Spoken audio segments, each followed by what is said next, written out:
Yeah, obviously I did have a fallback, and a lot of people don't have that. Um, but I never really thought about the fact that I might have to fall back.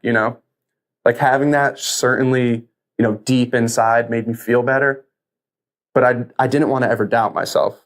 And I think that's kind of almost a necessary thing, especially in a performance-based job. Like you really can't doubt yourself, or, it's so easy to just fall into really bad habits. So you funded an account to trade futures. Was that with $2,000 or was that with a little more? No, I think I literally had the minimum amount that you could to open up an account. Okay. So you started trading futures intraday full time. What kind of success were you having at that point? So it's interesting, and this is why when I look back, like I I think it's been a really crazy time. Like if you started trading 2 years ago, just look at the markets. Like if you pull up SPY or Nasdaq or anything like that, the past 2 years since 2018 have been interesting for financial markets. The week after I started trading live with my own money, the VIX crisis happened. So, volatility started to really expand for the first time. 2017 was one of the most historically non-volatile periods that we've had in history. And all of a sudden, in 2018, the volatility products explode and we get this huge sell-off. And I watched that live. I was living in an apartment with a couple of buddies of mine, a couple of fraternity brothers. And we were all kind of huddling around the screen when they weren't in class, and they were trying, to watch what I was doing and see whether or not I was going to make any money and stuff like that, because they didn't really understand what I was doing. And maybe I didn't even really at all either. But that day, I remember watching the markets just collapse and thinking in my head, okay, I really have no idea what I'm doing. So maybe it's not the best time to, actively start trading this money. So for the first couple of weeks following that, I really don't remember making any money. I don't even know if I made any trades because the ranges and the SPYs were, in ES were things that I had never seen. And, I'm talking to Tom, and I'm like, do you know what's going on here? Like, should I be involved in a market this volatile when I really don't even understand what volatility is? I don't know why these VIX products are blowing up. I don't really understand what's happening here. So, those first couple of weeks actively trading live full time with my own money, I don't really think I did much. If anything, looking back, I definitely lost money. Because I remember at a time, I made like a couple of trades, and, they didn't have the micro E-minis at that time. Every tick is $50. I'm sorry, every point is $50 in ES, for the $2,000 account. Everyone thinks about ideally you'd like to risk, 1 to 4% if you have really good risk management. So I'm risking like $100 to $150 a trade. It doesn't take that long to dwindle down a $2,000 account if you have no idea what you're doing. So, learned very quickly that one, I was completely ill prepared for the markets that I was involved in, considering I had only studied, historically low volatility markets. Two, didn't have a set system, was trading market profile, was trading off some levels that Tom would give me, trying to make inferences, trying to learn how to read market internals, the NYSE tick, the AD line, things like that, but never really understood what it meant to develop a system, have a playbook, have specific trades that I take that have statistical edge that I can back test, that I could build up a business around. Was basically just out there, slinging, like trying to make trades and trying to hit in and hit out and racking up fees, taking quick losses, getting upset at the fact that I was failing and not really doing well, and quickly realized that trading full time on my own was going to be extremely difficult with the amount of capital that I had.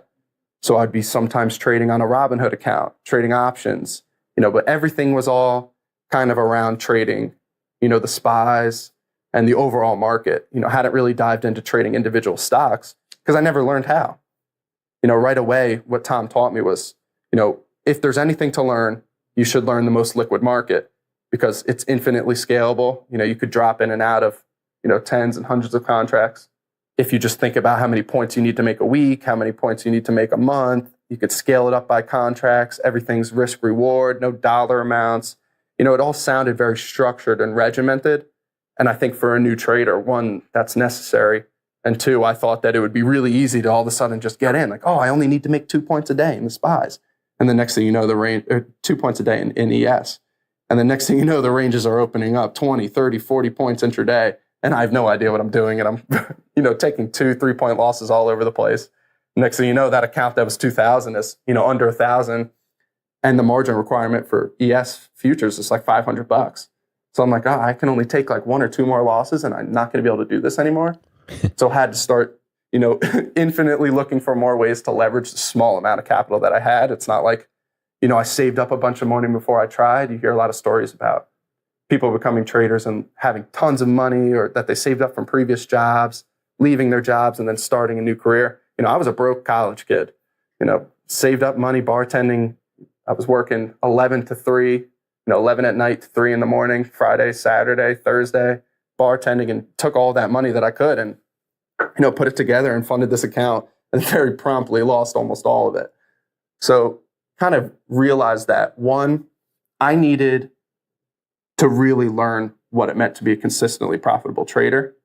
I needed somebody to help me to capitalize. I had no money. I needed somebody to fund me. I needed somebody to teach me. And, I really just needed to be backed and exposed and in a situation where there were other traders who were making money. And that's, what eventually led me to SMB. Obviously, I had read Mike's book and was talking to Tom about, I want to do this full time. I've been doing it while still, at the end of my lease with all my college buddies. Everyone was moving on to graduate. My girlfriend, Annie, she was going to graduate. We're trying to figure out what to do. I know she's moving to New York. I'm from New Jersey, so my family's all around there. So I started looking for firms in the city. And, I don't think that there's any firm that beats SMB in the city. And I had already been exposed to, his book and knew what the firm was about, had watched videos on YouTube. I generally knew what type of program was going on there. I knew that this firm produced profitable traders, and I wanted to be one of them. Okay, so you came to the realization that having a $2,000 account, which dwindled down to probably less than $1,000 very quickly, wasn't going to cut it, wasn't going to be enough for you to become this big shot trader. That's right. So you started to explore other options, one of those being looking into trading for a proprietary firm. Right.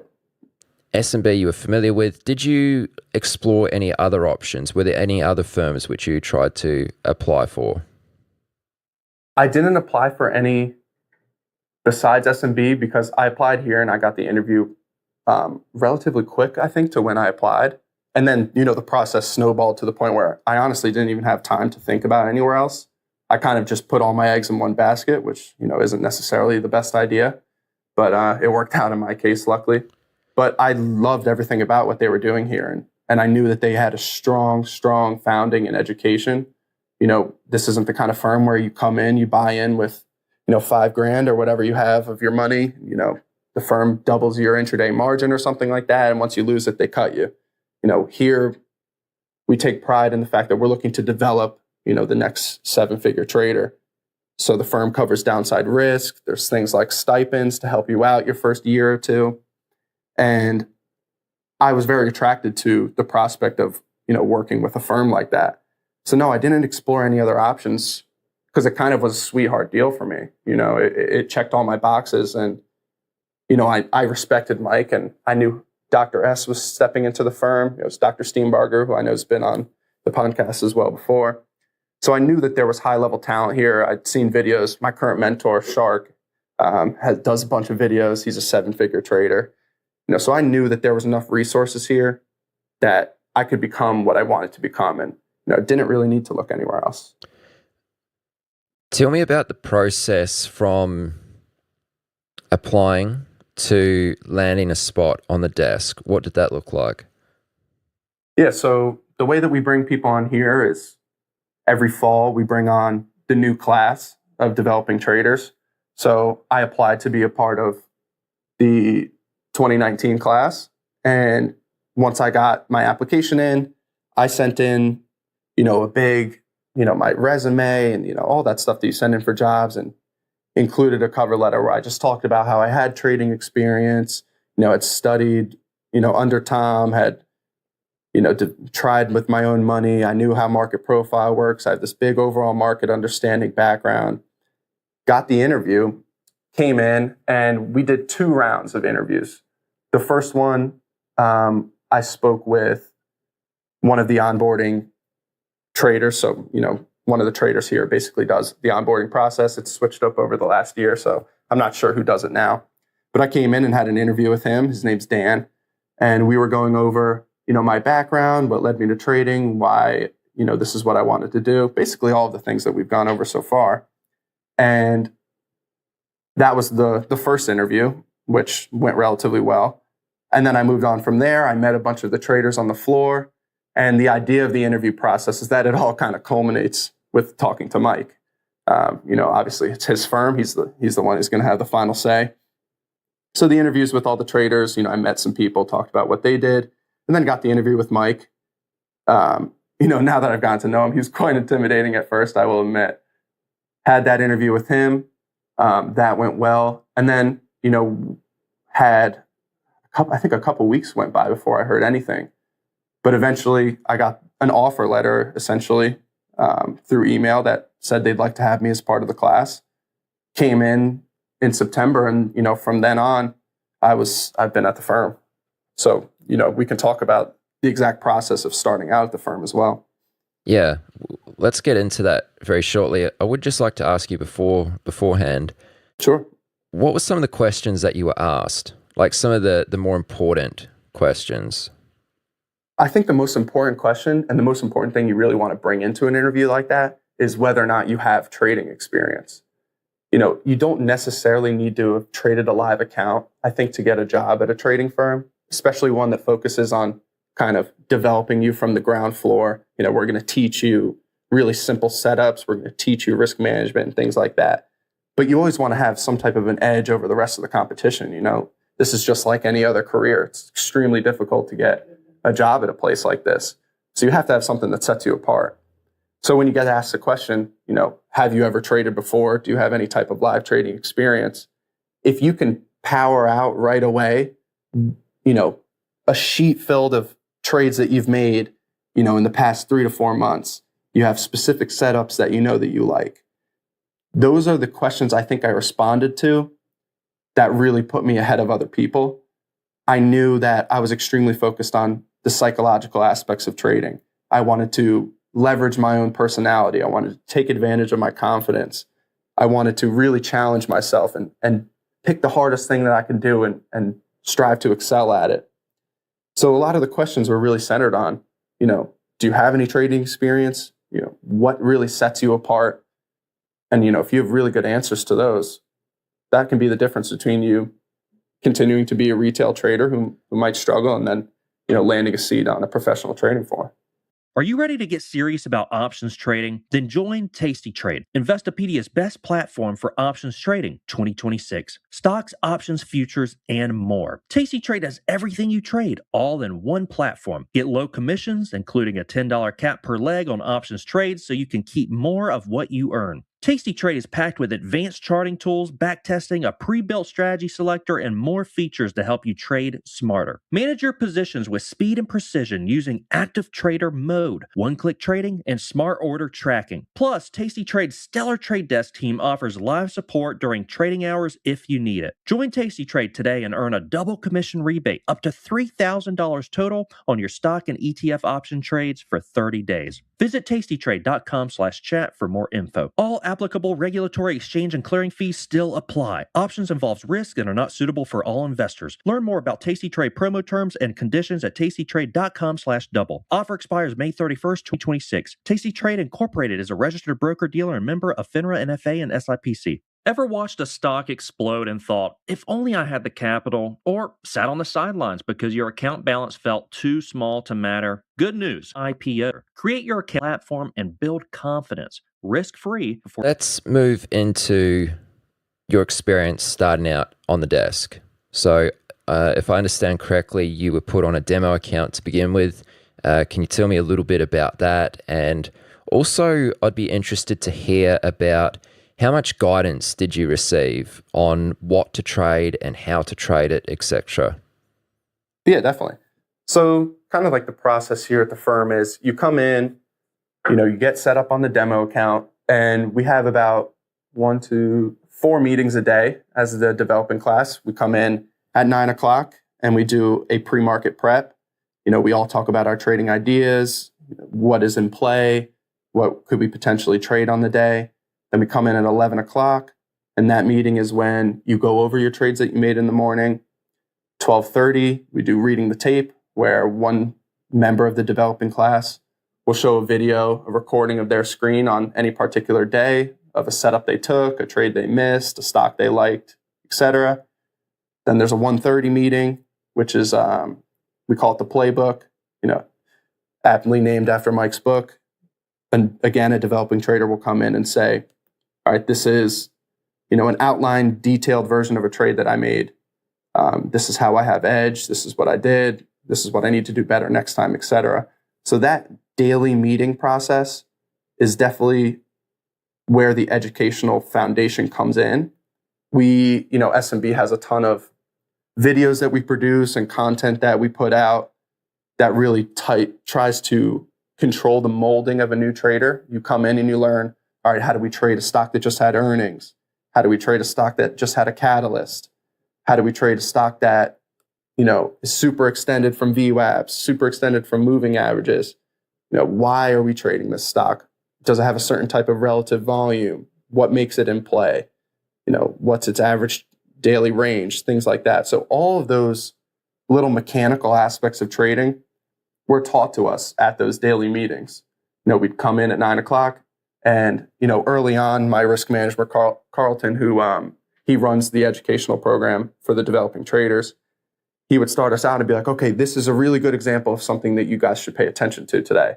And for this week, we're going to focus on changing fundamentals plays. So we're only going to watch stocks that had earnings today or have some type of news catalyst, an upgrade, something like that. And those are the setups that we're going to focus on this week. And then after that, the next week or a week later, from that, you start a new setup. We're going to trade only high beta stocks, or we're going to only trade market plays. So there is some type of, streamlined structure that's been designed by Mike and designed by the top traders at the firm that kind of is designed to funnel you into good trading habits. The interesting thing that ended up happening with my class is right around the time that we were settling into specific setups, our attention was completely changed to focusing on those marijuana stocks that started to just go completely parabolic, because that sector got so hot that there was so much opportunity day trading that Bella, Carlton, the top traders on the desk thought that it was most important for the developing traders to pay attention to that. So next thing you know, we're coming in every day, trying, as new traders do, to say a good idea. It takes a long time to figure out what a really good stock looks like, especially pre-market. And we were just having our ideas tossed down. They're like, no, you guys need to watch Tilray today. You need to watch CGC. You need to watch Kronos Group. Like, those are the stocks in play. That's what we're focusing on. Until they reach some type of daily top or go completely parabolic, we don't want you guys focusing on anything else. So next thing you know, we really just had our time and attention encapsulated by these outsized risk-reward opportunities that really don't come along that often. So that kind of led us away from, I think, the traditional streamlined process. Like, I've talked to some of the guys in the class before me. They had like a very diligent way that they went through the training process on the demo. They specifically learned these setups. They specifically moved on to this setup next. They developed their playbooks, and it was all very regimented. But things just started getting crazy while I was on the demo with both the pot stocks and then the Q4 sell-off. Next thing you know, we can only focus on market plays. We need to be trading the ETFs. We need to be trading high beta stocks. That's what's in play. We're having these crazy ranges in the SPYs. Is the market going to go into a recession? Like, what's happening? Is this a bear market? All of a sudden, things really heated up.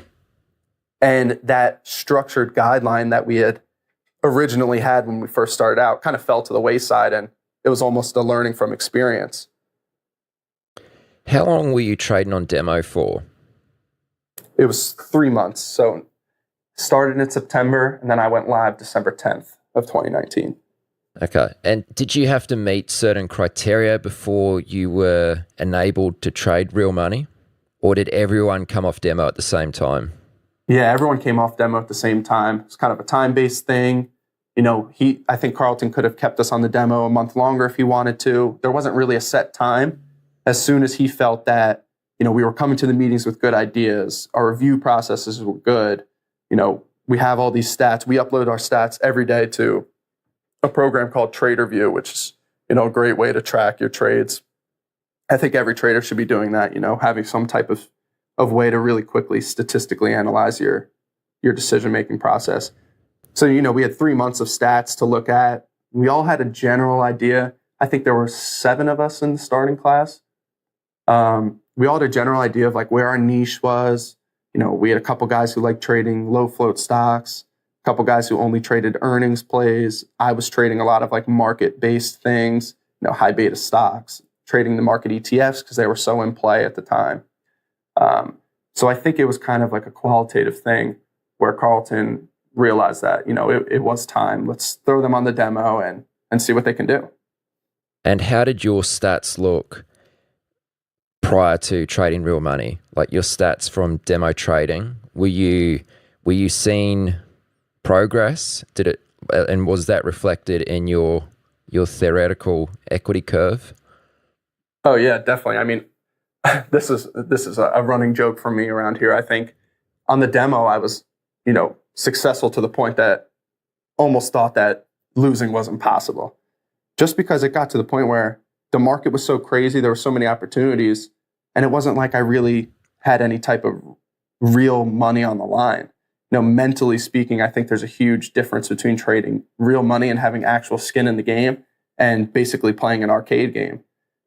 I'll buy a little more here, or, I'll sell a little more here. Oh, that was my stop, but I think I'm still going to be right. So maybe I'll just buy a little more and let it go. Because at the end of the day, you're not going to get stopped out. It's not real money. No one really cares whether or not you win or lose today. So I think some aspects of the demo really negatively impacted how I developed just because we weren't regimented in the way we were doing it. And then we went live and it was like deer in headlights. All of a sudden real money was on the line. The market was extremely challenging for even the top traders. And very quickly came to realize that, the demo is not really trading. It's important to have skin in the game because the emotional differences between both of those things are so categorically big that you really don't even realize it. This is probably a good point to break down your equity curve from coming off demo to trading real money up until now. So if I understand right, you lost money for around about 7 months pretty consistently once you came off demo. Is that right? Yeah, definitely. That's certainly right. Speak to me about that. How come you were losing money? I mean, do you know the reasons why? Like looking back on that? Yeah, definitely. So, what really ended up happening was I didn't have any type of consistent strategy. I was trying different things. I didn't know specifically where I was putting on risk. I couldn't tell you every variable that I needed to have in this specific setup. I wasn't trading things top down. I wasn't looking at daily charts and going all the way down to minute charts. I really just wasn't being sophisticated about the way that I was putting on risk. Was having a couple green days in a row, and then I'd have a big red day. So it all really came down to my selectivity. I wasn't picking the right setups for me. Risk management, for those first 7 months, I'd argue I had terrible risk management. Was having stop out days. When you're at a firm, you have an intraday stop loss limit where if you hit that number, you're done for the day. It's obviously put there to prevent us from blowing up, like, what happens to people all the time. Was hitting that stop limit, repeatedly, was looking for leverage, trying to trade triple levered ETFs, trying to have that huge first 4-figure day, really just did a lot of things that just aren't good habits for a consistently profitable trader. And it took me a long time to kind of get out of my own way and cut out a lot of the noise that I was doing and refocus, study my stats, look at what I really was doing well. only trade those things that I was doing really well. Recognize what really led to this being this kind of setup that I wanted to trade. Am I just throwing on risk here for no reason because I think I can make money? Is there some type of real tangible setup that I think has variables that are backing up? Is this a daily chart breakout? Is this, higher time frame technical level? Is there real wind at my back for this trade? Is this a trade I've taken before? And I wasn't asking myself those questions for a long time. And, that's kind of just a product of there being a lot of things going on at a day trading firm. It wasn't like I was specifically focused on one corner of the market. When you're trading with a team and you're trading with a bunch of other traders, someone will throw out an idea and you'll pull that chart up and you'll be like, oh, this looks like a good opportunity. I'm going to throw some risk on here. It was kind of lackadaisical and, where I was looking to exercise my edge, and really didn't know where that edge was in the first place.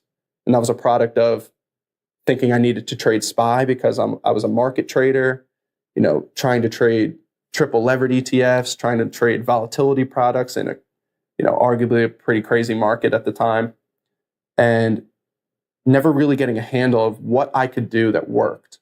Am I taking setups from my mentors who are consistently profitable? Am I really focusing on doing the things that work and not doing anything that I know doesn't work? Am I diligent in my review process? Am I aware of my intraday triggers? Do I know what gets me on tilt? So a lot of that introspective analysis just wasn't really happening for those first couple of months because I was so caught up with the fact that I wasn't doing as well as I thought I was going to be. And, when you get into that kind of performance slump where it's not like I had a bunch of consistently profitable track record to fall back on. For a lot of really good traders, if they run into a slump and have a bad month or, a bad couple of months, they have some previous period of consistency to fall back on.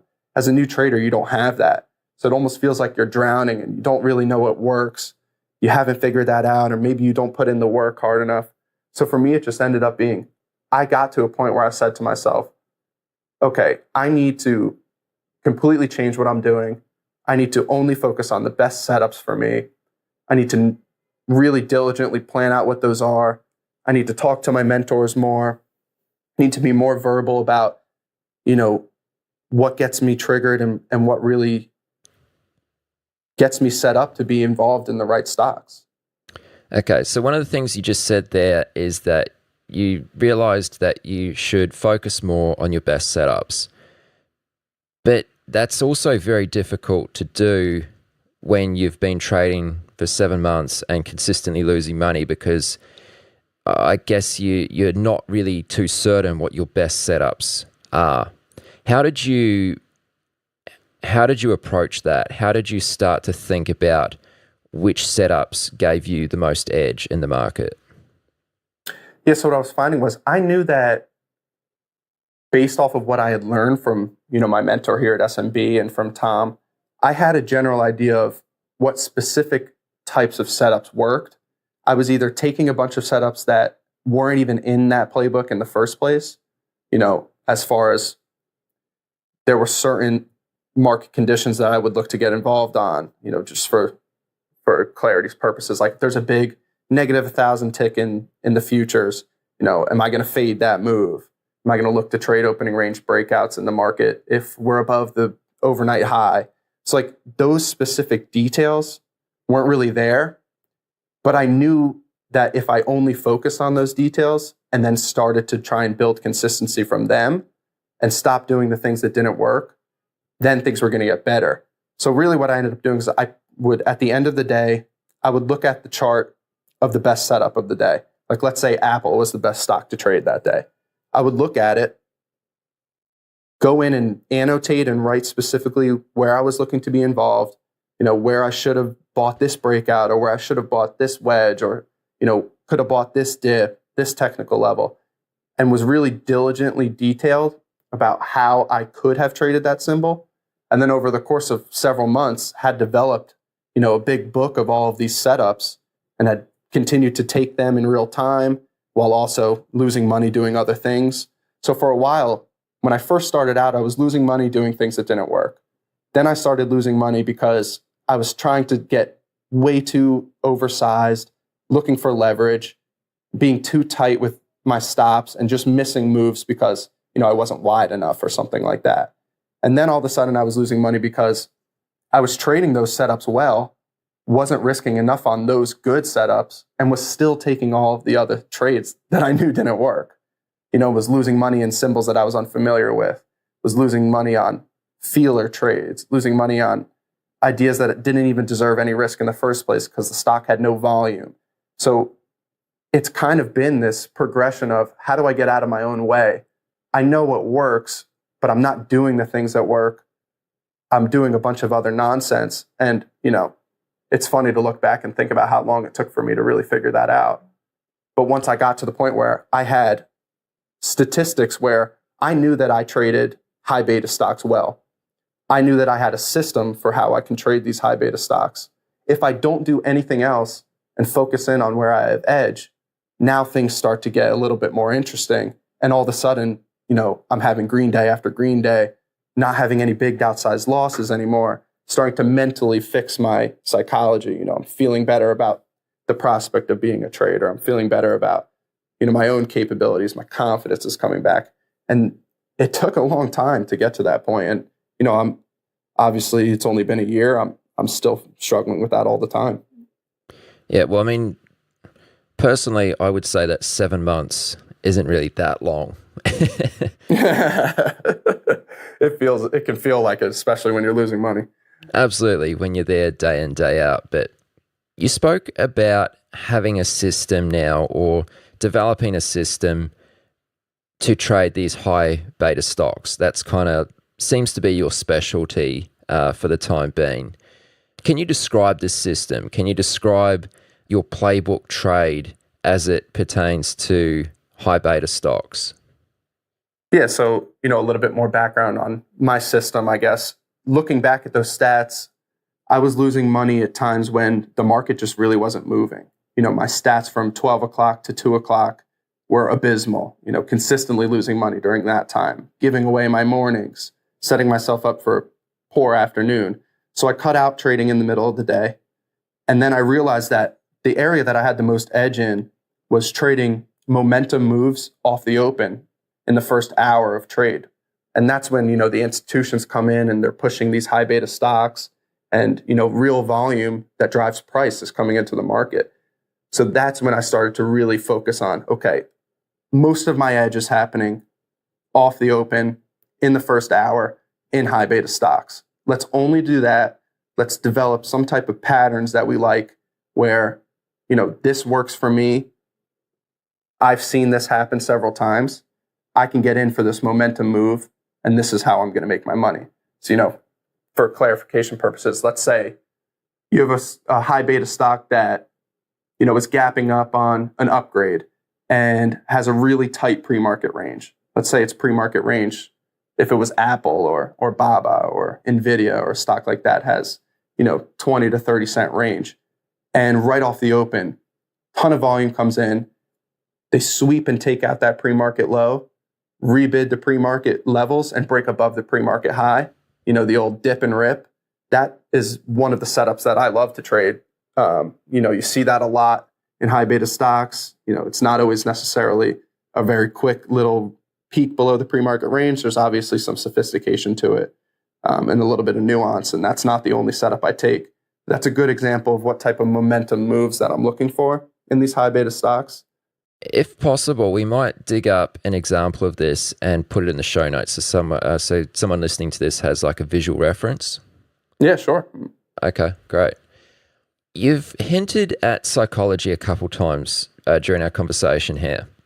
And I know one of the things you've said in the past is that traders shouldn't underestimate the psychological aspect. How come?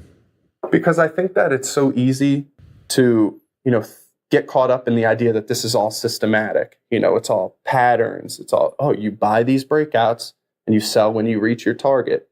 You risk this amount per trade. You only take good setups at work. And none of that is really taking into account that you feel a certain way when you make or lose money. Anyone who denies that I think is fooling themselves. I feel a certain way when I have my best day ever. I feel a certain way when I have my worst day ever. And those emotions and psychological aspects that come into play aren't never going to go away. It's impossible to be robotic. Even the best traders at this firm, you read their reviews or you talk to them after a good day or a tough day. And it all comes down to, were they in the right frame of mind? Were they putting themselves in the mental state where they could perform at their best? Did they meditate? Are they taking regular breaks to, refresh themselves? Are they doing some type of best practice to take their temperature? That's a saying we have here at the firm. You take your temperature and at 15, 30-minute intervals on the day and say, okay, maybe I just took a loss really early. Why did I take that loss? Was I in this trade because, I was chasing the symbol, or I had a fear of missing out, or, it was a boredom trade because there's not really anything else going on today. All of those things are not really a product of your system, but they're a product of your personality and the way that you think about the day.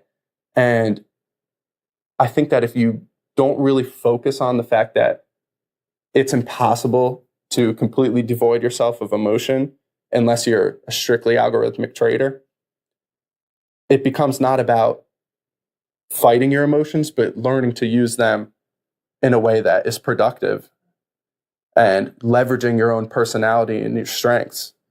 You don't have to avoid your demons. Tom is pretty active on Twitter, and he'll always talk about how, there's certain things that make all of us tick. There's certain things that get us happy. There's certain things that get us excited, sad, frustrated, angry, overconfident. All of those things are going to play into the role of a performance-based job. And that's what this is. You can only be at your best if you put yourself in the right mental state. Dr. Steenbarger talks all the time about how there's an analogous relationship between us and professional athletes. Professional athletes, sure, you can focus on what are the plays that you need to run, lift, exercise, get your body in shape, have the talent, be at peak physical performance. But at the end of the day, there's a reason that field goal kickers miss the game-winning kick all the time. There's a reason that basketball players miss certain free throws that could be game winners. It comes down to, is the mental aspect of your game there? And trading is no different. You have to be able to put yourself into the mindset where you can perform at your best. And the longer you spend not thinking about that, the more likely it is that you can continue to make those same mistakes over and over again and not really understand what's actually making you do that. Are there any tricks that have helped you as of late, or any practices you've been putting into place to help you with the psychological aspect that comes with trading? Yeah, so I think the biggest thing that I do is, I'm not trading from 12 to 2. So during that time is when I reflect on the morning and prepare for the afternoon. So, did I do a bunch of nonsense in the morning that was I not involved in the right stocks, or was I involved in the right stocks and just executed improperly? Did something happen outside of work that has me, off my basis today? Do I need to really look at my entries and exits in the morning and figure out, what was going on? Am I tired? Do I have too much energy? Did I expect too much from the day? All of that for me is really done during that 2-hour block, where I can kind of refresh myself, go get some lunch, take a walk, prepare for the close, and really figure out where I'm at mentally. So that's one step of it. And the other 2 steps are, pre-market prep, relatively the same thing. I take my energy levels. I think about, am I tired? And how am I feeling? Did I get a good night's sleep? Did I eat well the day before? Taking physical journaling notes of all of that and keeping track of it. Doing the same thing on the close, reviewing every one of my trades. Again, taking my temperature at the end of the day. Am I happy with how the day went? Am I not happy with how the day went? Why? What can I put into practice the next day to change that?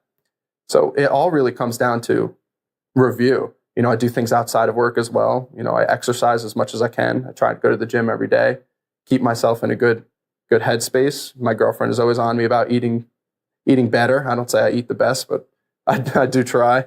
And that's all plays into getting yourself peak performance state. You were talking just before about how you threw out the words best day and worst day. Mm-hmm. I thought it might be fun just to ask you if you could talk about, I presume you probably remember this fairly clearly, what has been your worst day, and then also what has been your best day? Can you talk about the specific trades which you made or led to you having your best and worst days? Yeah, definitely. So what I'm actually going to do is, I have a computer right here in front of me. I'm actually going to bring that up just so I can be more detailed. Great. I'll start with my best day ever because it's fresh. It was actually just last week, and it was in Tesla. So we were kind of chatting about that previously. Okay, so coming in on the day, I had the idea in my head that Tesla was going to provide this huge opportunity for me, and I wanted to be involved. I needed to develop some type of plan so that I could be involved. I didn't want to miss it. My mentor was talking about how this is the trade, like we have to be involved in this. This is the time when we can potentially make our months. It's an outsized risk-reward opportunity. We need to be here for this. Why were you thinking this coming into the day? Well, I guess if for anyone at home listening, if you pull up the daily chart, you could see that Tesla had gone from, at this time, it had gone from basically 400 to 550 in a week and a half, pulled back to 500, and then was gapping up again almost to 600. So obviously it ended up going way more parabolic than any of us probably thought, just a few short weeks later. But at this time, when you have a stock that's gapping up and is so far extended, it's definitely in play. It has this crazy amount of volume every day. That's really what we're looking for at the firm. That's really where the firm makes the majority of its money, on these super in-play names. So I knew that it had the potential to be a huge opportunity coming in on the day. I knew that it deserved my focus.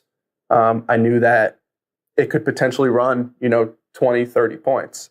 And this is before the ranges really started to open up in it. Thinking about size-wise, anyone can do the math in your head. If you get 100 shares of a 20-point move, you can make $2,000. So was thinking in my head that there was a big opportunity in play. Didn't necessarily know how it was going to set up, but knew that I could be there for it. So what ends up happening is early on, it gaps up and sells off 15 points right away in the first 1 minute bar. And everybody's piling in short because they think it's going to gap and fail. So gaps up, dumps 15, 20 points. Then it starts to wedge underneath VWAP and really compress right around like 565. So this is on January 22nd. So it's really starting to compress, and everybody's pressing short, looking for the breakdown. And as I'm watching this happen, and I'm seeing all the other traders at the firm, getting super short, I'm thinking in my head, like, the character of Tesla over the previous couple of days had kind of been, when you think it's going to break down, it's probably about to rip. Like, it's more than likely just going to do exactly what you don't think it's going to happen. And I kind of just said to myself, using, if-then statements, I said, if this is going to go parabolic today, and maybe today's the blow-off top where it goes to $600, if that's going to happen, it's probably going to wedge and break out from the wedge, get back above VWAP, and just rip. So I entered long 565, caught that next 15-point move, continued to build into a position for the next half hour or so, and then eventually told myself, okay, I've settled in from good prices. I'm going to see if it can go parabolic. And lo and behold, it ends up just absolutely ripping to 595, and I took it for the whole ride. I got out up where, like, somewhere around 590. And at that time, I hadn't been at my best day yet. At that time, I had made a good amount on it. I was excited about the day. It was up big for me, but, not my best day ever yet. But had in the back of my head, it just went parabolic. If there's a short in this later today and I nail that, then now maybe we're talking about best day ever material. So it's so easy to, like, get super excited when you develop some consistency, because you do know that those days are going to come. Those days are going to come where you can have your biggest day if you prepare properly and hit the best opportunity. So, was out of it, didn't really do anything with it. Was kind of sitting, waiting. And then towards the end of the day, it starts to break underneath the long consolidation that it put in the middle of the day. And my mentor and a bunch of the traders around were all saying, maybe it goes underneath 585 and starts to feed on itself. Maybe anyone who bought up there thinking it was going to gap up again, maybe it just starts to kind of collapse and there's another 30-point trade on the table. So it starts to collapse. I wasn't really trusting it because, like I said, if you shorted Tesla in the hole, you're almost guaranteed to lose money for a long time, even now. It starts to roll. I shorted a little bit. And then it really just starts to accelerate and feeds on itself, dumps below VWAP. And next thing you know, I look at my P&L and it was the best day ever because I covered down there.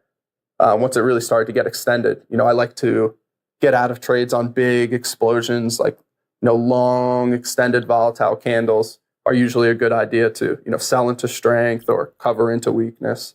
So that's kind of the methodology going behind exiting that trade. But yeah, that ended up being my best day ever. What do you mean when you say feed on itself? So by feed on itself, I mean, the characteristic of Tesla at the time had been very difficult for the stock to go down. Dips were being bought feverishly. Any type of consolidations were breaking to the upside. And it was in the process of going parabolic on a daily time frame. So in my head, I'm thinking, the only way for this move really to stop is for there to be some type of big selling, some type of, big volume candle that comes in and breaks below, we like to use VWAP as, volume weighted average price as a confidence level, who's in control on the day. So a big red candle underneath that level is when all of a sudden we're starting to think, okay, let's get involved in this to the short side. And by feed on itself, I mean, other people are thinking that as well, because everybody's looking for the backside in this trade. Everybody's looking for Tesla to finally collapse. If it's going to feed on itself, more and more sellers are going to come in. They're going to continue to just hit the bids and bring the price down.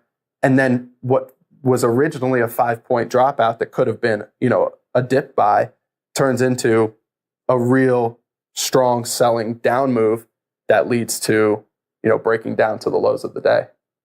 Okay. And do you have your worst day in front of you? I do. Oddly enough, that was yesterday. Oh, no. And, well, your best day and your worst day are within a couple days of each other. Yeah. And that's definitely a product of, since I've gotten to a point of consistency, I'm in the process of sizing up my account. So we do it where essentially, every 2 weeks or so, every month or so that you're net positive, you get sized up, let's say 20%, 25%. So theoretically, I've been bumped up, I think 3 times. So that's all happened kind of rapidly since I got consistent, and the sizing increases, pretty quickly. So the losing days I have now are way bigger than the losing days I had over that first 7 months, which is all just a function of size. Can I just interrupt you there? I didn't catch that. What do you need to do to get clipped up?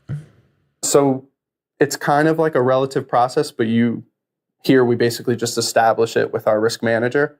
For me, every 10 days that I'm net positive, I get bumped up across the board 25%.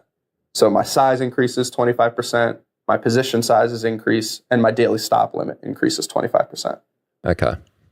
So as a function of that, in recent times, losing days that I've had have been completely way bigger than that first 8 months because my size now is, 75% bigger. Mm-hmm. So as far as that day goes, reliving this so early.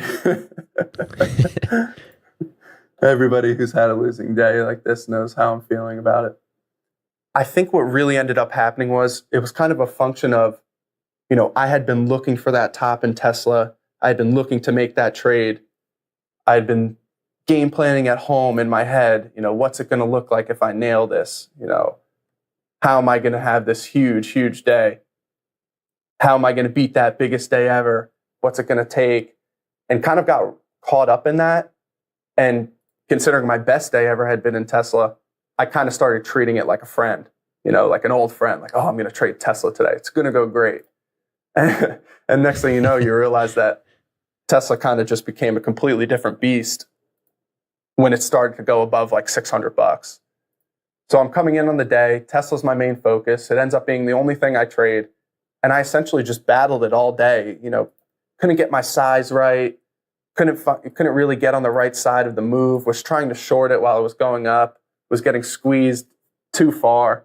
Just wasn't involved at the right times. The next thing you know, it opened up at 675 on this day. This was Monday. Opened up at 675. Basically went directly to 735. No bounce or no drops for you to scale out of risk. You basically just get completely smoked.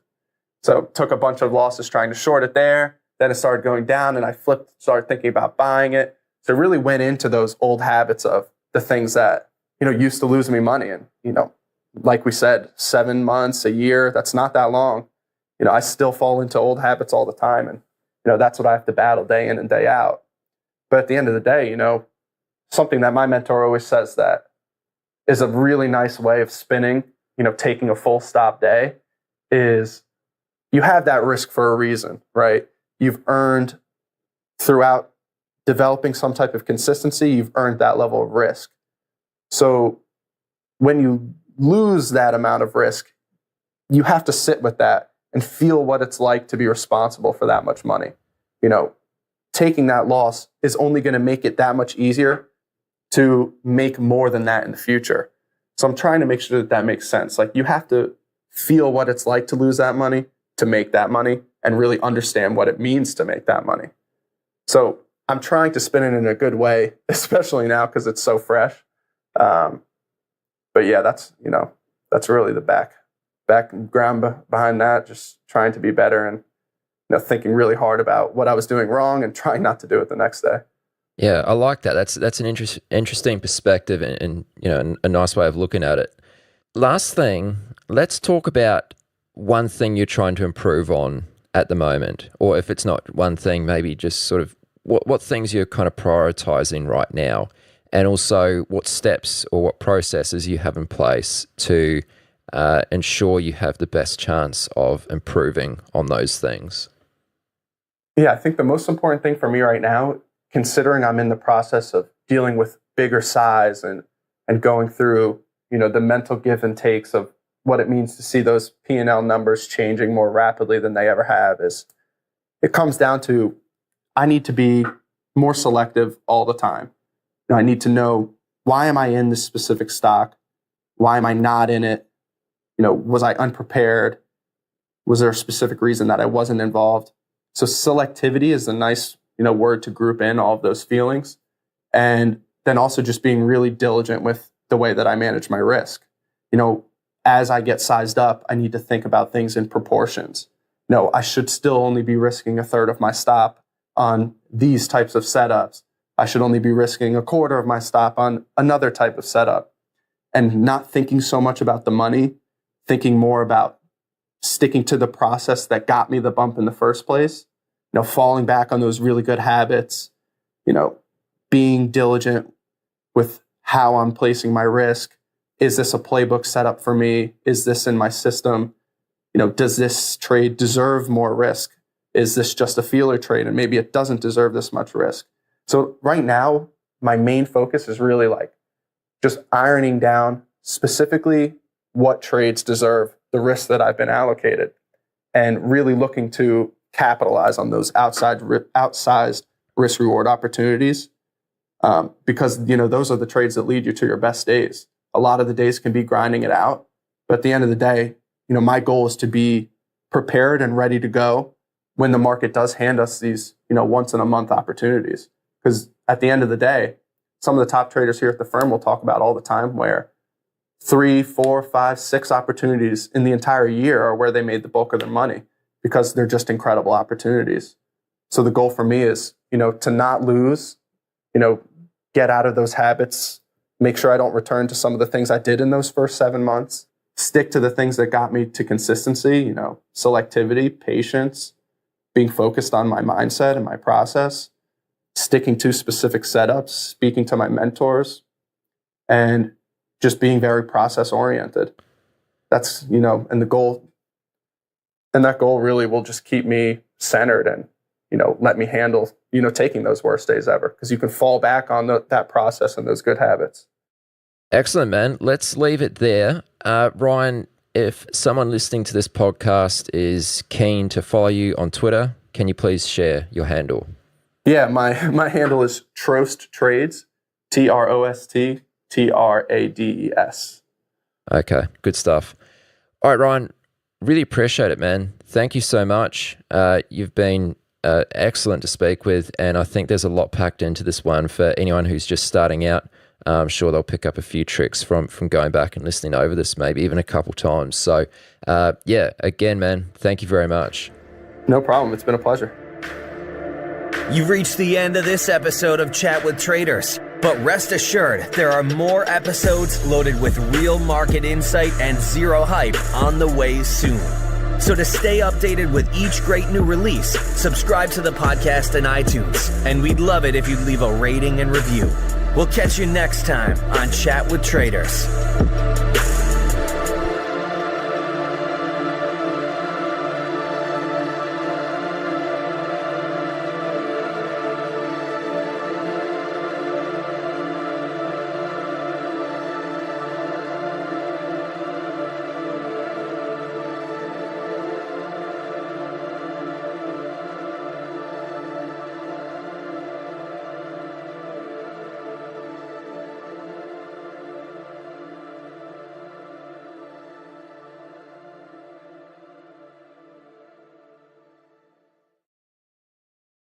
Every decade, the market reinvents itself. Online brokers opened the doors. Mobile apps made trading seamless, and commission-free trading erased barriers. Now, a new era has begun. Meet Trade the Pool. Limited risk trading. From now on, your trading risk is capped and your trading opportunities are limitless. Trade the Pool funds home-based stock traders with up to $200,000 in buying power. That means you can trade large positions and scale your strategies without risking your own savings. It's time to trade with more capital, actually worth more of your time and effort. Ready to trade the pool? Click the link in the description and join Stock Trading Revolution today. Doesn't your portfolio deserve the best? Then join Tasty Trade, Investopedia's best platform for options trading 2026. Trade smarter with advanced charting tools, backtesting, a pre-built strategy selector, and more features. Join Tasty Trade today and earn a double commission rebate up to $3,000 total on your stock and ETF option trades for 30 days. Visit tastytrade.com/chat for more info. All applicable regulatory, exchange, and clearing fees still apply. Options involve risks and are not suitable for all investors. Learn more about Tasty Trade promo terms and conditions at tastytrade.com/double. Offer expires May 31st, 2026. Tasty Trade Incorporated is a registered broker-dealer and member of FINRA, NFA, and SIPC. Markets, speculation, and risk. This is the Chat with Traders podcast, hosted by Aaron Fifield. Hey all, and welcome. Hope you are doing fine. This is episode 197. Featuring on this episode is Haim Ben-Ami. He's the CEO of Raft Technologies. Having constructed shortwave radio towers in Chicago, Frankfurt, and more recently, London, Raft have established an ultra-low latency connection between various exchanges, which is then leased to algorithmic trading firms who seek a speed advantage. In talking with Haim, we get into why some traders are prepared to pay big bucks in order to be just a few milliseconds quicker than other market participants. We also discuss and compare the various technologies used to transmit data, shortwave, microwave, and fiber optic cable, and going beyond the connection, how firms further optimize for speed, plus what's next in the race to zero. And here's a fun fact. Many, most likely futures traders, will be familiar with the trading software Bookmap for visualizing market depth. Well, Haim was actually one of the creators. Before Raft, Haim led an algorithmic trading firm which had developed Bookmap as a tool for internal use before later on releasing it as a commercial product for public use. Lastly, the movie and blog Haim references during the interview. Links for both can be found in the show notes at chatwithtraders.com, /197. And now, coming to you from Israel, here is Haim Ben-Ami. In order to have the know-how of building the company you have today, obviously I'm referring to Raft Technologies, just briefly, what is your background? My background is both from the physics side and algo trading. So I started my career as a physicist in a high-tech company in Israel. Later on, I co-founded an algo trading company. We took an algorithm that its target was to predict threats that trying to connect into IT systems, and we tested its prediction ability.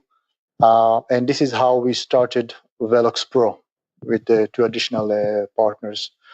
So I have around background of 5 to 7 years of active algo trading. We started on trading in a New York Stock Exchange, mainly ETF, and then we moved to trade futures. Everything was high frequency trading. Future was in Chicago. So this is in general the background. By the way, this company later on developed the product that we call today Bookmap. Bookmap was actually a development of our simulator.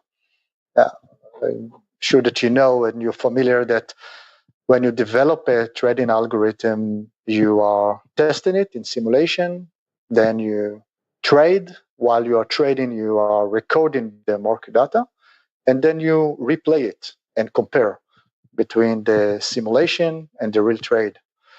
So all the partners, we had an Air Force background, so we had a very sweet spot for debriefing. So this is how Bookmap started. It was actually a development of our simulator. Today, it's actually a trading platform that thousands of traders are using it globally. So this is the trading background. Later on, I moved to manage a company named Intelligent. It's a wireless connectivity company that gives service to large and small companies in the field of wireless. And here I gain more and more experience on the fields of RF, actually, radio frequency. So this brought me very well these two fields that I touched. Algo trading and wireless connectivity was a very good match to Raft. And when they called and offered me the position as a CEO, I was very happy to bring together these two fields that I like very much. And here I am after I joined Raft 2.5 years ago, roughly. So what you mentioned there about Bookmap, and I'm sure many people who are listening to this podcast have heard of it or maybe even trialed it, maybe even use it. It's quite interesting that you've released that to the public. I mean, it's kind of cool that it was something you developed at your algorithmic trading firm, which you had, and then released it to the public. I mean, that's not very common. How come you made that decision to make it available to others? It was a slow process. We felt in love with this product, and we started actually to even start to trade it ourselves to our own book, regardless of the automated trading. And we did several cooperation with other traders that advised to us on algo trading. And when they saw it, they asked to use it themselves. And we found ourselves developing this product and start to charge for using it. And slowly, it became a major income to the company. So this was the process. And eventually, we decided that it will be the main focus of the company. Right. And on the trading side, what sort of success did you see as a company? There was different periods during the 2007 or the beginning of 2008. The trading was very, very profitable. Later on, when volatility went down, it was harder and harder to do it. And another thing that we felt is that more and more competition came into the market, and we found ourselves requiring to invest more and more money in building infrastructure or acquiring infrastructure. So it's not simple or not easy for algo traders, mainly small companies like we were, to keep up with the past. So this, of course, was in the background of this decision. What year did you start Velox? Like, you must have been pretty sort of one of the, maybe not the first, but you were pretty early to the HFT game. We started examining the algorithm at the end of 2006, and we established Velox at the beginning of 2007. This was roughly the timeline. So moving away from that and focusing on current events and what you're doing today, your whole business helping traders to be more speedy. Why does speed matter so much? In general, speed is important for any kind of trade. For example, imagine yourself that you are a real estate agent and you find a good deal. These good deals tends to be less time in the market because it's only a matter of time until someone else will recognize the opportunity and will take it. So time is important. Now, most of the global trading today is being done by and between computers. The exchange themselves, the matching agents, are computers. So when we are talking on speed here, we are talking very, very fast. We're talking milliseconds or even nanoseconds. So, for example, nanoseconds is 9 zeros after the decimal point. Okay, milliseconds, it's 3 points. So for computers, it's a lot of time, but for us, it looks like nothing. But for the computers that trading today, such an advantage can make all the difference. So this is one point. Another point, the nature of the opportunities is that they are very, very small. It's small variations from balance that occurs in very high frequency. But since the opportunity is small, the first trader or several traders to arrive to the opportunity has the ability to take it all. So they don't leave anything to the third, fourth, or even second. So it's a winners take it all kind of game. This is why speed is so important. If you are not among the fastest one, you will live with nothing. This is why speed is important.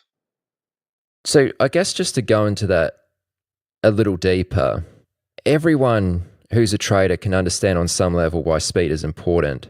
But perhaps to more novice traders who don't quite understand what goes on behind the scenes quite so well, explain why traders are willing to pay so much for a speed advantage. Because we're talking, and when I say a speed advantage, generally what that is just a few milliseconds, right? Yes, you are correct. The reason here is that, let's say that you want to shave 1 minute or 2 minutes of advantage. It will be relatively easy if you want to shave several milliseconds or even seconds. So you need to replace your internet connection, okay? Later on, if you want to have better performances, you need to start to invest more money and in more infrastructure. To save, for example, a microsecond is much more expensive and takes a lot of effort in today's competition, comparing to save another several minutes, which is much easier. So the more you are going further to the small figures, you need to invest more in order to be ahead of competitions. Let me give you several examples, okay? Hibernia, 5 years ago, put a new sub-ocean cable between New Jersey to London with an investment of $300 million. It saved 2 to 3 milliseconds cross ocean with a huge investment. Okay, but no one could have done it if it wasn't for such an investment. Another example that I can give, if the audience or you, if you saw the Hummingbird Project movie, it's a Hollywood movie that was presented went out last year. It's explained the competition between a company that put a ultra low latency fiber straight and very in the shortest available distance between Chicago to New York, versus the competition of putting microwave on the same route. They beat each other by half a millisecond. Okay, but as they said in this movie, it worth $500 million per year of trading, simply by arriving first between Chicago to New York. So, and again, you can imagine yourself that such a project cost around $100 million to build. But again, you are first and you can take all the low-hanging fruits. So this is just an example to give a picture to the audience what it takes to be first and why it's important. On that point, that's just so incredible. How long did it take to lay a direct line between New Jersey, I think it was, New York to Chicago? That just seems like such a massive undertaking. Mm-hmm.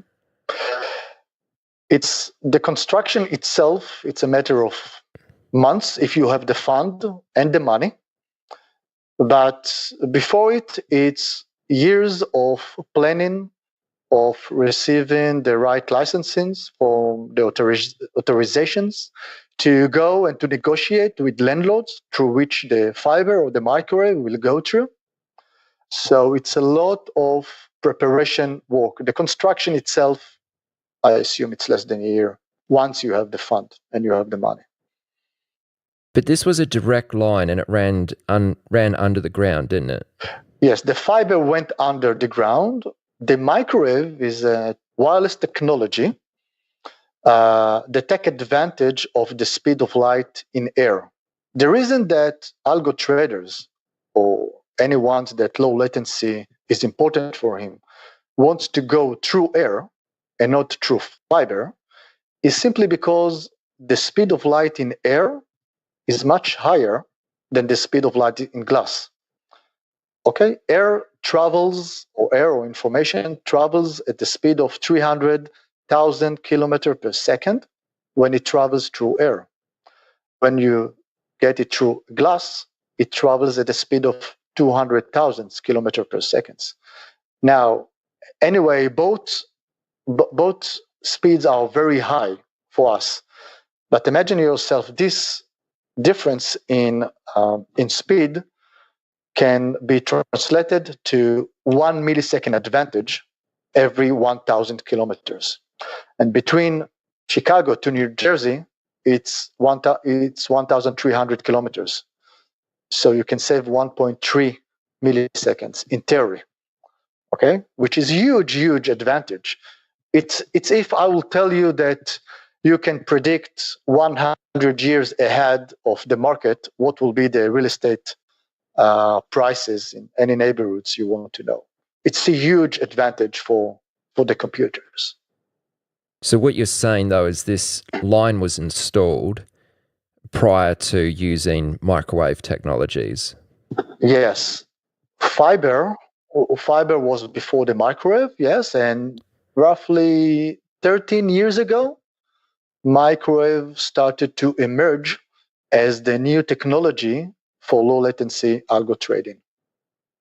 Okay, so shortly after this line was installed, it pretty much quickly became redundant.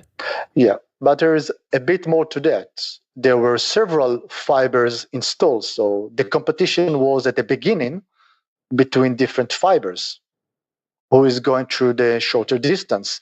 And then microwave came along, and today the competition is between microwave, okay, who position himself better along the route and can save additional latency. Okay. Sorry, we'll move off this direct line in just a moment. I just find it really interesting. Sure. Who installed it? Like, was it a trading firm or was it a third-party company who just had this brilliant idea at the time to install this line and then lease it to a trading firm or maybe multiple trading firms? I'm not sure how many people were using it. So for my knowledge, it was a combination. So the fiber, if I'm not mistaken, was first by a corporation that offered it to algo traders. But when the microwave kicked in, it was started with algo trading companies that started to build it. Then came along, more or less at the same time, service companies that build microwave and offered it to algo traders.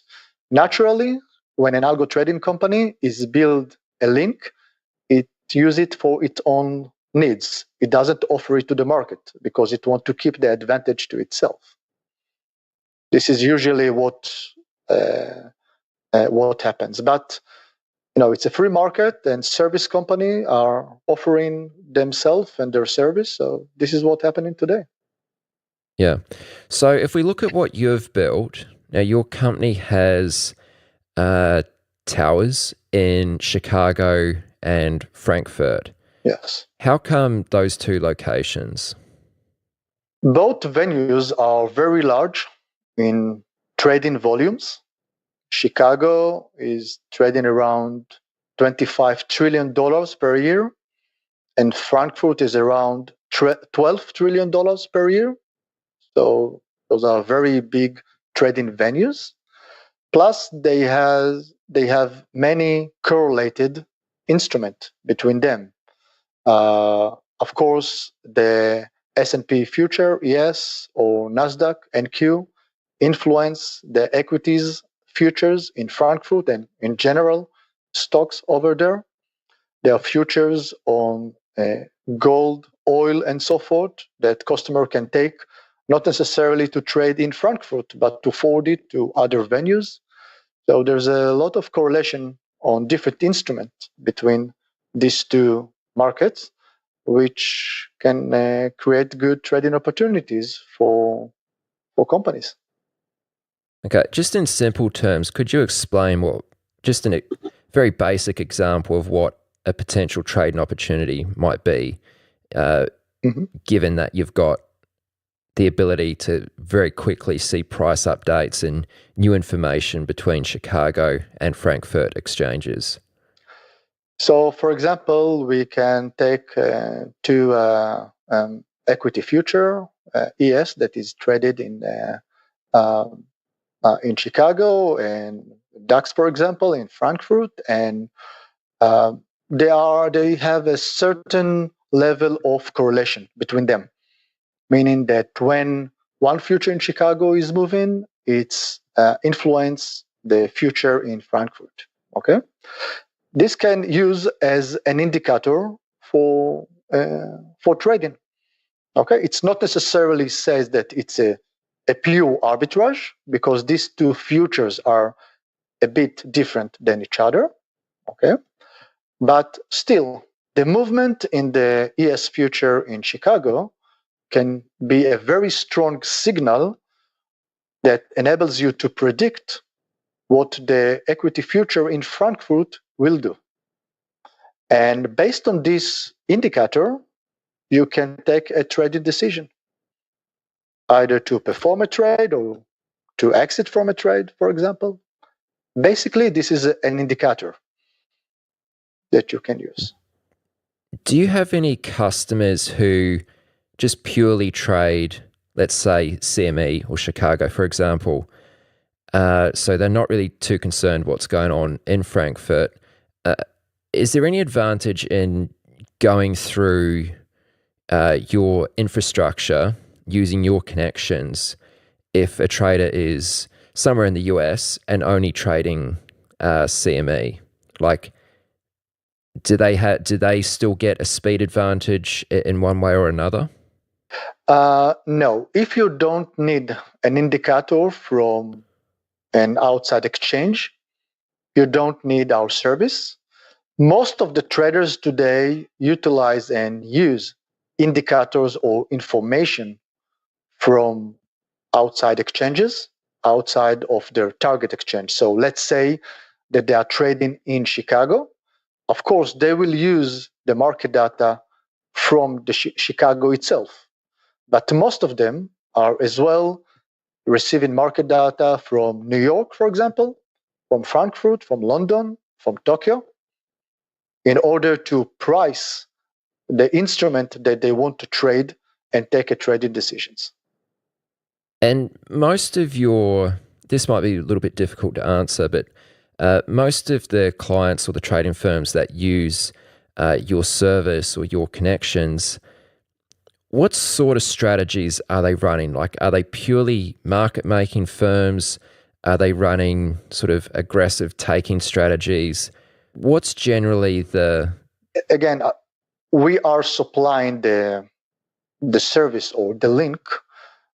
We don't necessarily know what exactly they are doing or what exactly the strategies, but in general terms, what we understand that they are doing, there are two ways to utilize such a latency advantage. When I'm saying a latency advantage, it's a 4 milliseconds advantage. Today, in order to transfer a signal from Chicago to Frankfurt, the best combination of microwave and fiber give you around 36 milliseconds. Our service give you 32 milliseconds. So 4 milliseconds advantage, which is huge. Our customers using this advantage in order to either take an opportunity before it's taken by other traders, or to run away, meaning if they are doing, for example, market making and they are quoting the market, they can use the advantage in information in order not to perform a trade, either for risk hedging or to simply to put their order further into the book and away from the best bid ask. Tell me about what went into establishing your connection. Like, for example, I presume you had to buy some land. There was obviously constructing the towers, laying cables to the exchanges or to some sort of data center. Mm-hmm. Tell me a little bit about what was involved in setting all of this up. So first of all, our mission was to develop a low latency modem that is tailored to the shortwave frequencies.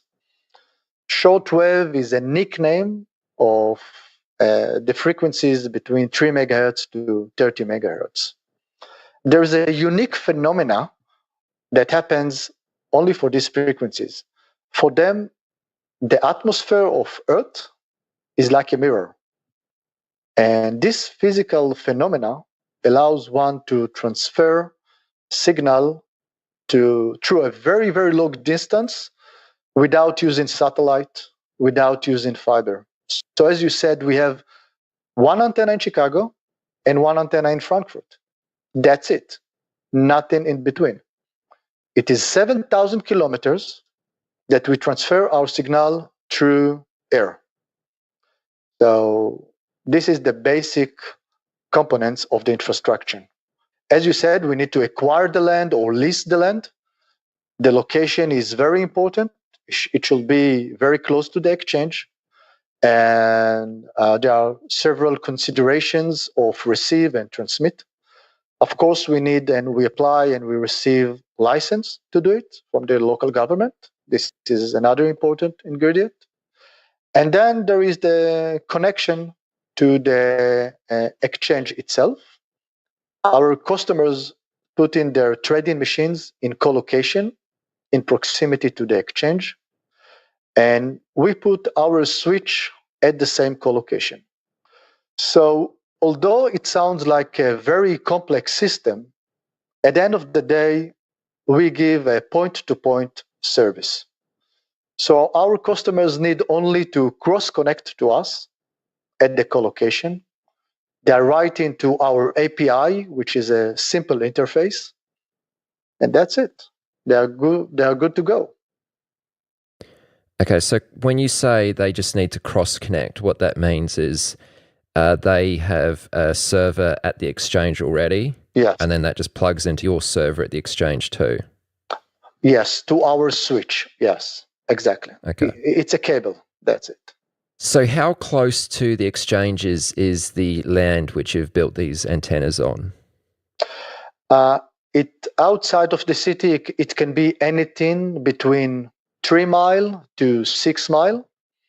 If you saw, for example, I don't know if the audience are familiar with the Sniper of Mawa blog, which explain and describe, it was back at 2018, if I'm not mistaken, when first news on this new technology started to emerge.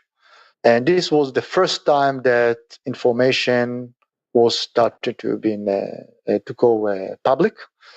So the antenna is outside of the city, the main receive or transmit antenna. And we are connecting with something we call last mile, which can be simple microwave, into the co-location. Are there any regulations around or to the exchange stipulate any rules for how close your tower can be to the exchange, or is it purely up to you about what land you can lease or purchase in the closest distance? No, there's no specific regulation. It's the same like anything that you want to build, either be it microwave or fiber or a simple internet connection. It's merely another communication that comes into this building with the regular regulations. Are you ready to get serious about options trading? Then join Tasty Trade, Investopedia's best platform for options trading 2026. Stocks, options, futures, and more. Tasty Trade has everything you trade, all in one platform. Get low commissions, including a $10 cap per leg on options trades, so you can keep more of what you earn. Tasty Trade is packed with advanced charting tools, backtesting, a pre-built strategy selector, and more features to help you trade smarter. Manage your positions with speed and precision using Active Trader Mode, one-click trading, and smart order tracking. Plus, Tasty Trade's stellar trade desk team offers live support during trading hours if you need it. Join Tasty Trade today and earn a double commission rebate up to $3,000 total on your stock and ETF option trades for 30 days. Visit tastytrade.com/chat for more info. All applicable regulatory exchange and clearing fees still apply. Options involves risk and are not suitable for all investors. Learn more about Tasty Trade promo terms and conditions at tastytrade.com/double. Offer expires May 31st, 2026. Tasty Trade Incorporated is a registered broker-dealer and member of FINRA, NFA, and SIPC.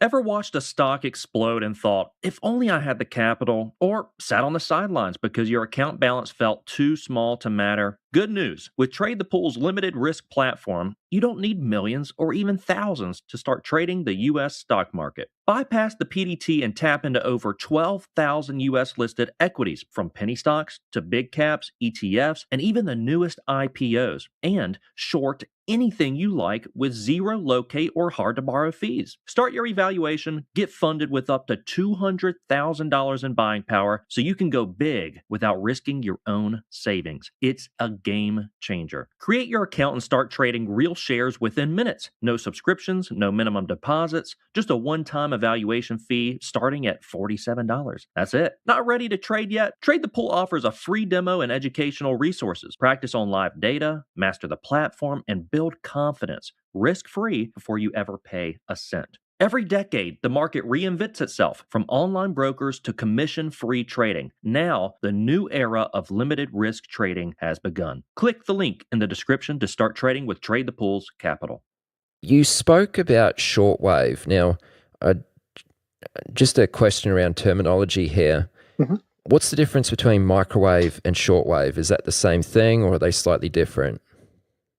The physical phenomena itself, it's the same physical phenomena. It's a radio frequency. But this is different frequencies of the radio frequency. So shortwave is the frequencies between 3 megahertz to 30 megahertz, and microwave is around 10 gigahertz. So 1 and then 9 zeros after it. So it's much, much higher frequencies. Okay, so what's ideal for trading? Obviously, shortwave. It depends on the applications, because microwave can travel up to 15 mile, and then you need a repeater. Okay, but while shortwave can travel thousands of kilometers without requiring any repeater. The physics implication of higher or lower frequencies allow shortwave to travel long distance without scattering through the atmosphere, while microwave, for physical reasons, scatters much faster and actually disperse after up to 15 miles, something like this.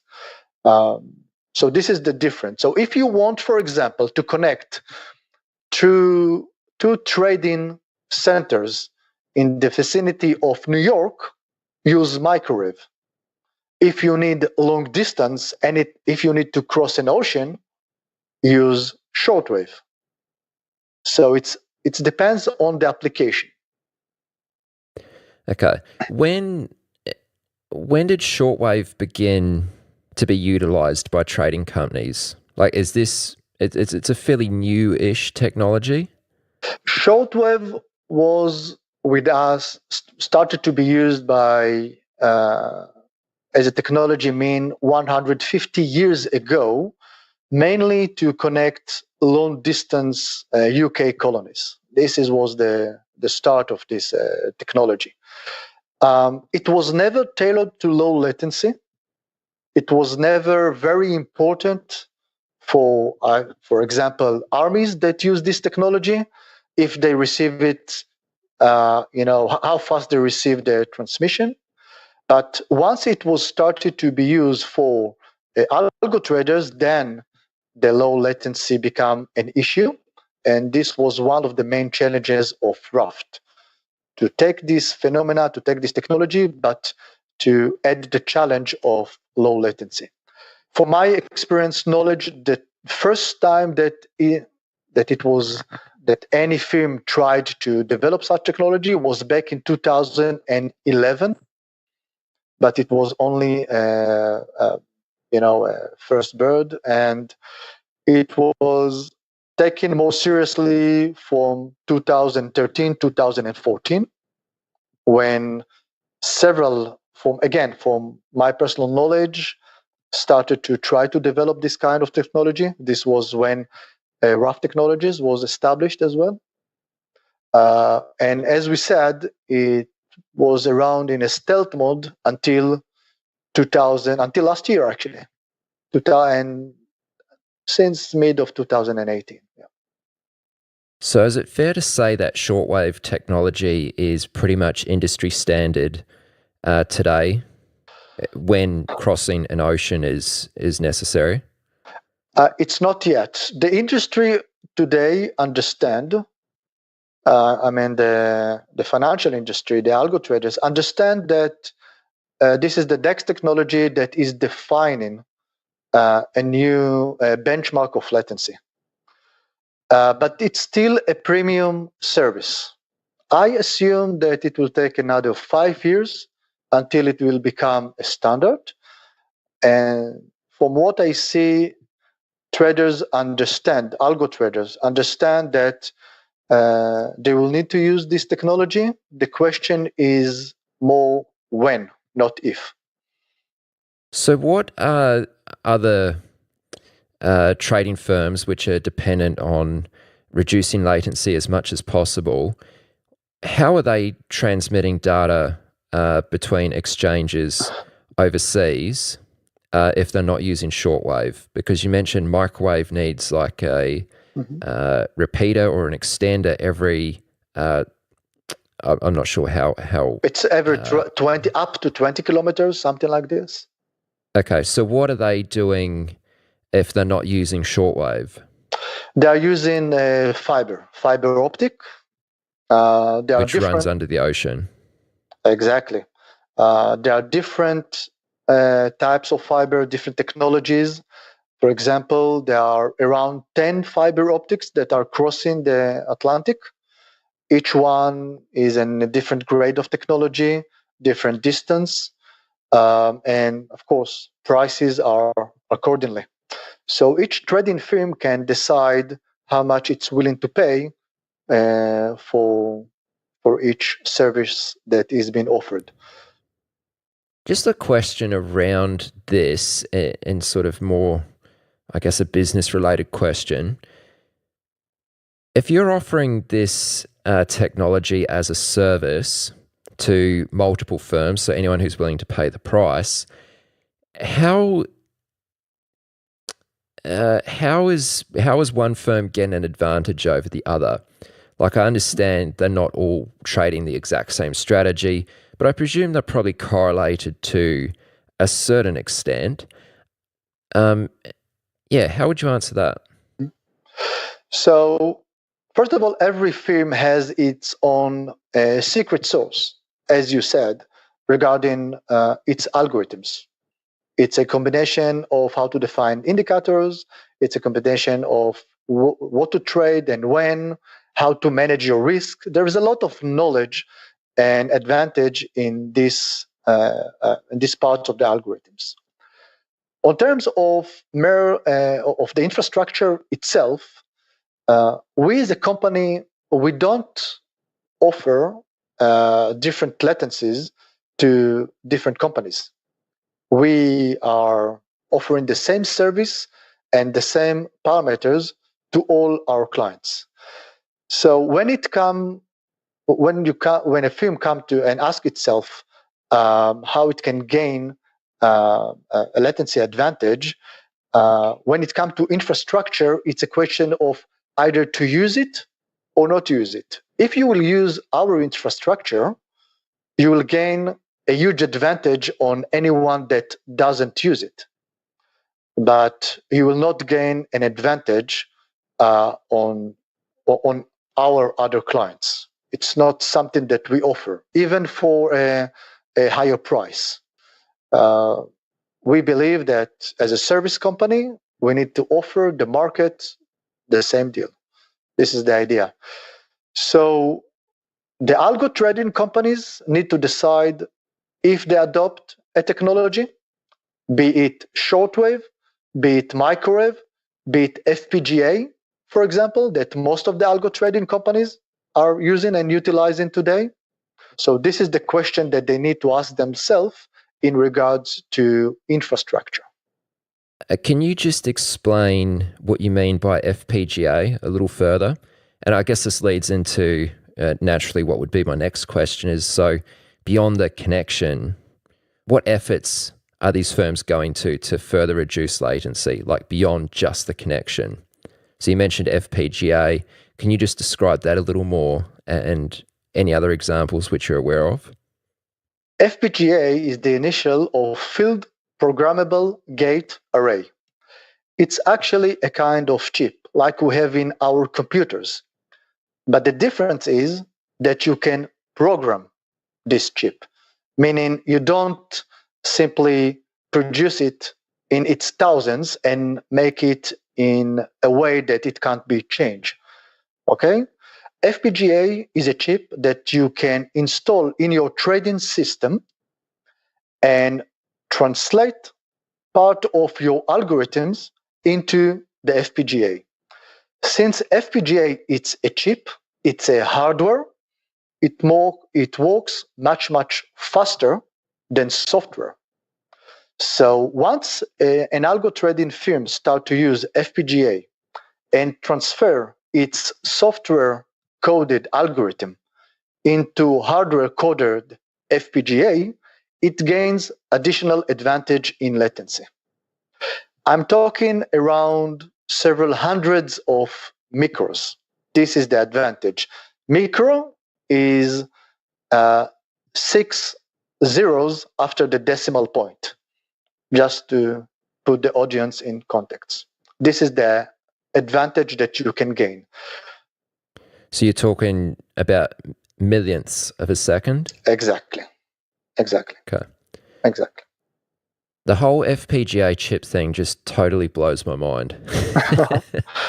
How sophisticated can the algos be, which are, I guess, FPGA chips? Like, do they just do very simple operations, or are some of them quite sophisticated strategies? Usually, FPGA is being utilized mainly to disseminate the market data. Imagine yourself that you need to digest huge amounts of data in order to extract the unique indicators that you want to install into your algorithms.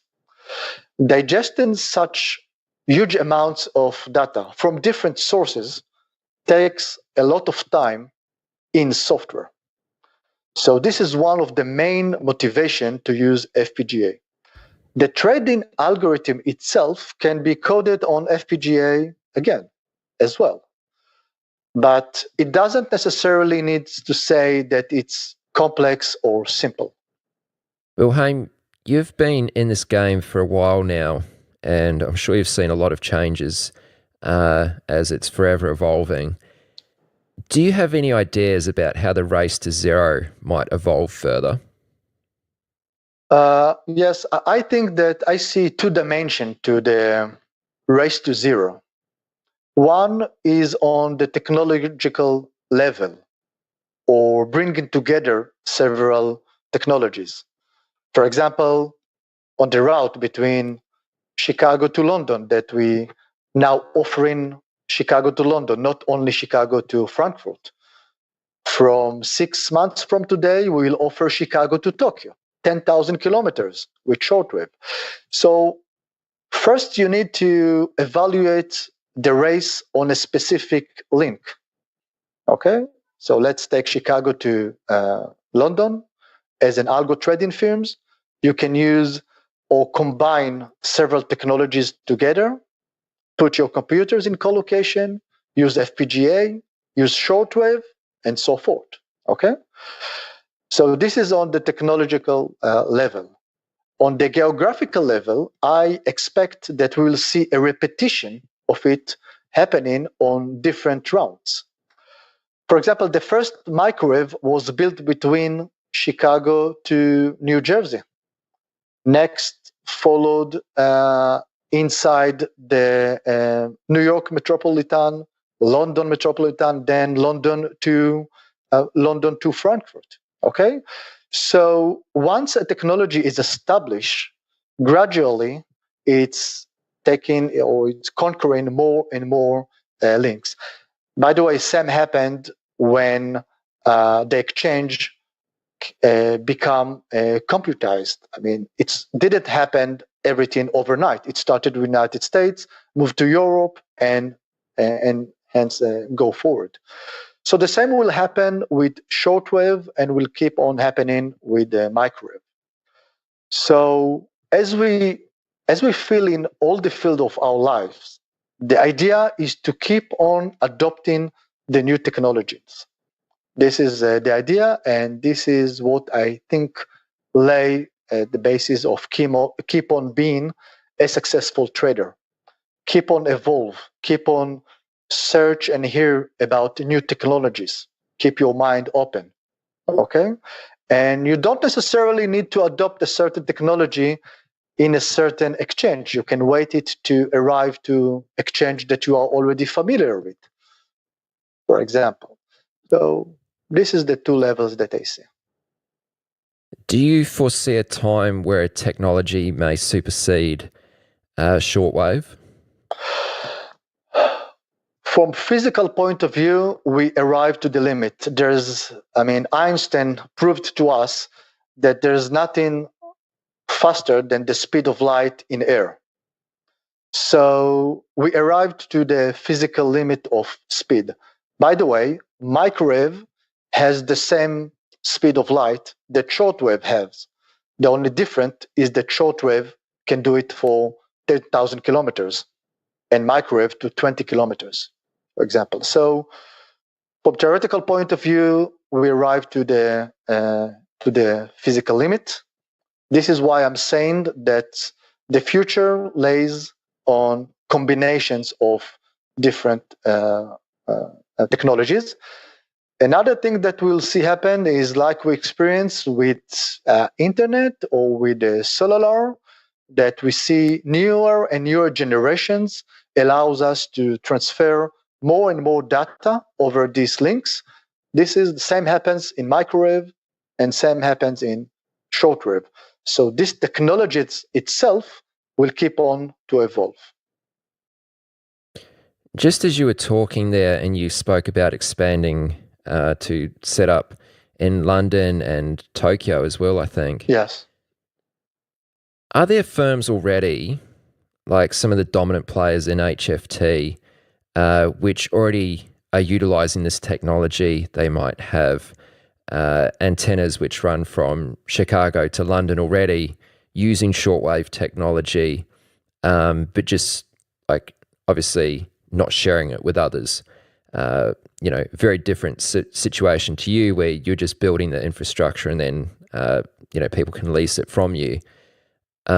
Is it the case that some of these big players, and, maybe some of them are your clients, I'm not sure, but is it the case where they just go out and build their own towers? My estimation is that there are. I can tell you if it's 1, 2, or 10. I assume it's very, very few. Again, but this is my knowledge and my intuition. Of course, it's not something that they talk with me about. It's not something that they are sharing because, as you said, they are keeping it to themselves. From our point of view, it doesn't make a lot of difference because let's say that even one company has one link, it not necessarily says that it will not use or utilize our link, either because it doesn't has it yet or at all doesn't plan to do it, or it decides that from cost-effective point of view, it's better to them to buy a good service rather to maintain a technology, because to develop and maintain such technology costs a lot of money. Or they simply want more bandwidth on the same route. We as a service company, we offer it to all the markets, and we don't care if you already have this technology or not. This is our position. All right, Haim, well, let's wrap it up on that note. If someone wants to find out more info about what you do, where is the best place to go? Simply go to our website, Raft, RAFT, _tech.com, and send us an email to our info. This is how many of our customers arrive to us, simply search into shortwave or WAF technologies and send us an email. So it will be very easy to do. Very good. And are you on Twitter? I'm on Twitter, yes. It's Haim Ben-Ami, at Haim Ben-Ami. That's it. This is where I am. Okay. Very good. Well, I appreciate your time, Haim. It's been an interesting conversation, and I find this nerdy stuff very interesting. So, thanks once again, and let's chat soon. Thank you very much, Aaron. Thank you. You've reached the end of this episode of Chat with Traders, but rest assured, there are more episodes loaded with real market insight and zero hype on the way soon. So to stay updated with each great new release, subscribe to the podcast in iTunes, and we'd love it if you'd leave a rating and review. We'll catch you next time on Chat with Traders.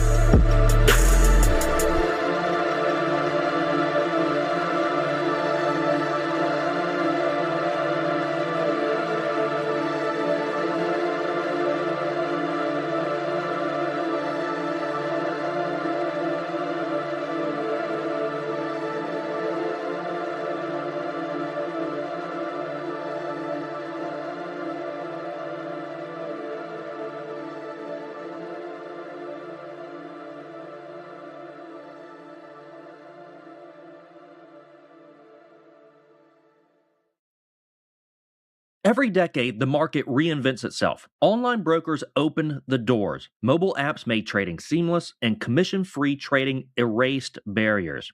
Now, a new era has begun. Meet Trade the Pool. limited risk trading. From now on, your trading risk is capped and your trading opportunities are limitless. Trade the Pool funds home-based stock traders with up to $200,000 in buying power. That means you can trade large positions and scale your strategies without risking your own savings. It's time to trade with more capital, actually worth more of your time and effort. Ready to trade the Pool? Click the link in the description and join Stock Trading Revolution today. Doesn't your portfolio deserve the best? Then join Tasty Trade, Investopedia's best platform for options trading 2026. Trade smarter with advanced charting tools, backtesting, a pre-built strategy selector, and more features. Join Tasty Trade today and earn a double commission rebate up to $3,000 total on your stock and ETF option trades for 30 days. Visit tastytrade.com/chat for more info. All applicable regulatory, exchange, and clearing fees still apply. Options involve risks and are not suitable for all investors.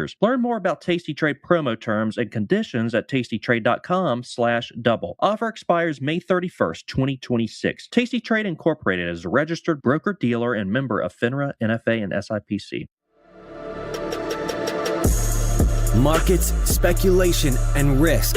This is the Chat with Traders podcast, hosted by Aaron Fifield. Boys and girls, what is up? Welcome to episode 198. On this episode is a special guest and someone who in 2018 landed a spot on Forbes 30 Under 30 of Finance, Christina Chi. In her early 20s, after graduating from MIT, Christina and two classmates, Luca Lin and Jonathan Wang, who had collectively been trading futures from a campus dorm room, founded Domeyard. It was 2012, and Domeyard was to be one of the few high-frequency trading hedge funds. This is a little unique because the majority of HFTs operate as proprietary trading companies. As Christina states during the interview, by all means, we should have failed, given the three of them had little trading experience and minimal insight to the hedge fund industry.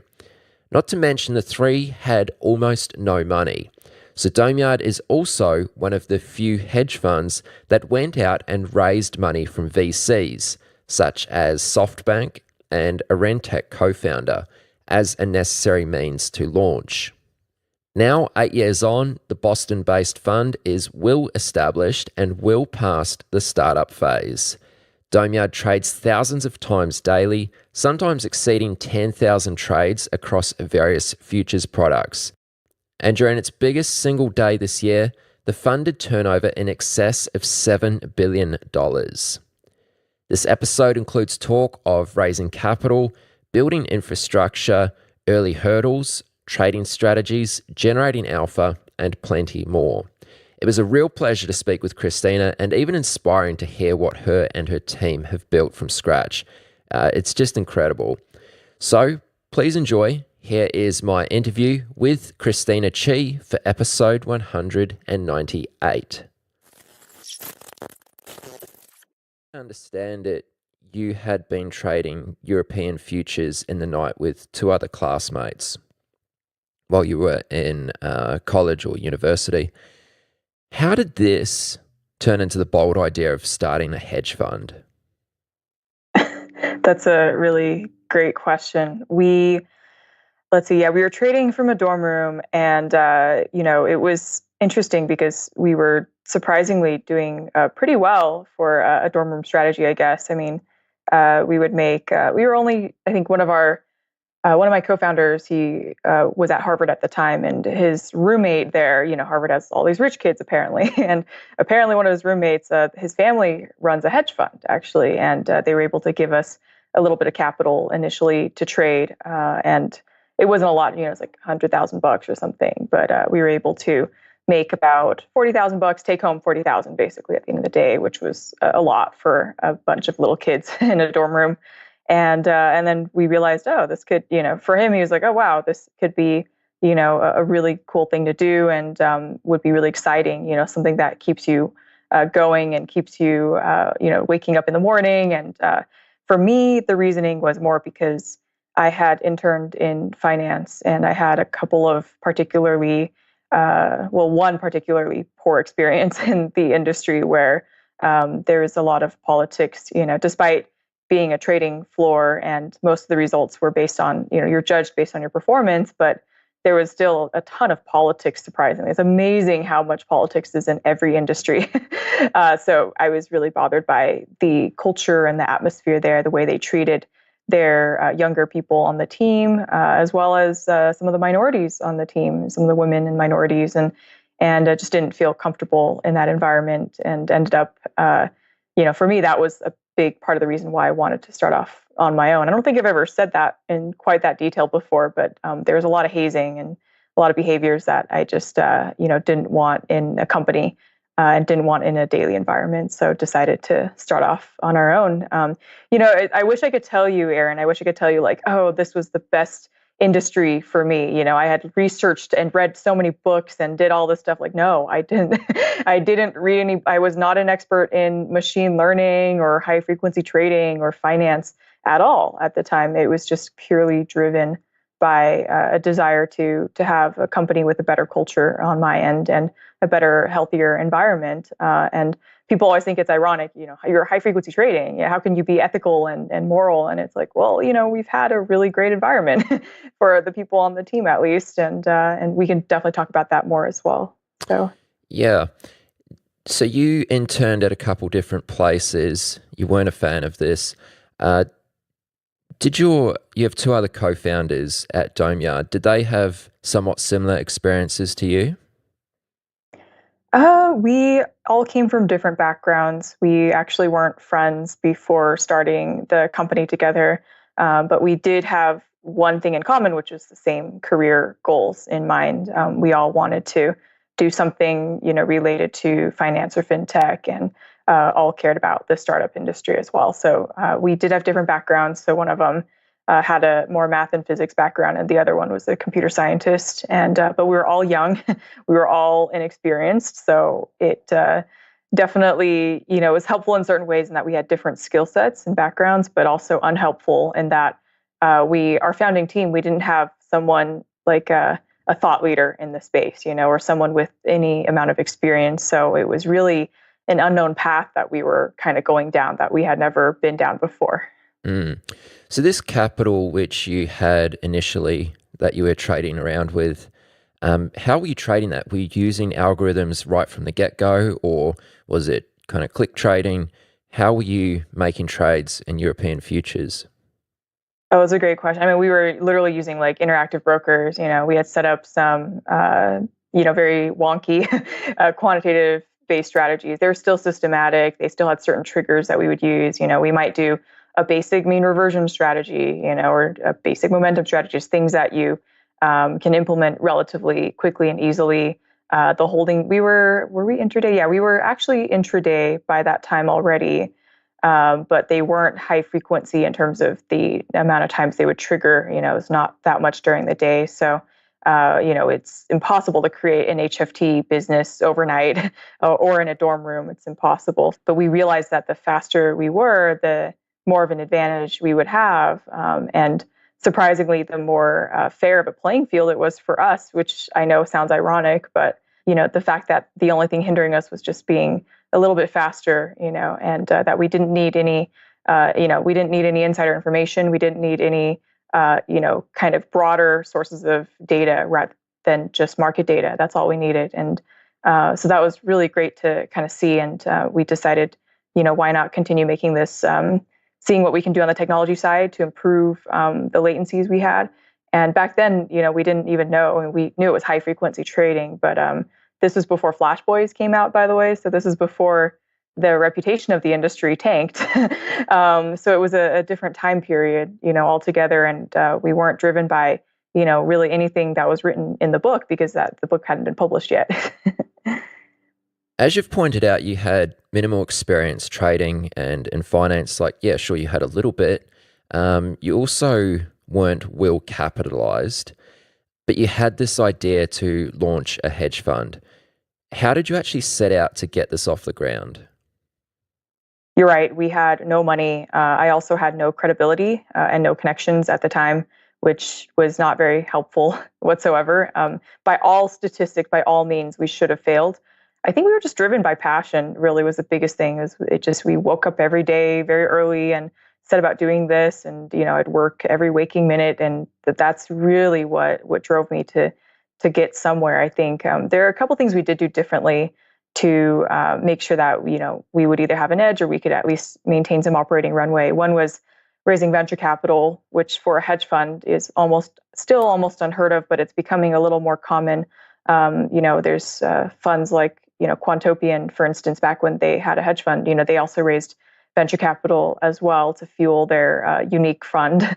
We've also done the same thing. We raised venture capital as well from some great folks in the industry who believed in us and wanted to maybe pass the baton or see what we were made of, whatever it was. But that support was fantastic. It also gave us the credibility that we didn't have at the time, but desperately needed. So that was one way that we went about things. The other was building all of our technologies from scratch as well, which is both good and bad. I don't know if I could really recommend that to anybody today because the world is a different place than it was even 5 years ago or 8 years ago. It's a different scene today in terms of what the technology landscape looks like.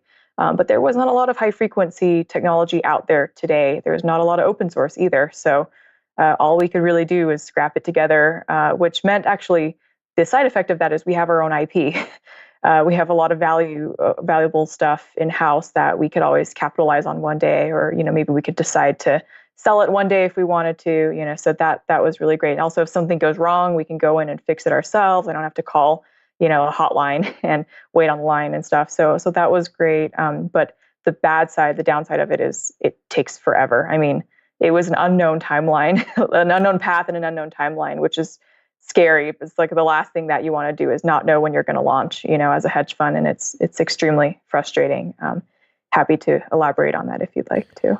Yeah, I'd love to ask you some questions around raising capital and also building out your infrastructure.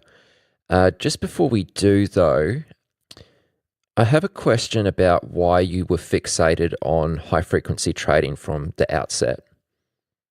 I wanted to combine finance and technology, and didn't even know what fintech probably wasn't a thing back then.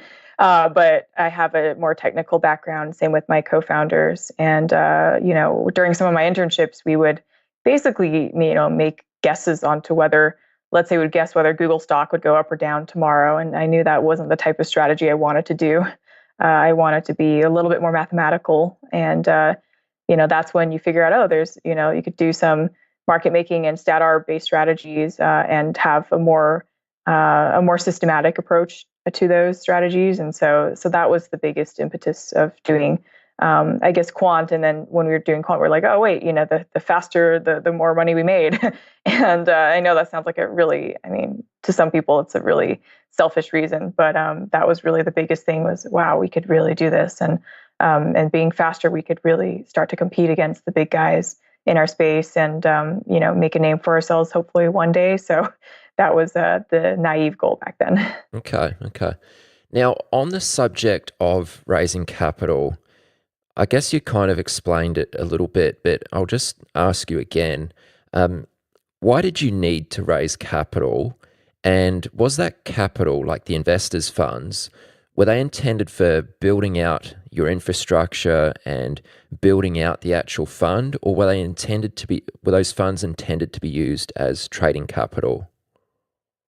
So I'll answer your second question first, which is this is meant purely for operations. So management company operations like paying for employees, buying software, getting data licenses, paying for data feeds, all those expenses that and legal fees and whatever service providers, any kind of expenses that lead up to the launch of the fund itself. I think the other thing is if we could have raised enough money in the hedge fund on day one, maybe we wouldn't have to raise venture capital to begin with and sell. Why sell a chunk of your company, right? That's a pretty risky thing to do. But we knew that on day one, given our backgrounds, we weren't even qualified or capable of raising enough money in the hedge fund. And so the biggest thing we needed to do, because we're high frequency trading as well, we couldn't just launch the fund overnight. We decided, to build the order management system, feed handlers, execution gateways, market engine simulators, like all those different tools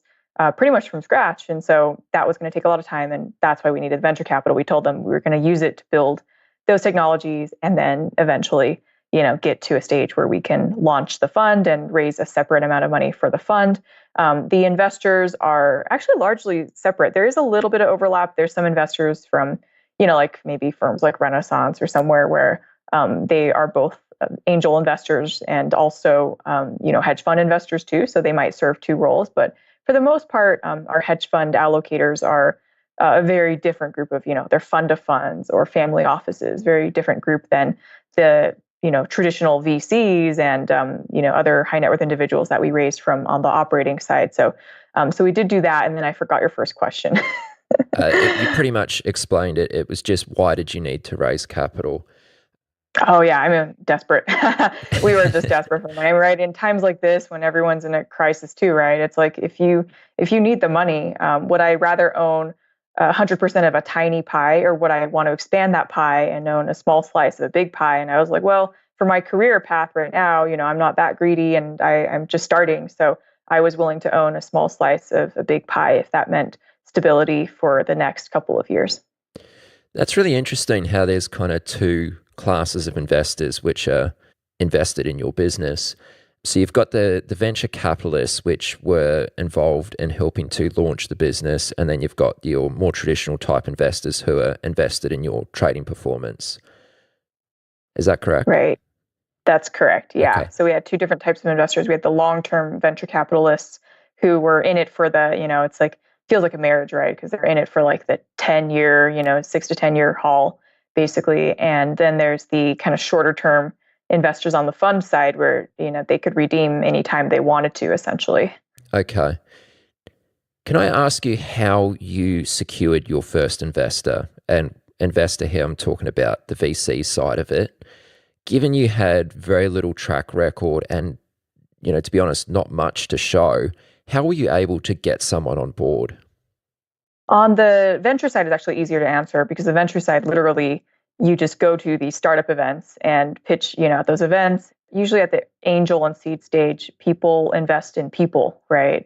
They shouldn't be investing in numbers like revenue figures because you shouldn't really have any. And if they do judge you by that, it's a very inaccurate indicator of future success because most companies, you look at like Twitter or I don't know, Uber, certain companies like that, they didn't have any revenue until much later on. And some of them haven't even, a lot of firms haven't broken even yet, even though they've gotten billions of dollars in funding. So it's based on people at that stage, which was great. But then when it came down to raising money for the fund, it was a different story. It's almost like separate strategy in terms of, it was a little bit more about showing some numbers, and we couldn't really, because we didn't have any numbers at the time to really show for high frequency strategies. We had to really just do what we can. So like we would show like some back tests, for instance, and then have to have a ton of disclaimers about like, we only did one back test, we don't overfit. We're not trying to, show you the best one. And although most investors probably didn't believe it anyway, they're like, they've never seen a bad back test before, right? So it's pretty much useless. But we still, tried to explain our methodology. We explained what we were doing. We did offer day one investors lower fees and higher controls, so more liquidity. And that helped a lot too. And also, higher communication channels in terms of maybe I would send weekly emails to certain investors so they would feel more, feel better about, what was happening, or at least understand that, what we were doing that week. And then, obviously offering them a discount on the fees and lower, better liquidity terms so they could maybe redeem at any point in time, maybe get rid of the lockup period, things like that. That helped a lot. And one thing we realized is even if we got rid of the lockup period, not a single investor redeemed, within, let's say, 1 or 2 months or even within a year. Usually when an investor makes a decision like that, if they're a good allocator, they're in it for the long haul, but they just like having that free option available in case there's a pandemic, in case there's some event where they actually absolutely need the liquidity. So, but yeah, that was really helpful from day one to kind of get that. And then there are also, what's interesting, Aaron, is there also are quite a few investors out there that particularly allocate to day one funds, and they do expect the kind of lower fees and they expect, maybe a side letter or whatever.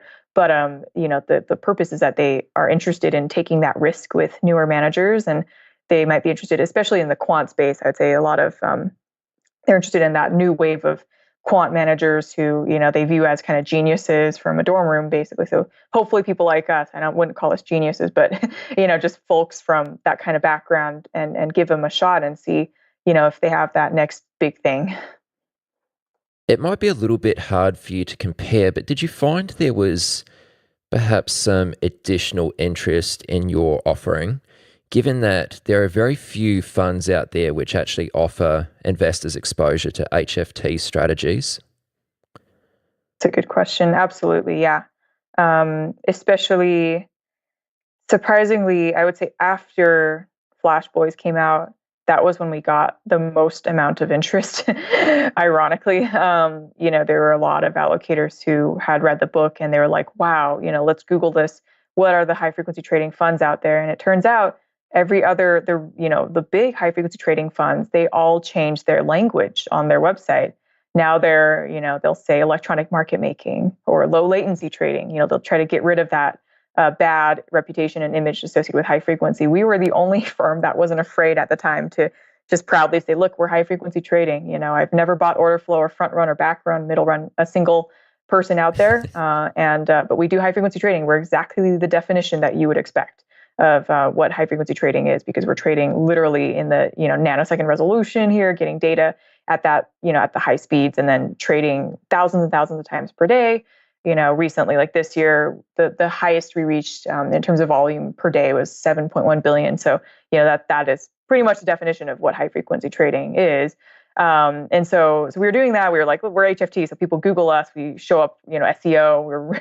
We would show up at the very top without really trying. And people would just reach out to us and be like, hey, we heard about you. Can we schedule a phone call? So that happened as well after a certain point in time, and was relatively, nice and helpful. I mean, obviously people would always have concerns like, hey, what do you front run? And like, how do you handle order flow and things like that? And we would just simply say like, we don't buy order flow at all. And it's just not the type of trading that we do. And we don't, do what they described in Flash Boys, where they're blasting holes, through mountains, under the river, whatever, to try to wire between different exchanges. Back then, we literally were just trading within a single exchange, actually. So we didn't need the speeds between, transatlantic cables or whatever. We didn't need any of that kind of stuff. So it made it a lot easier back then. And then, over time as well, I think a lot of the myths in the book have been debunked or explained by folks over time. So most of the investors have gotten a lot more, educated about our field, which has been helpful too. I'd like to spend a little time speaking about how you built out the infrastructure. So you mentioned earlier that you built everything from the ground up, from scratch, internally. Is this unique for a HFT fund to do so? I wouldn't say it's unique. It's something that, especially if you're starting out in an industry that's relatively still relatively new at the time, or just hasn't quite been commodified yet. It's something that you kind of just have to do to get up and running. I will say today, because after Flash Boys came around, actually there were a lot more startups that started doing HFT technology.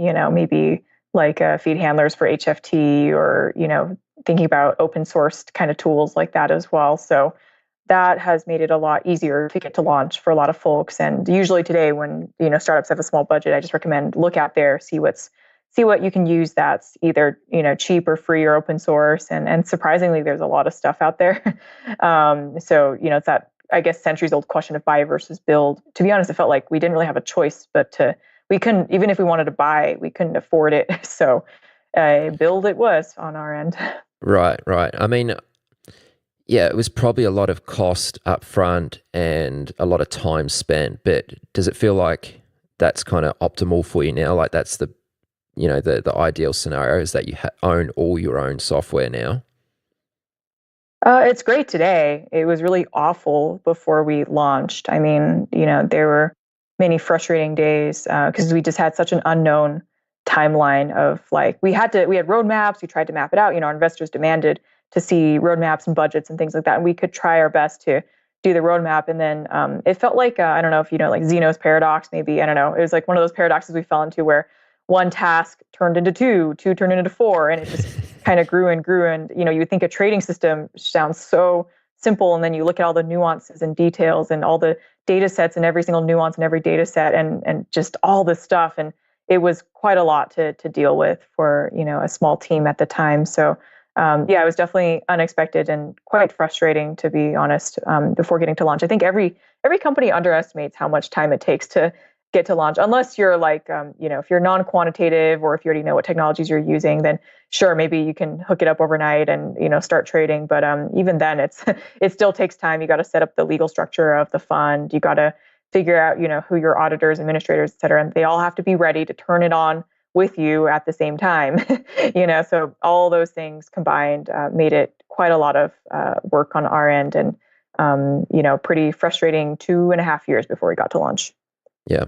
Now, this might sound like a bit of a naive question, but just for anyone who might not understand, what's the right word here, might not understand what goes into building an HFT business, which is probably a lot of folks. What did you have to build? Like, what took 2.5 years? What were all the different components that had to be developed? There's so many.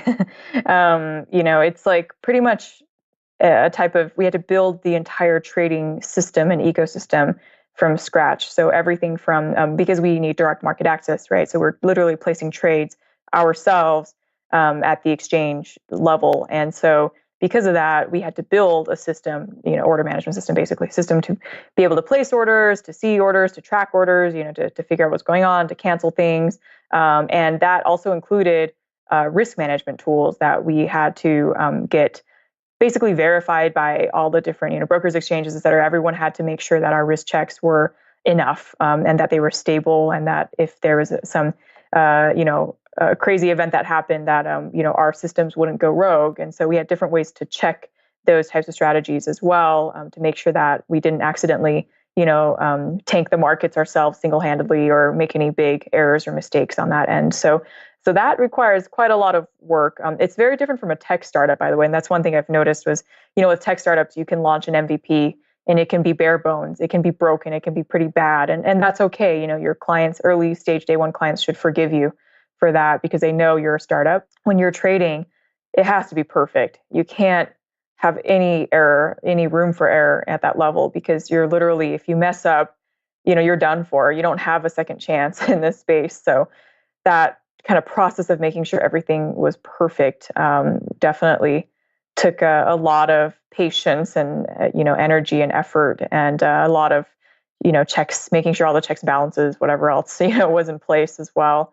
So that was a big thing. And then how do you process data, right? It's another big question of how do you get the data that we wanted? We had data directly from the exchanges, but then how do you process that data and turn that data into an actionable, some kind of value that we could extract from it? And so how do you do that as well? So that took a lot of time to figure out and to process, and then, data pipelines, they would always break. We would always have some kind of issue that happened. And so figuring out how do we timestamp that data, how do we process that data, was also a big question that we would have in mind as well. Yeah, in general, it's quite a nuanced process, and it just had to all be relatively perfect on day one, or else, no, hedge funds rarely get second chances, I would say, unless you're famous and your name is already known, or you try to make yourself known. But back then we weren't. So, we literally just had one shot and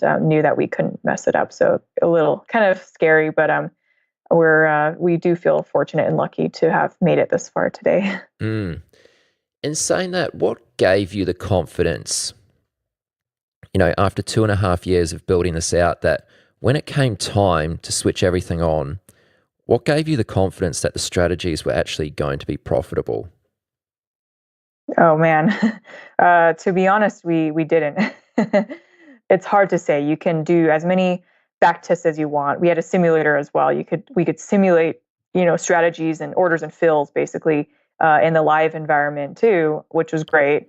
But even then, it's hard to replicate 100% what's going to happen in reality. So we did as much as we could, test as much as we could, and then one day, I remember the first day we launched, we were just kind of like, you know what, screw it, let's just trade, let's just do it. We got to we were very risk averse at the time too, and we're scared, to do something we've never done, and we're just like, you know what, let's just try it, turn it on, see what happens, and hope for the best. And that's literally, what we did. And thankfully, things didn't blow up on day one. Thankfully, nothing, crazy happened, and we were like, okay, this is great. Actually, we could, we figured out, we needed that kind of feedback from the markets, and we're able to fine tune the strategies even more, and just continued going from there. So, but yeah, it was definitely a relief to finally have launched and to be able to tell people, okay, we finally launched. We're no longer, felt like I was a fraud all the way up until we launched. And so we're like, oh, we're finally a real hedge fund, and we can have a real track record to show people, which was fantastic.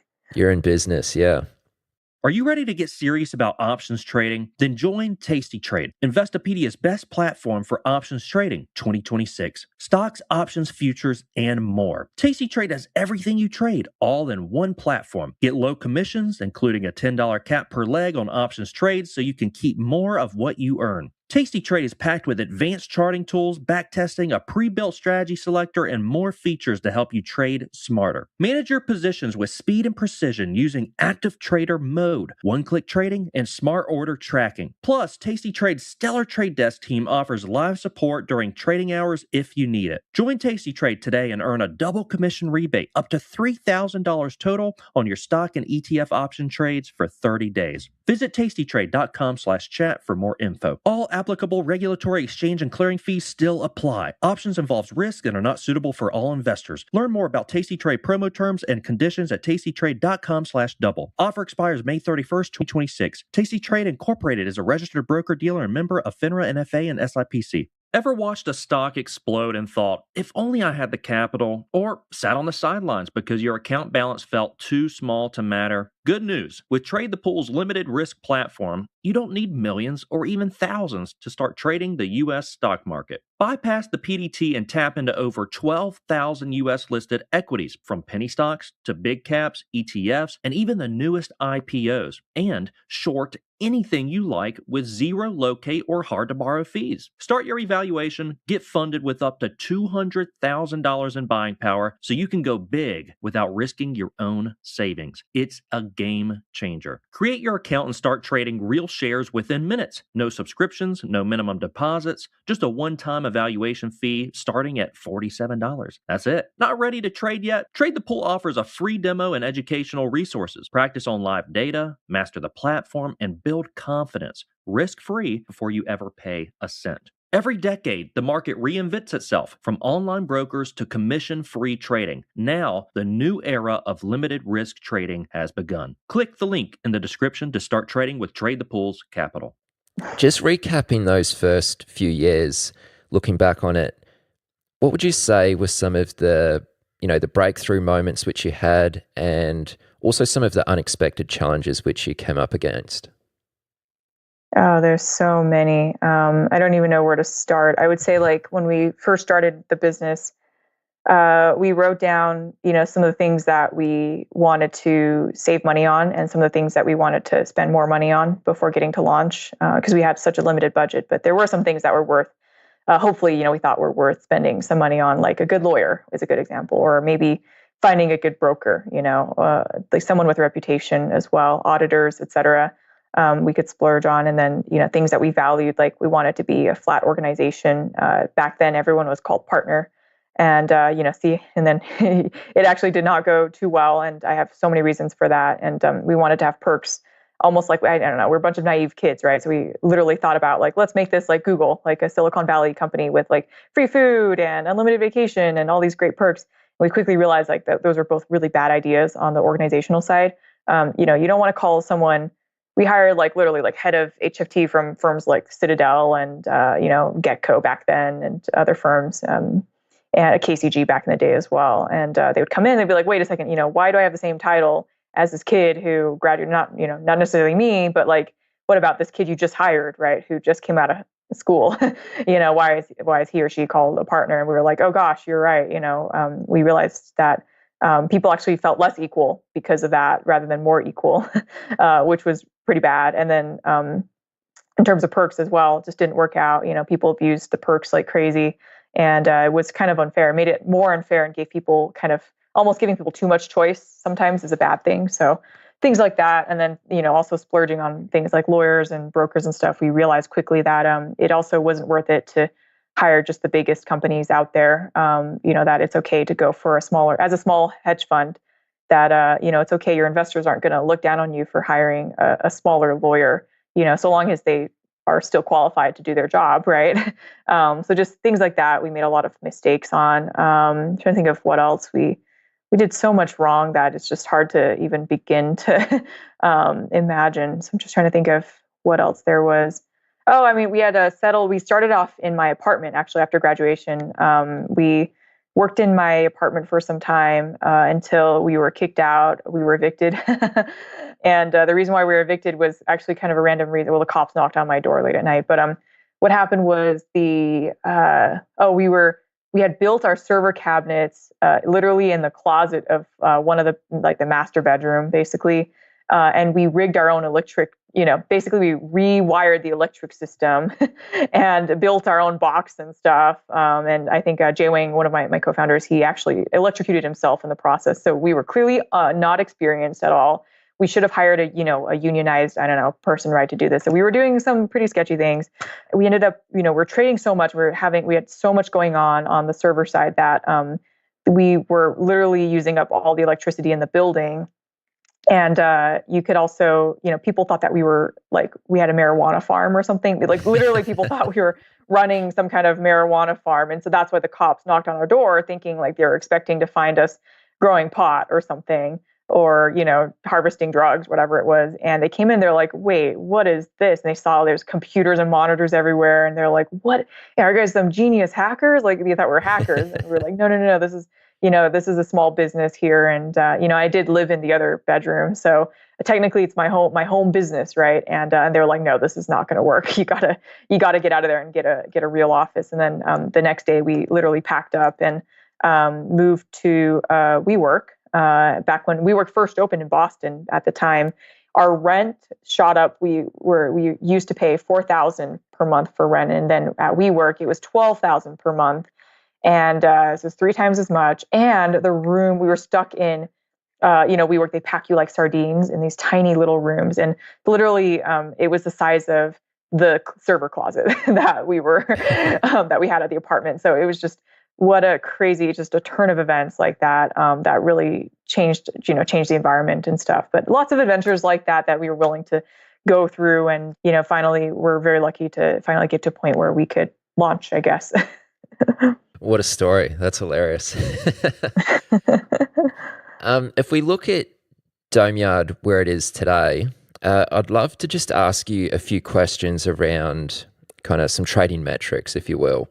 So can you tell me how many trades do you average per day currently? Of course, it varies, but just on average. Yeah.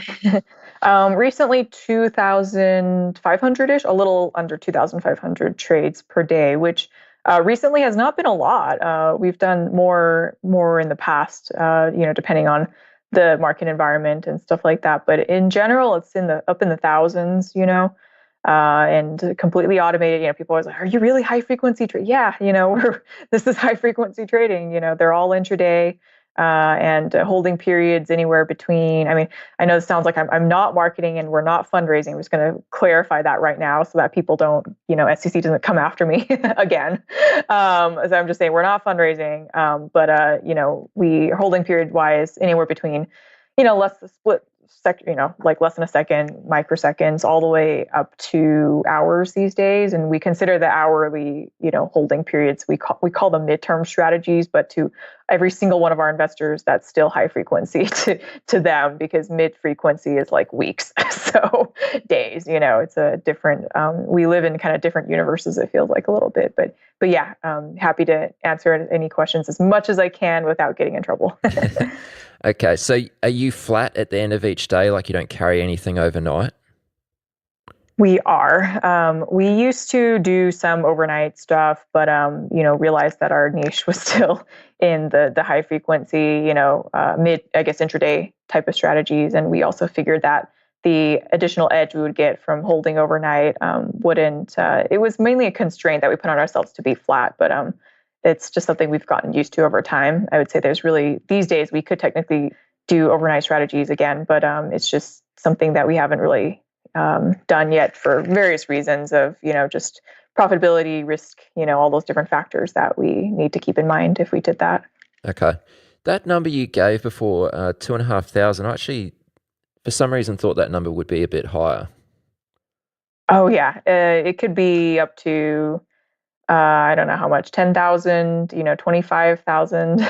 Okay. It really depends on what we're trading and how the markets are reacting and how much, what the liquidity profiles look like and all the other things like that too. So, sometimes it's just, actually during the virus, the volumes did shoot up quite a lot because there's, lots of speculators, lots of day traders and a lot of institutions. Everyone's just very active right now. So it did shoot up a little bit, but for now, it's down to the 2000s.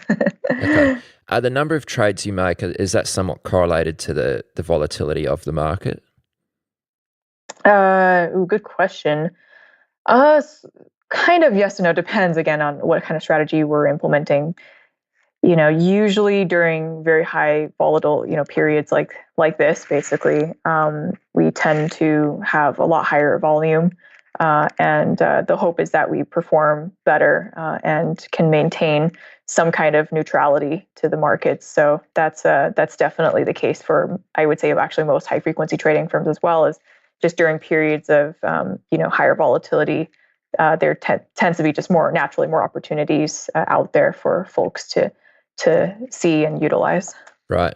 And are you able to share your win rate? Oh man, I actually did not. That's one thing I did not ask the lawyers about. But in general, I will say, we're really happy with our performance this year. We did have like 2 very particularly disappointing months in general, but overall, we're definitely still by a huge margin beating, all of our benchmarks. So it's been a great time for us to, and also because this is also the first recession we've been through too, because we didn't go through '08. I was still in school. So that was the other thing, is because of this, we were able to prove ourselves and be like, you see, we can finally show we've been through, the ringer. We've been through this bad, these crazy times, and that we can show that we can, go through those and more. So, we've had some disappointing months, but in general, it's been all right. Okay. And how about average daily turnover? Of course, that would vary with the number of trades, but just broadly speaking. Oh man, just turning over so much. It can really add up to quite a lot. I mean, we would trade like recently, again, like the most was 7.1 billion, I think, per day this year. So we've gotten quite high and substantial in terms of the volume and turnover rates. And it'll probably continue like that hopefully for some time. Right. And given that you're trading so much, and I don't know your win rate, but I presume it's above 50%. Are you profitable at the end of each day? Like, I presume a losing day would be pretty rare. So we are not necessarily profitable at the end of each day. And I think that's something, unfortunately, for us and maybe even for other firms as well, it's become a lot more common. Like, I know we read articles about Virtu, not having a single losing day in years, right? And you're like, wow, is that standard for the industry? I'll say probably not. Most HFT firms, we can end the day losing, having a negative, much less money than like the day before. That does happen as well. So, the goal is though that we do aim for 100% winning days nonetheless. And, when a losing day happens, that's okay. We try to deal with it. Usually what happens on our end is like, we might have 29 winning days and then one big losing day that just wipes out everything we made during those 29 days. Sometimes that kind of stuff, does happen to all companies, all firms, but it's life, right? And we've learned how to deal with those types of days, how to mitigate those risks and learn from those, crazy experiences. Okay. And now I haven't asked you what products you're actually trading. Like, what markets are you most active in? Pretty much almost everything. We're not as active in we're active in primarily U.S. markets right now, but U.S. equities is probably the one big market that we're not as active in at this point in time. We've traded before in the past, but at this point in time, it's just not the market for us. Most of our strategies are concentrated in futures.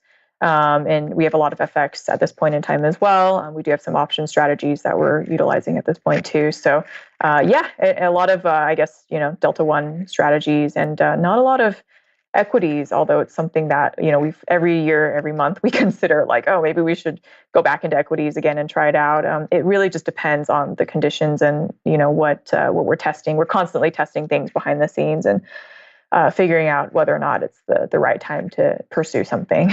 Okay. And is that all futures in the US, or not all of them, but is it, or are you more focused on like indice futures or commodity futures, or pretty much the whole mix? It's the whole mix. Yeah, we're pretty agnostic within the future space at this point in time. They do have to be products that are, relatively frequently traded, or else it would, not be worth it for us to deploy a strategy within. So they're heavily traded products that we can hopefully take up, a chunk of the ADV, not a lot, maybe like, aim for 1 to 3% of the average daily volume of that product. But so we do look for things like that. But in general, we try to be agnostic in terms of sector. Okay. Now, this might be a bit of a broad question, but just on your strategies, in such a highly competitive area of the market that you compete in, how do you seek to generate alpha?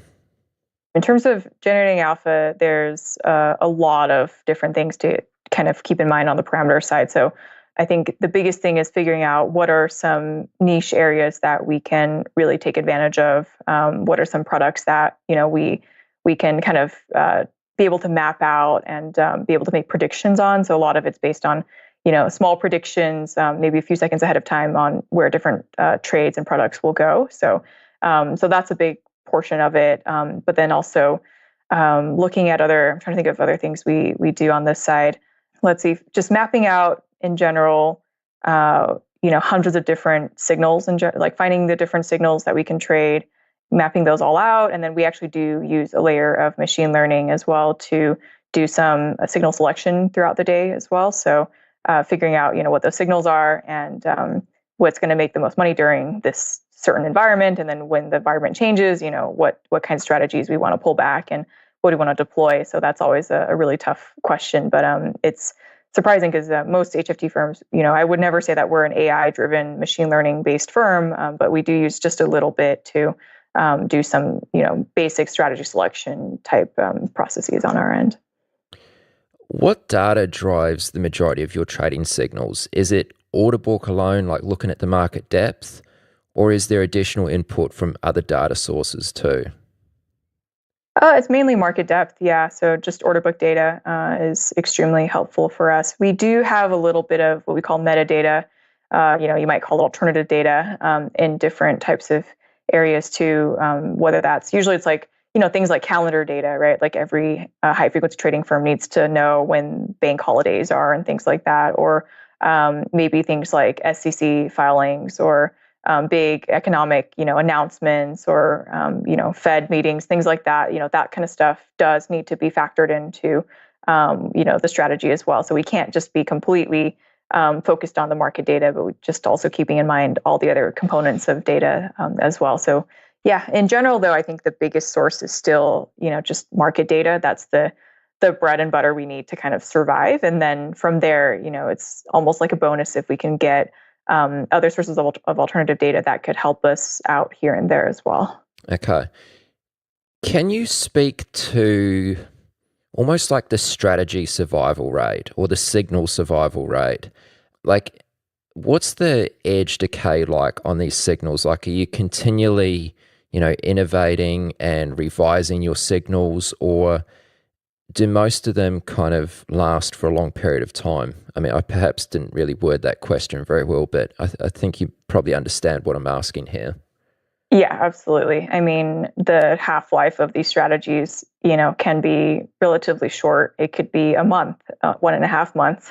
and then within 3 months, the strategy is, pretty much almost worthless at that point in time. And so it's a process of constantly revising those strategies, a process of constantly finding new strategies as well, and modeling those strategies in different environments to see, how they would do. And then also figuring out, why did the strategy die? And they could die for so many different reasons. A lot of it's because competition has caught up, or maybe because the environment's changed and the signals that you're looking at just are no longer valid for whatever reason that happens too. So there's all kinds of different reasons, but it's just important to be able to figure out when it happens and why, and be able to move on quickly and not get too attached to one or two strategies. But we have like hundreds and hundreds of different types of signals to potentially deploy and take a look at. So just making sure we're careful there. I know there's stories about, like, I don't know if you've heard, there's stories of like Renaissance, for instance, and other types of funds where, when people leave those types of firms that are doing really well, one of the biggest reasons why it's hard to spin out of certain, successful HFT firms and to just do your own thing and be more successful is, a lot of it's because they're constantly revising their strategies over at Renaissance as well, I'm sure. When you steal a strategy, by the time you get to launch 3 months later, that strategy is already dead and it's just no longer effective. So that's definitely something that we do as well on our end, is just, it's not on purpose, but just the nature of high frequency trading is just that the opportunities you find may not necessarily last for a very long period of time, and they might be really niche. So once we find it, and once that niche kind of goes away, then we're on to, hopefully the next thing. During the trading day, what level of human input or decision making is there? Obviously, the trades are all automated, but is there any human intervention during the trading session?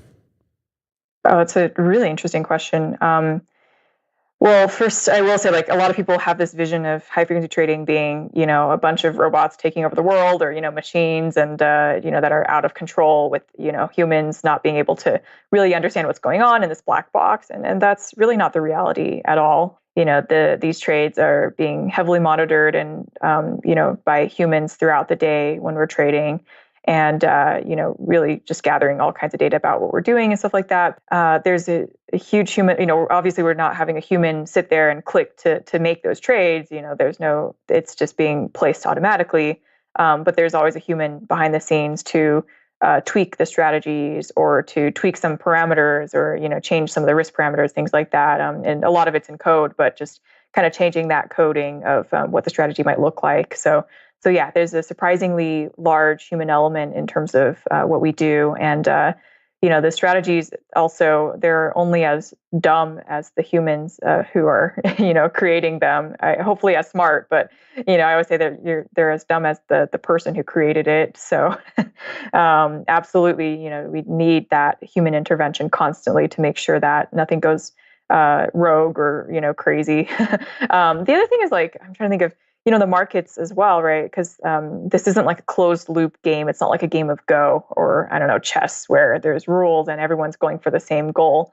In the financial markets, things are constantly changing, to the point where even today, right, we see a lot of things like oil going negative, things that economically, like in your textbook, you would never, it just makes no sense, and that happens all the time. And a lot of that might be it's just driven by very human behaviors. And so you need to have a human behind the scenes to understand those behaviors in order for your strategy to do well. You can't just have a strategy that, you can, even if it's some kind of deep learning model, or, if it's learning by itself from its own inputs and stuff like that. Like that's great. But again, you can't quite model the financial markets. And we've seen startup after startup, including Watson as well, IBM Watson, trying to model the markets with their ETF. And you look at how they're performing, and it's just not the best start to the ETF AI driven, stuff. Yeah, absolutely. My personal opinion as a high frequency, ironically as a high frequency trader, is that there is an important human element that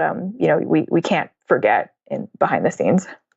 Now, as you are a high frequency trading fund, obviously speed and reducing latency is a big factor in what you do.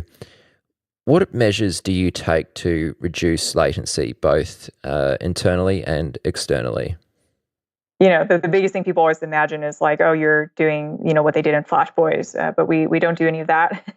Biggest things on our end is purely pretty much, just internally making sure, okay, let's, gather data the fastest we can. Let's make sure that once the data is in place, between getting raw data and processing that and turning it into an actionable strategy, that we can reduce the amount of time it takes to be able to do that. And then also be able to run that strategy, on live data and be able to, place those trades as fast as you can. And for latency, it's basically, as soon as we discover a decision we want to make, the time between that decision and actually implementing it, that kind of that time we do try and reduce as much as we can. Whether that's just through direct market access, with the exchange, or making sure that our order management system is structured in a way that is fast and efficient and can process a bunch of orders at the same time without having too much lag.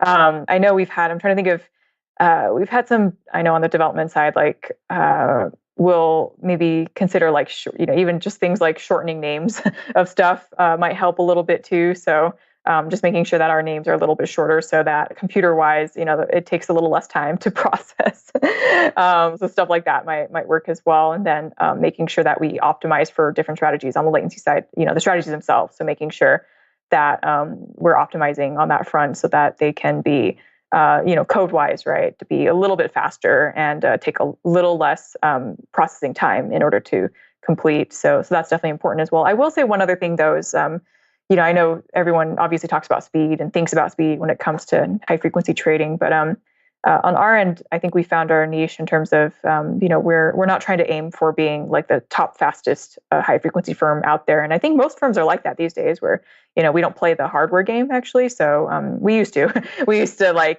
assemble our own hardware, buy the best thing out there. And then we realized every year they're going to release a better, FPGA, a better, piece of hardware somewhere out there. And do we really want to pay an extra $1 million? Is it really worth it?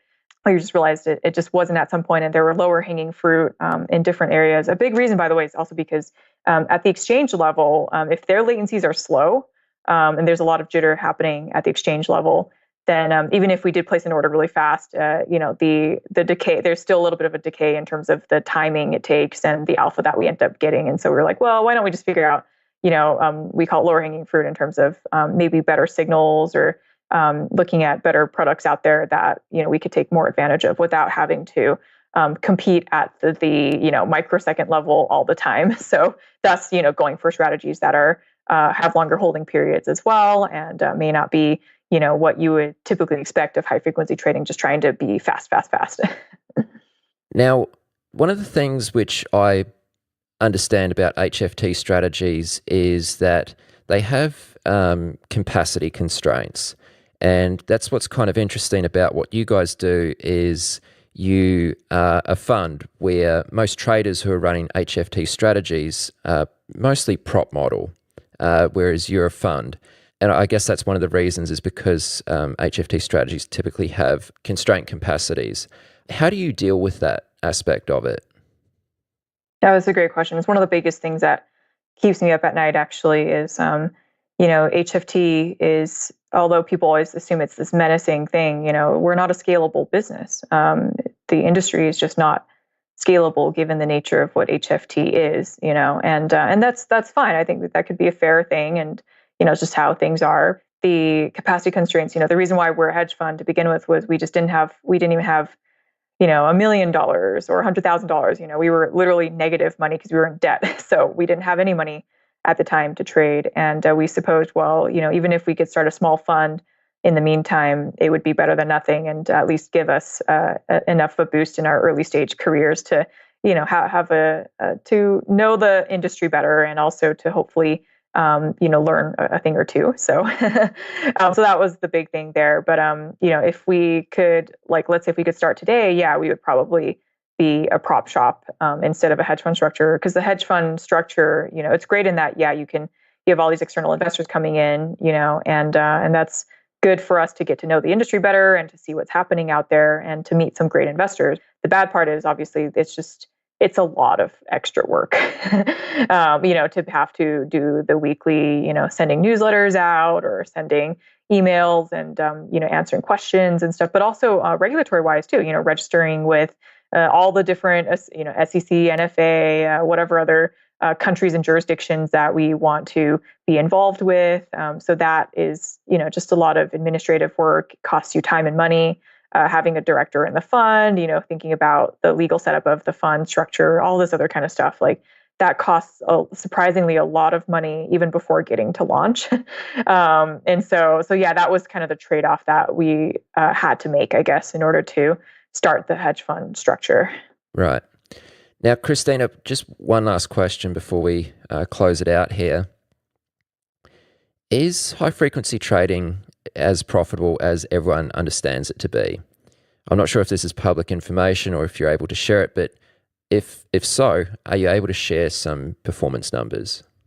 Yeah, absolutely. So I would say it depends on who you are, because some people imagine that HFT is just this money-making, cranking machine that never loses and stuff like that. And that's definitely not the case at all. It's a very it's fallible. It has issues, and that's the reason why a lot of HFT firms, that existed 10 years ago are no longer around today, right? It's because they still died for one reason or another, or they got acquired, or they just were no longer the profitability that they used to be. I think a good analogy, by the way, is like in the crypto space as well, where if you started a crypto hedge fund, I don't know, back in 2012 or 13, yeah, maybe you were great, you're good. Congrats on being one of the, earlier funds, right, in that space. But if you started a crypto fund today, most of the alpha is going to be pretty much gone, so it's kind of a similar thing where it gets harder and harder to compete as more people flood the industry like that. But I will say, like, it was really surprising for me because we had spent 2.5 years literally making no money at all, which is, for any startup, that's extremely frustrating and, almost like heartbreaking to see. And then the day that we started launching the strategies and stuff, we were super nervous. And I remember turning it on and literally there's nothing, like we weren't trading at all and just nothing was happening. And we're just waiting around the table, in our office, just huddled there being like, what's going on? Why isn't anything happening? And then we just kind of gave up. By the end of the day, I just went to go grab, I think I went to go, eat some ramen or something. And then someone called me over there like, Christina, no, come back. It's starting to trade. And I was like, oh my gosh, the market's right about to close. And we literally started trading at the close and we checked our balance and we had made $70,000, in like a minute. And we were like, oh my gosh, that's more money than my parents make combined in a year. And that feeling of like, oh my gosh, have the tables turned, and hopefully we won't lose, hopefully we won't lose the money, but that kind of feeling of, oh my gosh. And then thankfully that, continued for some time. And we felt very, just like, holy crap, the wait was worth it. And what about like annualized returns, that type of thing? Are you able to share that info? Unfortunately, I can't because we've gotten in trouble for sharing it in the past. For like, it's considered marketing, and it just does not go well with. We were audited quite extensively in the past couple of years or so, and this was always one of the things that they always get us on is they'll listen to the podcast and be like, oh, why did you say that, and why did you have this tone when you said it, and like this could be construed as marketing in one way or another. So unfortunately, we're not allowed to market. I would love to though, because I'm so proud of, what we've done. Unfortunately, we're not the type of fund that can market that kind of information. Understood. That makes sense. I mean, the last thing you want is legal hassles. So totally understand. Well, Christina, just such an amazing job. It's really inspiring to see what you and your co-founders have done and what you've achieved over the past, I think it's 8 or 9 years now. So, especially having started from scratch, like built everything from the ground up, it's just incredible. Awesome talking with you. I'm very grateful for your time. And I know we've been trying to set this up for a little while, so I'm glad we could make it happen. If somebody wants to find out more about you, I know you've given a few talks and that type of thing, which are available on YouTube. You're also on Twitter. Can you please share your Twitter handle? Sure. It's just my name. It's at Christina Chi, which is spelled QI. Please feel free to check it out. I'm a little crazy on Twitter, which a lot of people don't like, but I think there needs to be more loud vocal voices in this industry. So, and hopefully hopefully I have some reason in terms of most of the stuff I say, and am not just completely crazy like some other folks in this industry, which is fine. But everyone has a different personality, so feel free to check that out. And then also recently I've been working on a data venture as well. So if you guys are interested in market data and infrastructure co-location, that kind of stuff, definitely feel free to reach out as well, because we do some really cool stuff on that front too. I did mean to ask you about that, actually. I mean, if you have time, do you want to just give a quick summary of what you're working on there? Sure. Basically, one of the biggest challenges we faced when we were launching the hedge fund was we had spent over $1 million, it's a shameful amount of money, over $1 million on data and infrastructure. And we feel like that barrier to entry is way too high. We want to lower that barrier for other folks out there. And just so you know, this has nothing to do with DomeYard. We're completely unaffiliated. We're not front running. DomeYard's not taking that data at all from anybody. So it's a completely different venture. But basically just offering, data that's a lot. It's the quality that we expect from, institution quality data.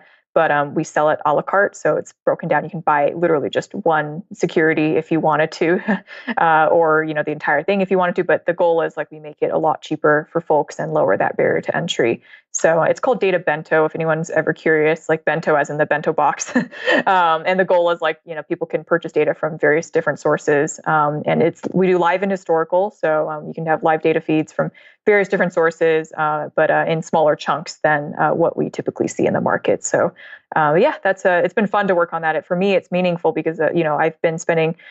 People always ask me questions about morality, you're an HFT, right? How immoral can you be? And I've always wanted to do something that hopefully would bring some value to the industry and have some meaning. And so for me, Data Bento has been fantastic in terms of bringing that kind of value. And I'm very lucky to, be able to have, to have the hedge fund reach a stage where I can be more hands-off now, and that we have a team, and that, the team is fantastic to kind of take over a lot of the day-to-day operations and things that I didn't want to do as much. So that's been very lucky. And then, to be able to start this data venture and hopefully help people out, that's been a dream come true for me. Yeah, that's cool. That's really cool. I'll make sure to include a link to that in the show notes. And if someone wants to find out more about DomeYard, what's the website? It's just domeyard.com. Okay, nice and easy. Yeah, just so people know, we were named after the MIT Dome and Harvard Yard back then. We didn't want to name the fund after ourselves, and then by coincidence, the .com was pretty much free, so we were able to snag that pretty quickly and got pretty lucky with the name. Nice. Well, Christina, very grateful for your time. Really appreciate you doing this. Thank you very much, and we'll talk again soon. Thank you, Aaron. It's been an honor. You've reached the end of this episode of Chat with Traders, but rest assured there are more episodes loaded with real market insight and zero hype on the way soon. So to stay updated with each great new release, subscribe to the podcast in iTunes, and we'd love it if you'd leave a rating and review. We'll catch you next time on Chat with Traders.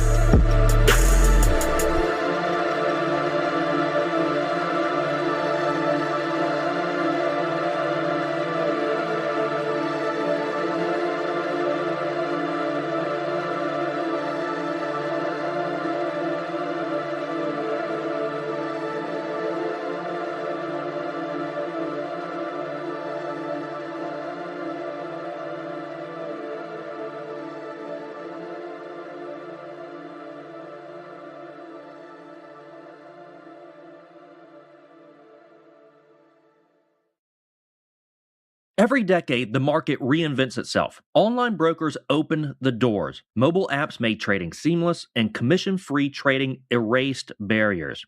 Now, a new era has begun. Meet Trade the Pool, limited risk trading. From now on, your trading risk is capped, and your trading opportunities are limitless. Trade the Pool funds home-based stock traders with up to $200,000 in buying power. That means you can trade large positions and scale your strategies without risking your own savings. It's time to trade with more capital, actually worth more of your time and effort. Ready to trade the pool? Click the link in the description and join Stock Trading Revolution today. Doesn't your portfolio deserve the best? Then join Tasty Trade, Investopedia's best platform for options trading 2026. Trade smarter with advanced charting tools, backtesting, a pre-built strategy selector, and more features. Join Tasty Trade today and earn a double commission rebate up to $3,000 total on your stock and ETF option trades for 30 days. Visit tastytrade.com/chat for more info. All applicable regulatory, exchange, and clearing fees still apply. Options involve risk and are not suitable for all investors. Learn more about Tasty Trade promo terms and conditions at tastytrade.com/double. Offer expires May 31st, 2026. Tasty Trade Incorporated is a registered broker-dealer and member of FINRA, NFA, and SIPC.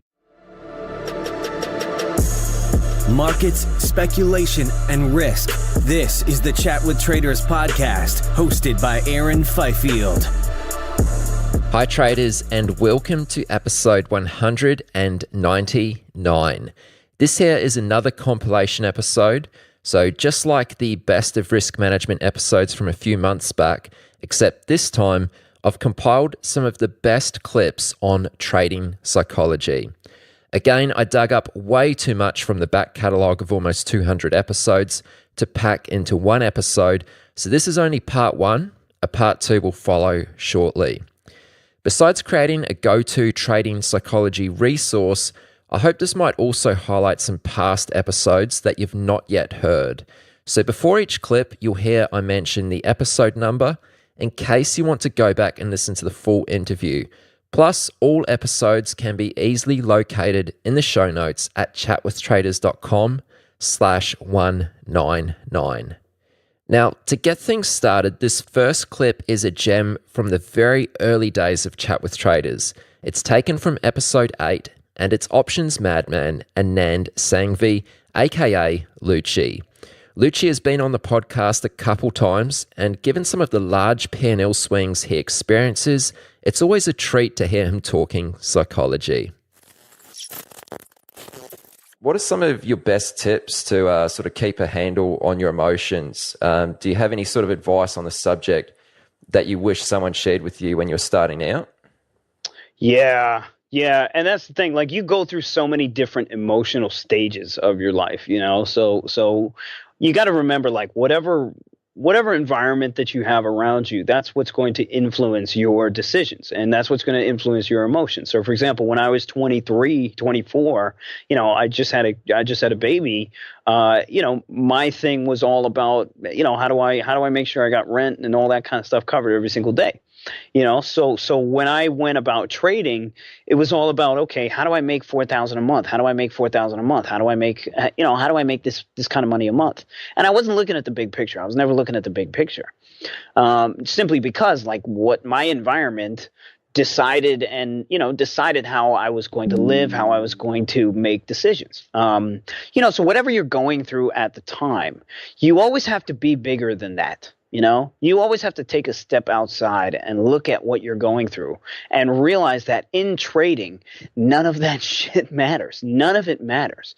And it's so difficult to do this. To step away from having to make money, to step away from, living a certain lifestyle or requiring a certain lifestyle. It's so difficult to step away from all this stuff. And I would say the one most important thing that I wish somebody told me was that to not think about the money when I'm trading, you know, and again, you know, this is not something that you learn overnight, but it's something that if you have it in the back of your head when you're starting, you know, you're closer to the bigger picture than I was, you know, so it took me years to figure that out, you know, and it was always about your lifestyle. Like trading can consume you and does consume a lot of people to the point where they don't leave their houses, you know, they don't go out, they don't talk to people. You know, they become very secluded and lonely and loners, you know, simply because like they're slaves to their P&L every single freaking day, you know, and that's all it's about. And that's not what it's about, you know. So living a healthy lifestyle and you know, enjoying time with friends, whether you're down on your account or down on the year or you're up or whatever, you know, having a life is so important to being on an even keel when you're sitting there in front of the computer, in front of the trading screen. So always thinking about that big picture, which again, most people stop thinking about it the second they have problems trading, or the second they have problems in their environment that they have to deal with.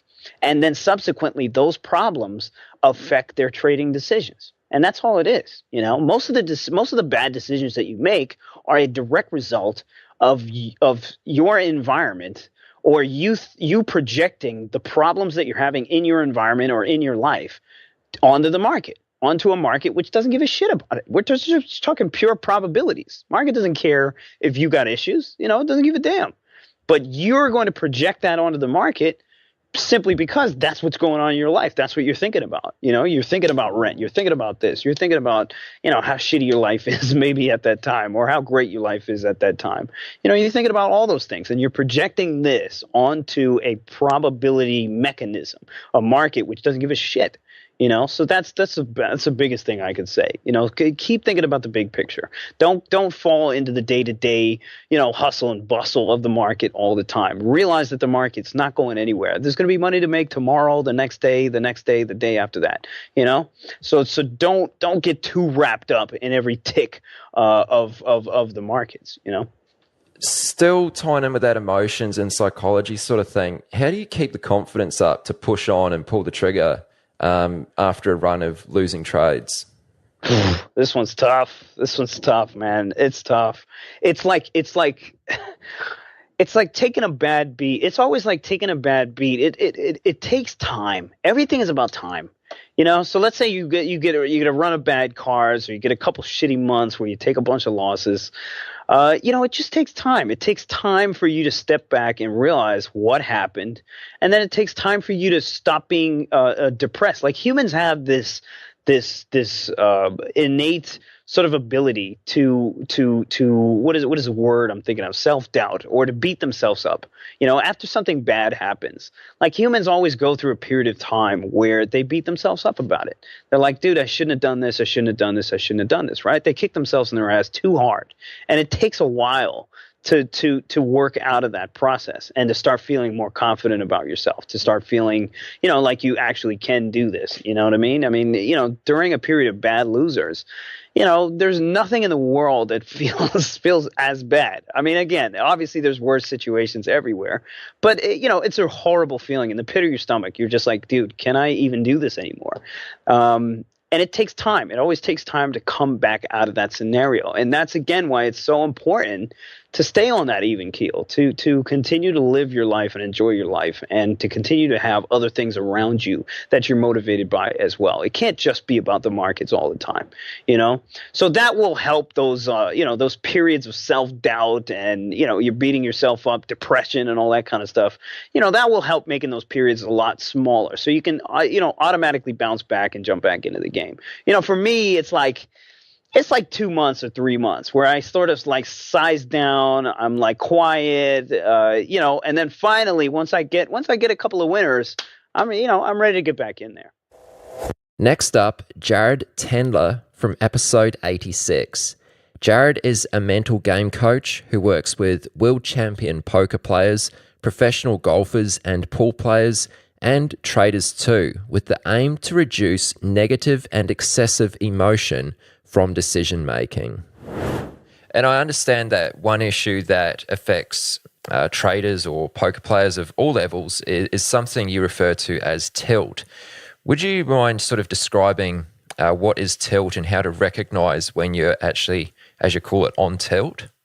Sure. So tilt, there's kind of a couple definitions for it. One was the definition that was there before I came into poker, which was tilt was pretty much any reason for you to play suboptimally, right? So you're making decisions that are less than what you would consider to be your best.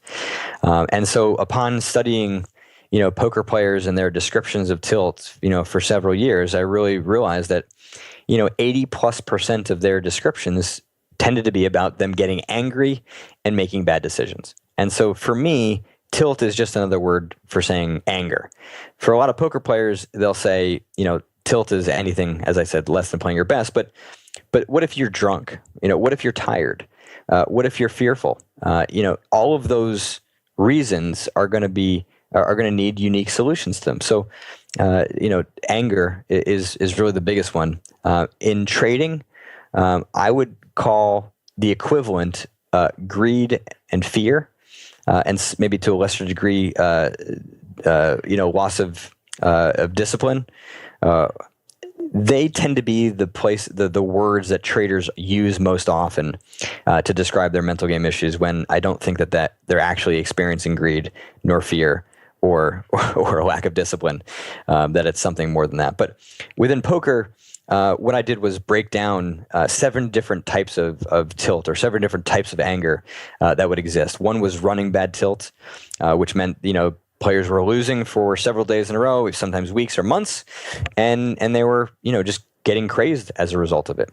And the solution to running bad tilt has to do with the understanding that emotion accumulates over time. Okay, the brain has a mechanism by which it can, in essence, digest emotion. Right. So you have a stressful day, you got angry one day, and so you go to bed not in the greatest of moods, but you wake up the next morning, you feel fine. Right. Nothing bothering you. You feel it's like a normal day. Well, where did the emotion go? Right. In essence, the brain has like a stomach that digests the emotion, much like it would the actual stomach digests food. But what happens is when there's like a really emotional day, or then you might go to bed and your sleep might even be disrupted, in part because your brain is digesting all that. And then when you wake up the next morning, you don't feel quite right. It's almost like an emotional hangover, so to speak.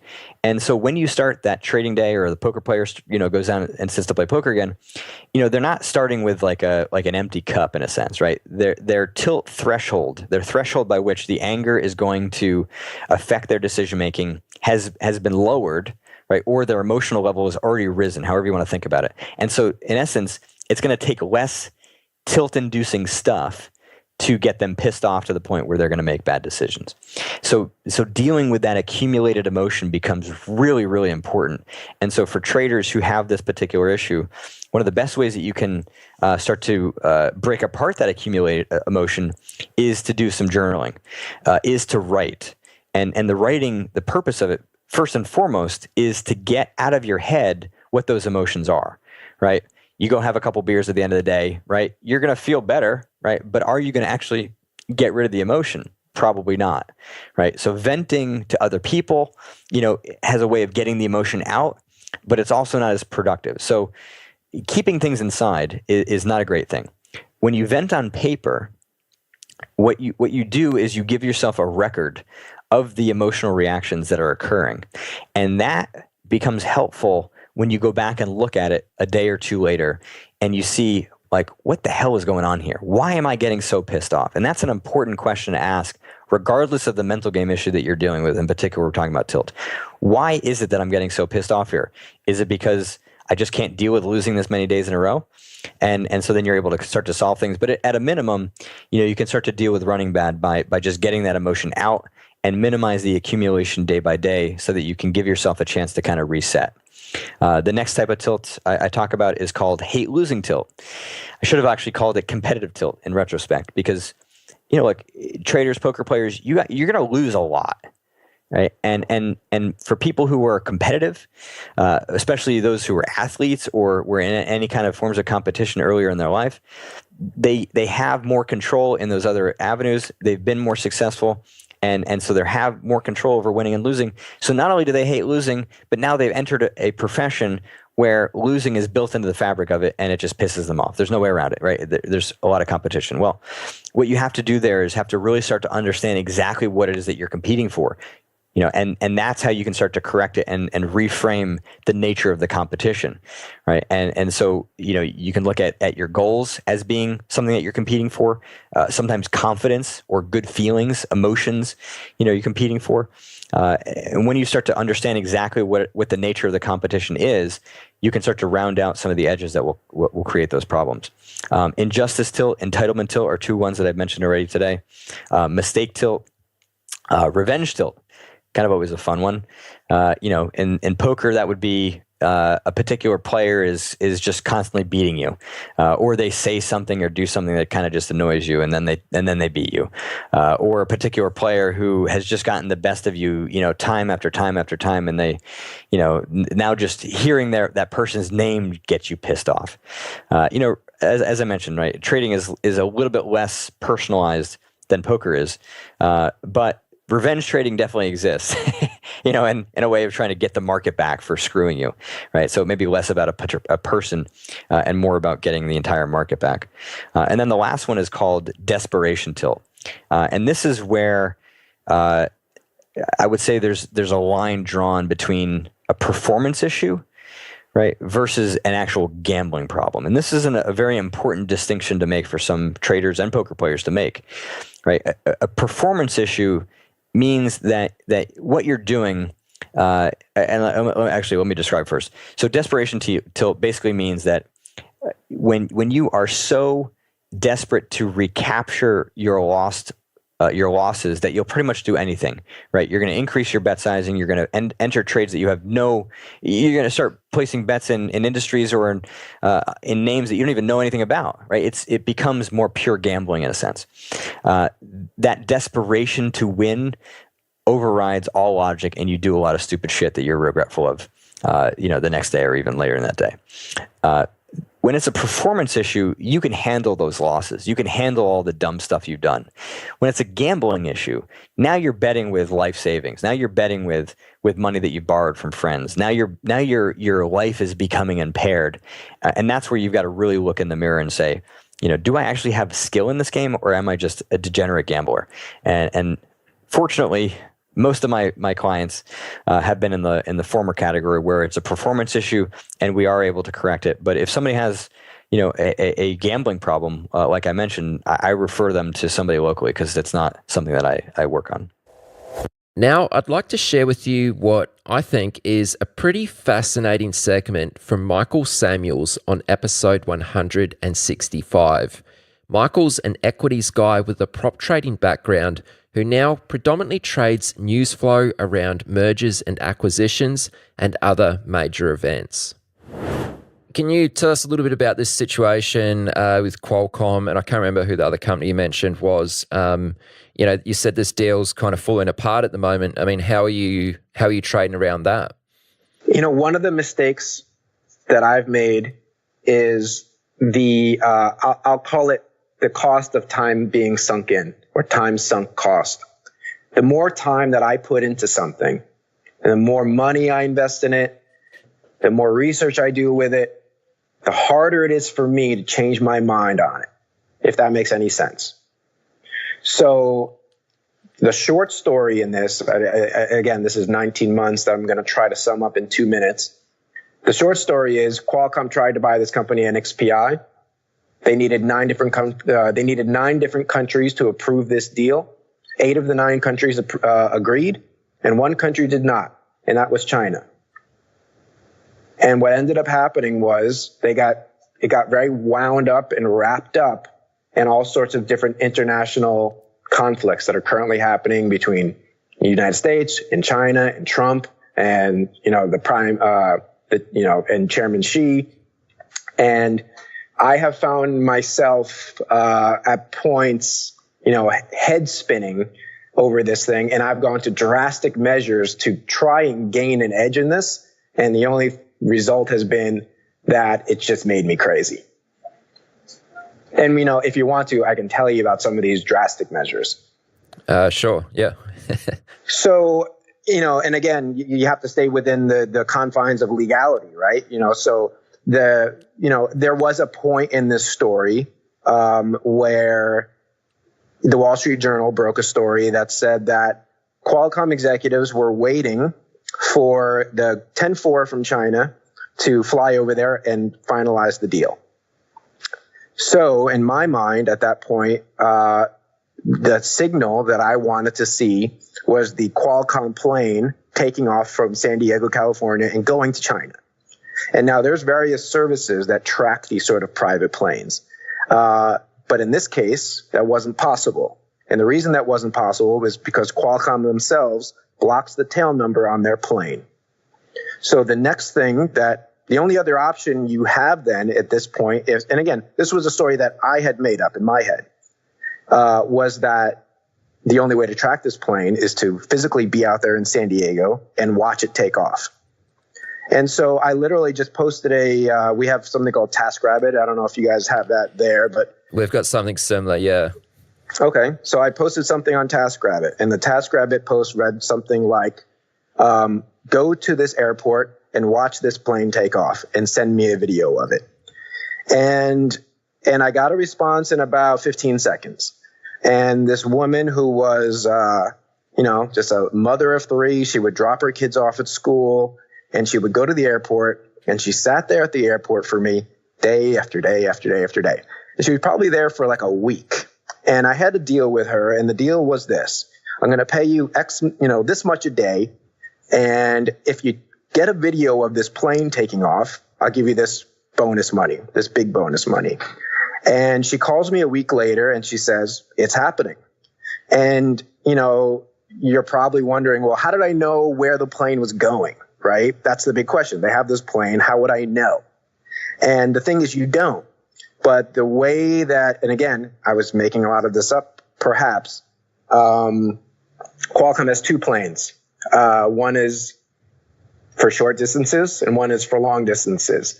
And so I was tracking the big one, and the big one took off, and she sent me a video of this. And of course she sent me the video of this at like 3:45 on a Friday, where I have 15 minutes to make up my mind of what I want to do with this situation. And that's the kind of stuff that can make you crazy. And because you think you have this piece of information that no one has, you think, well, what if it happens this weekend and I don't take advantage of it? So I had better do that now. And not only that, but I was so mentally wrapped up in this thing. I was so emotionally committed to it, like it was a person, this trade, that I wasn't thinking rationally. And of course I ended up putting on a large position. The deal is still not happening. And, it's probably taken a few years off my life just watching this situation unfold. Right, man, that's a crazy story. Have you done things like that in the past? Like other situations where you've kind of done some, I don't know, stakeouts? Excessive due diligence? Yeah, let's call it that. Nothing to that extreme. Okay. Nothing to that extreme. I mean, a lot of this job, in my opinion, is, you could call it getting lucky, but you have to be on these conference calls. You have to be in the game. Don't be lazy. One of the best trades I ever had, I happened to be a bit lucky, but I happened to be on this, Lumber Liquidators, which is sort of like a lumber supply company, conference call in 2014 or 2015. And they happened to mention in the call for, at complete random, that they were going to be, on a show called 60 Minutes, which is an investigative journalism show that Sunday. And it was like, a grenade went off in the middle of this call. And one of the analysts, it was an earnings conference call. Suddenly no one cares about the earnings. And they said, well, what's the deal? Why are you going to be on 60 Minutes? And he said, well, I can't really describe, the contents of it, but I will say this. I stand by the safety of our wood, which implies, oh shit, well, the whole segment's going to be that the wood's not safe. And you probably had 5 to 6 minutes before this hit, the Bloomberg wires and all the major news wires. And, in trading, that's an eternity. 5 or 6 minutes is an eternity. And, I did great in it, but you look back and you say, well, man, I could have done this or I could have done that. But I guess what I'm trying to say is one of the things to always remember is just don't sit on your hands. Get in there, be on every call that you can get on, just be there. So when you got that information, how did you actually build a trade around that? Did you just instantly go short the stock, or was there something more to it? In that situation, and again, I've replayed this in my head, oh, I should have done this or I should have done that. I mean, at that point, the stock was trading for 69. You could have shorted it all you wanted down to, let's say, there was unlimited amount of liquidity in this name till, 65. And at that point, I think it was still like maybe down small on the day. And just so you know, on Monday after that segment, the stock opened at 30. So, Wow. you know, there's lots of things I could have done. You know, I could have bought puts that were going to expire the following Friday, and, you know, before the vol and the puts had exploded. There was lots of things I could have done. What I did was just short the stock outright, because in the moment, you know, when it's happening, you just think, what's the easiest way for me to get exposure? This following clip was recorded at a live event which aired on episode 163 with the legend John Moulton, best known as Rambo, a nickname and reputation he earned while throwing around huge volume as a spread trader in the pits of the Sydney Futures Exchange. Let's go back to the point you made where you spoke about how it's important to lose. It sounds like you've got a few things you want to say about that, so let's hear it. Well, it's just my observation the last couple of years of my life that a society in general doesn't really teach people how to lose. They teach you how to win. Winning's easy. Everybody knows how to win. You know, they see LeBron James win a basketball game making the last shot. He knows how to win. He's a winner. Winning's easy. But is there anything in society that teaches you how to lose? Is there a course at university you take that says, hey, come take this course, we're going to teach you how to lose? Engineering. There is one thing that will teach you how to lose, and that's organized sport. Because in organized sport, you will lose. Okay? That's the only thing I can think of that teaches you how to lose. Other than that, you have to figure it out for yourself. You really do. And losing and how you deal with losing is extremely important in trading. Because winning, I'm telling you, is easy. That's easy. It takes care of itself. The key to trading is learning and figuring out how to take a loss and how you deal with that up here. Do you hang on to it and let it bother you? Or do you release it and let it go? All I can say is that you need to learn from when you're trading, you have to learn. And you can learn from being correct and say, I did that correct. And you learn from that. And you can also learn from when you lose. And when you lose, you have to experience the loss, feel it, learn from it, and spit it out and let it go. And focus on the next trade. If you hang on to a loss too long, it will pollute you. It will not allow you to make the next trade. And you have to focus always on the next trade. The next trade is the most important trade in the world. Not the last trade, or the trade before that, or the trade before that. Just let the trades happen and focus on the now of trading. Do you have the belief that each trade is individual of itself? Like, there might be times where you're actually going through a rough period. Do you still treat every Why trade? are you so negative? I'm not, but we're Rough talking period? about losing here. No, that's true. I mean, the way I've always traded, I don't want to use the word high frequency because you guys have algorithms that are high frequency trading algorithms, and I'm more of a hands-on trader. And what I'm always doing is I'm focusing on the next trade. I don't think about the trade before it. And I'm not analyzing the risk I just took with that previous trade. It's just a fucking trade. I don't care. You know, it's just put it in the books. Let's get on to the next trade. And because I'm mainly a spread trader, so I'm buying here, I'm selling here, I'm trading 20 different things all the time on the bid and offer, blah, blah, blah. A lot of times I have no idea what I'm doing. I'm just trying to make good trades. And then the market closes and I go, I wonder what my position is. Let's look at that position calculator. I look at the position and go, well, okay, I'll get that up on the chart. I'll get that up on the charts and see if that looks good. Oh yeah, it looks good on the charts. I like that position. I might keep that for a day or two.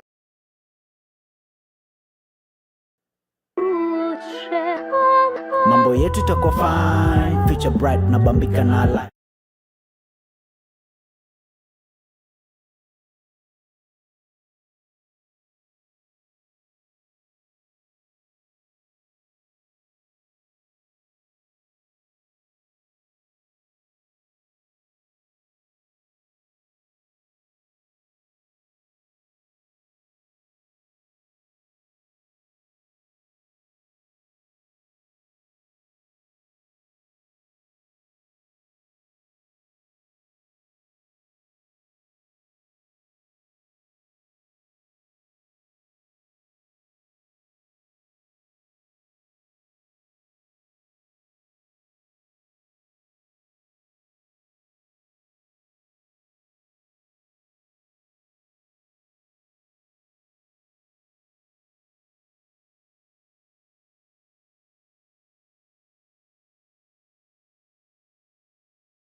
Every decade, the market reinvents itself. Online brokers opened the doors. Mobile apps made trading seamless, and commission free trading erased barriers. Now, a new era has begun. Meet Trade the Pool. Limited risk trading. From now on, your trading risk is capped and your trading opportunities are limitless. Trade the Pool funds regulated as a registered broker dealer and member of FINRA. We've got a great episode for you. Starting out with juggling multiple jobs as a valet driver, firefighter, and entrepreneur. Our guest, Jack Kellogg, at 18, about 6 years ago, dreamed of financial. Not really affect them because they could do whatever you want. So I didn't really have like one, I want to buy a Ferrari or I want to buy this house here. It was kind of just, I know I can buy those things, but I have to focus on gaining the freedom and growing my account. I know those things are very far away. Every decade, the market reinvents itself. Online brokers open the doors. Mobile apps made trading seamless, and commission-free trading erased barriers. Now, a new era has begun. Meet strategy, invest in stock and conditions at tastytrade.com. This is the Chat with Traders podcast, hosted by Aaron Fifield. Welcome, everyone. This is Chat with Traders, episode 193. I'm your host, Aaron Fifield, and with me is Greg Newman, who previously featured on the podcast in 2000.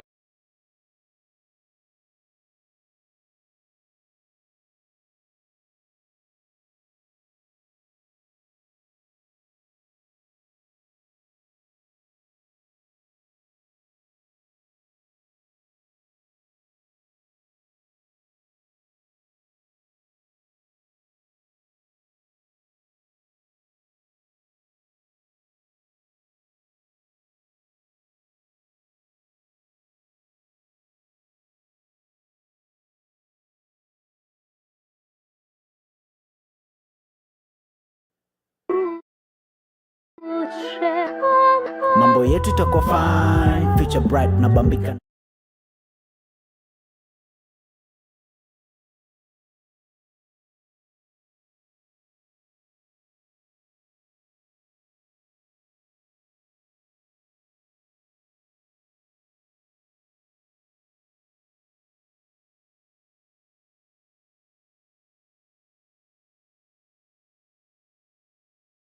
Every decade, the market reinvents itself. Online brokers open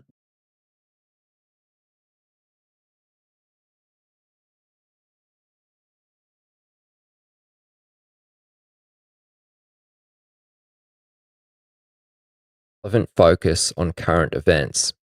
As we've seen making headlines recently, reserve banks of numerous countries have been adding liquidity to the market in an effort to stabilize economies. While some listeners will already understand exactly how reserve banks conduct these operations, I figure there will be many others, myself included, who don't completely grasp what takes place below the surface. To get clarity on the subject, I kindly asked Kevin Muir to appear on Chat with Traders for a second time and to explain the actions of reserve banks during this market downturn. Because, in my opinion, Kevin has a gift for analysing and explaining complex subjects in a way which is easy to follow. Kevin was a derivatives trader for a Canadian bank during the 90s and has been an independent trader from 2000 onward. He also writes a brilliant financial newsletter, The Macro Tourist, and co-hosts the Market Huddle podcast. For links to his newsletter, podcast, as well as our first interview, check the show notes at chatwithtraders.com/192. Kevin, before we get into your thoughts and your perspectives too much on what's happening, let's just get some clarity about what's actually taking place.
marketplace that they're looking for $6 billion of these securities. Then they go talk to the primary dealers and they tell them to submit their offers. And the primary dealers send in a list at that scheduled time. And then the Fed actually just lifts their offers. They actually buy it. So the primary dealer was holding this in inventory, and they're no longer holding it in inventory. And in a lot of ways, it's that simple. They're buying the assets from the marketplace that the marketplace is having trouble financing and warehousing. So what's an example of a primary dealer? Like, who would that be? It would be a JP Morgan or like Royal Bank, I believe, is a primary dealer. Even though we're Canadian, we're a primary dealer. They're basically just very kind of senior banks that deal directly with the Fed. And why would someone like JP Morgan or whoever the other primary dealers might be, why would they actually want to sell to the Fed? Well, they're selling to the Fed because they're making markets in these securities all the time. And not only that, it is their job to go and to facilitate the trades of the Fed. Just like it's their job to bid on the securities when the Treasury is auctioning securities, they're actually obligated to bid for a certain amount. It is their duty to actually help the Fed conduct these operations. Someone has to trade with the Fed. They can't just go out and buy directly from the clients. They're basically a middleman between the clients and the Federal Reserve. Interestingly enough, Aaron, that the Fed is buying so much right now that for the first time ever, I was talking to a tips trader that was telling me that the Fed was trying to buy $6 or $7 billion of tips, and the primary dealers only offered them 4.7. They literally ran out of inventory to offer to the Federal Reserve. And that's the one thing I just would like people to kind of understand is the level and the speed upon which they're doing these purchases is completely unprecedented. They announced 2 weeks ago that they were going to do $700 billion of quantitative easing, and they left it open. They said it was going to be over a period of a couple of months, but they didn't say that they couldn't stagger some more at the beginning. And so what they did was they went and looked at the state of the market, and they got a feel for how much they needed to do. Well, they literally went through that $700 billion in the first week. They are buying the equivalent of a 2008 quantitative easing. It used to be basically 60 to 80 billion. I can't remember the exact number. They were doing that every day for the past 2 weeks. The stack of blue tickets on the Federal Reserve's desk is monstrous. And then there's other ways as well that they can provide liquidity to the market. One of the most interesting things that they've done is that they've done these swap lines where they actually go and provide US dollars to other central banks. They did this in 2008. They did it to I can't remember, I think there's 4 standard banks that they do it with. It's Bank of Canada, ECB, Bank of England, and I don't know, I'm not sure who else it is, but they go and they provide these kind of liquidity, these US dollar liquidity to just free up the system. Well, there was such a demand for US dollars at this time that they expanded their counterparties to 10 different banks, central banks. And this was all in an attempt to try to help the world economy that was in desperate need of US dollars to provide the liquidity that no one else could provide. You did say something in your answer there. You spoke about TIPS. What are TIPS? TIPS are Treasury inflation protected securities. They're just another form of government security. So the Fed, not only do they buy regular government bonds, but they also buy Treasury inflation protected securities. Okay. And what is the goal that the Fed is trying to accomplish by doing this? Their goal is to try to make the system have enough kind of liquidity so that it begins to operate correctly again. See, what happens is that there's basically not enough money in the system because credit is being contracted, and basically there's not enough chips to go around. So therefore, it ends up being this kind of game of whack-a-mole that, one person whacks it and then it comes up again and they try to whack it again. And it just becomes a self-fulfilling prophecy where the credit contraction of selling causes the value to go down, which then means that more people have to sell. And so what they're trying to do is provide enough liquidity to stop that kind of reinforcing kind of spiral. And what they do is they take all the securities that they can that from the dealers' balance sheets that they're having trouble financing and having trouble owning, so that the dealers can buy other things that are more risky. So the goal is to try to make it so that these banks, the JP Morgans of the world, don't need to worry about financing treasuries and don't need to worry about that. And they can go out and they can buy the more risky securities that basically the Fed should not be buying. Because at the end of the day, the Fed is supposed to buy only government securities. Now, it is being kind of, let us just say, it's changing this time. In 2008, there was the TARP program, and there was some different things, and the Fed got in trouble because they blurred the lines of what they were allowed to buy. And then Congress went and they actually tied their hands again. But in this case, what's happened is the Treasury's gone and actually taken a role where they've worked hand in hand with the Fed so that the Fed can buy corporate bonds, but the Treasury takes the first loss so that the Fed is in essence still taking the government risk, and it's a riskless security for the Federal Reserve. Because the Federal Reserve is not supposed to be trying to pick which companies should survive and which shouldn't. They shouldn't be sitting there going, I'm going to buy GE paper, but I'm not going to buy Boeing paper. That's not their goal. Their goal is to provide liquidity for the system.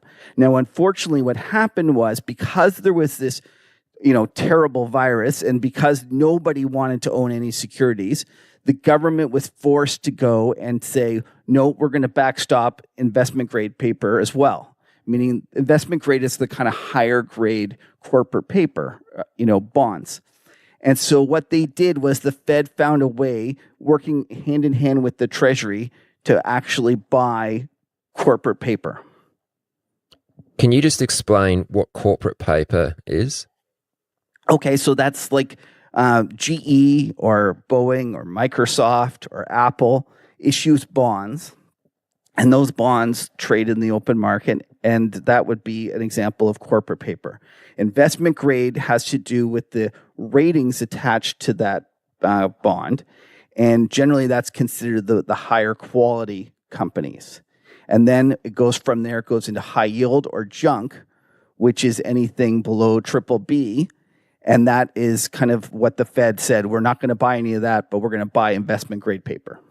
Okay, so how come they were doing that this time? Like, why this time? Because the market became so dysfunctional and that there was nobody willing to buy it, that the Fed needed to backstop it.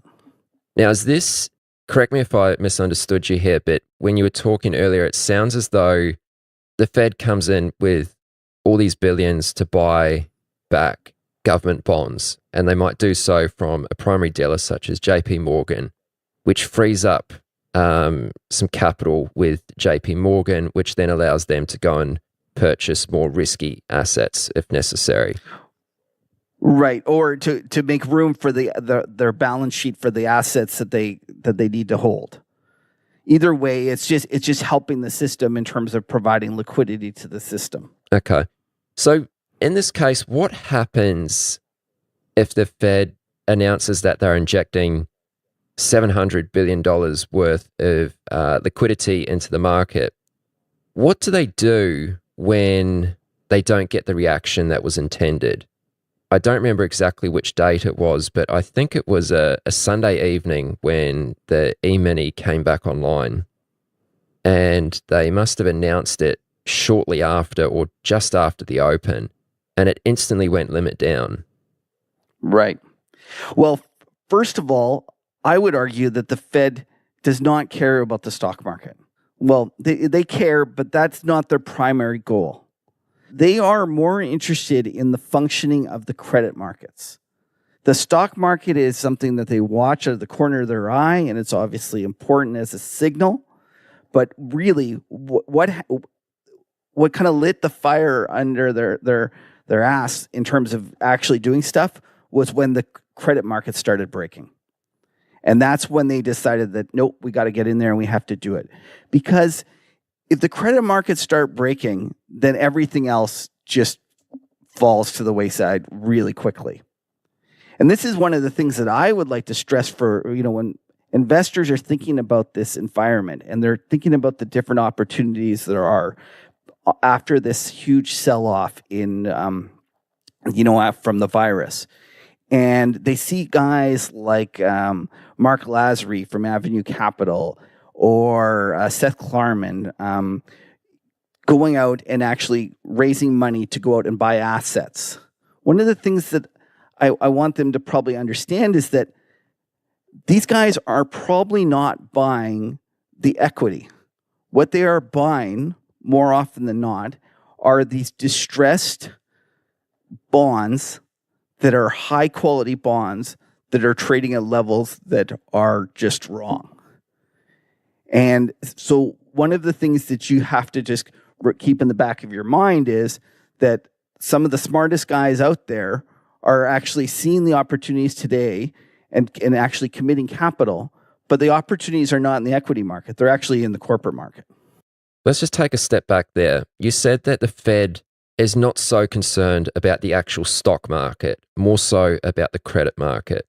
So when you talk about the credit market, are you referring to the government bonds? The credit market is both government bonds and also corporate bonds. Okay. It's bonds of all sort. It's also money market. It's just all the functioning, the day-to-day functioning of the kind of the credit that goes back and forth between companies and the cash flows and the financing of commercial paper and the financing of the government's balance sheet. It's all that is infinitely more important than the equity market. Right. So you said that the Fed wasn't so concerned about the stock market breaking down. It was more about the credit market breaking down. So most of us listening to this know what it looks like when the stock market breaks down. What does it look like when the credit market begins to break down? Well, the first thing you'll notice is that securities that are not on, like what are called off the run, meaning that there's a standard bond that everybody trades that's the most recent bond, but then there's the other ones, the ones that were previously auctioned, and those usually trade at a slight discount to the on the run because there's less liquidity. Well, all of a sudden, investors couldn't sell those at all. So that's called the spread between the on the run and off the run bonds. And that was a trade that, for example, in 1998 that Long-Term Capital had on. They would go buy the 29.5-year bond and sell the 30-year bond. And eventually that spread would go, back into line, but they would have to hold it for a little while. Well, those spreads, those kind of trades started blowing out. Meaning that they, whereas they usually would trade at a 20, basis point difference, they started trading at 100 basis point difference. And then you would see things like high yield and corporate spreads, meaning the price that a corporation has to pay versus the government bond. So if the government borrows money at 1 and an investment grade borrows money at 3, that would be called a 200-point credit spread, meaning that you have to pay 200 extra over the government.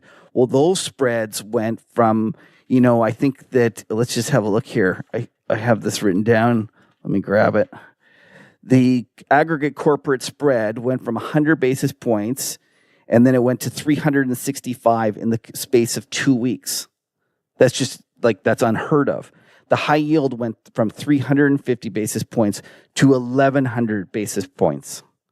So whereas you had, companies that used to be able to borrow money at 5%, they now all of a sudden had to pay 13%. It's that sort of moves that you imagine if you're all of a sudden you're going and your mortgage is floating and they tell you it's gone up by 800 basis points in the space of 2 weeks. That's the sort of stress and that causes the system to really get into trouble because it ends up being that without that kind of those spreads blowing out like that, the whole thing starts kind of unraveling. Just going back to the question I asked you a little earlier, what does the Fed or any reserve bank for that matter, what do they do if their injection of liquidity doesn't have the intended reaction? And has it had the intended reaction this far? Well, I would say that when they announced the first one, because don't forget, they've done 2 QE so far. They did the first one, which was $700 billion, and now they came back with the QE Unlimited, which is basically no amount, and we will do whatever it takes. The first one, the $700 billion, they didn't tie their hands about how much they would buy every day. They left it open-ended. And I think that they went into the market, they bought it, and they realized how much was for sale, and they upped the amount that they were going to buy. So when you ask, what does the Fed do when it doesn't have the reaction that it's intended, they do more. So they realize that the system, they don't know the right number because they don't understand the stresses like that well in terms of like the specific how much it's going to take to fix it.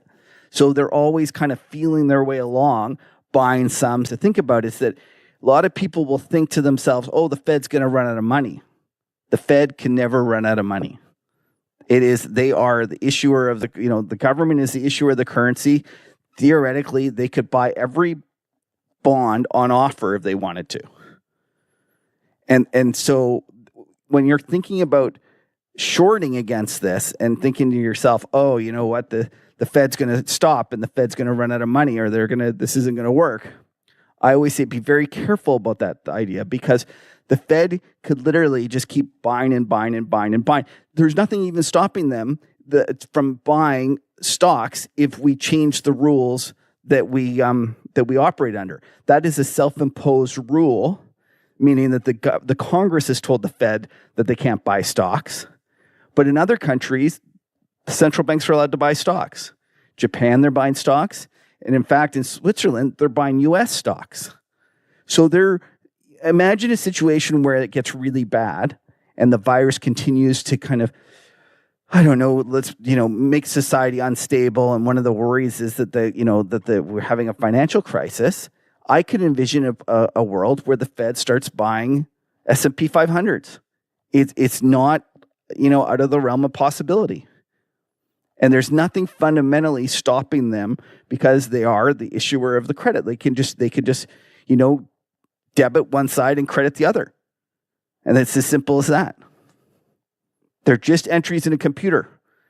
Are you ready to get serious about options trading? Then join Tasty Trade, Investopedia's best platform for options trading 2026. Stocks, options, futures, and more. Tasty Trade has everything you trade, all in one platform. Get low commissions, including a $10 cap per leg on options trades, so you can keep more of what you earn. Tasty Trade is packed with advanced charting tools, backtesting, a pre-built strategy selector, and more features to help you trade smarter. Manage your positions with speed and precision using Active Trader Mode, one-click trading, and smart order tracking. Plus, Tasty Trade's stellar trade desk team offers live support during trading hours if you need it. Join Tasty Trade today and earn a double commission rebate up to $3,000 total on your stock and ETF option trades for 30 days. Visit Tasty Trade Incorporated as millions or even thousands or hard to borrow fees. It's just a one-time evaluation fee itself, from online brokers to commission-free trading. Now, the new of them actually intervening in capital. The link in the description to start trading with Trade the Pools Capital.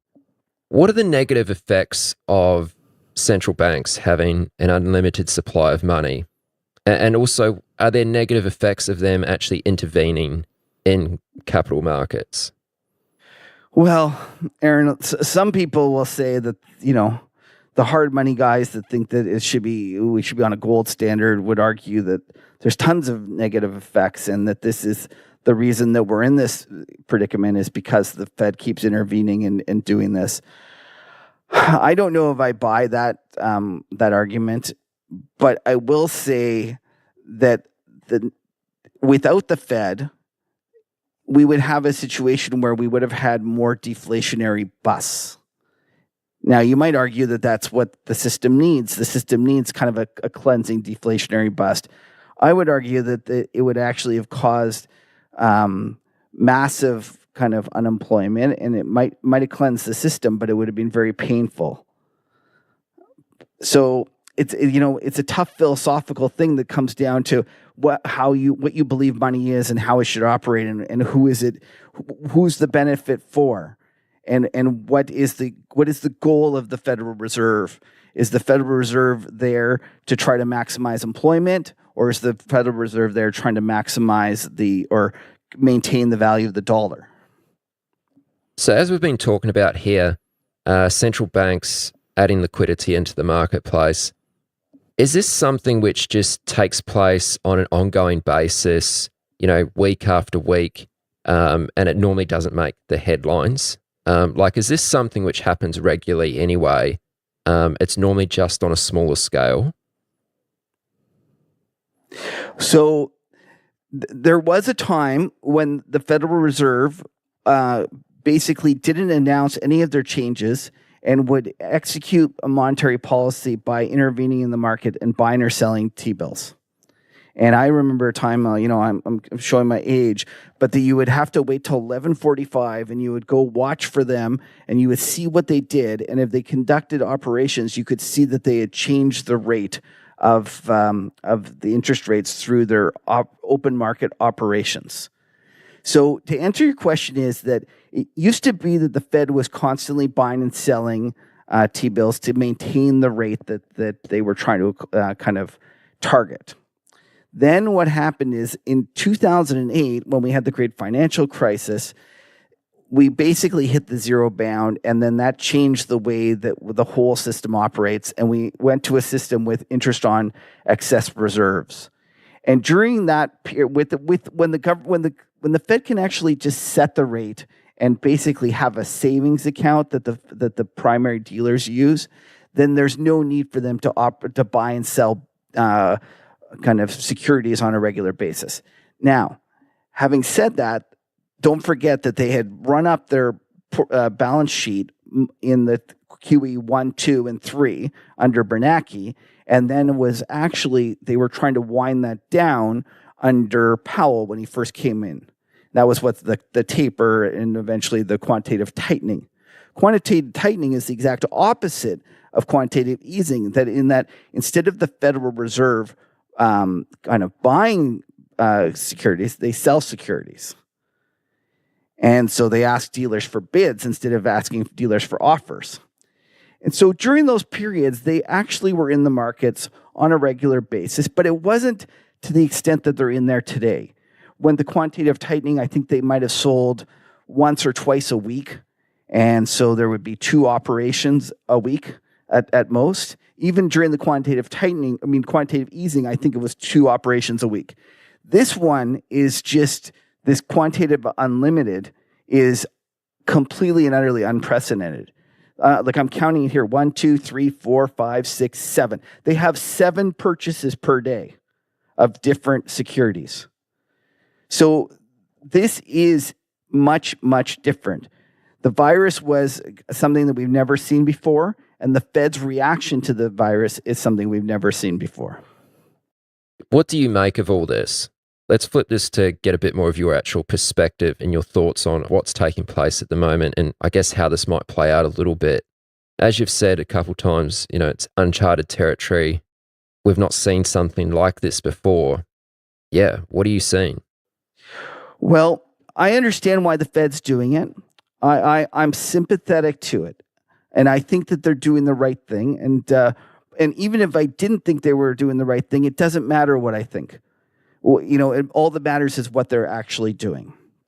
I saw that the Bank of Canada the other day, the governor of the Bank of Canada said something to the effect that some have suggested that he is using a lot of firepower.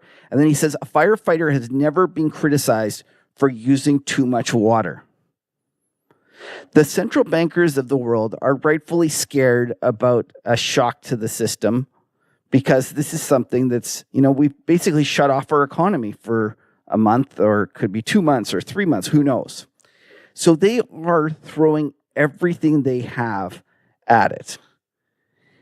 And whereas a lot of kind of market pundits will look at it and say that's going to end badly, I think I'm going to short like S&Ps because it's going to cause, this thing's going to collapse in on itself.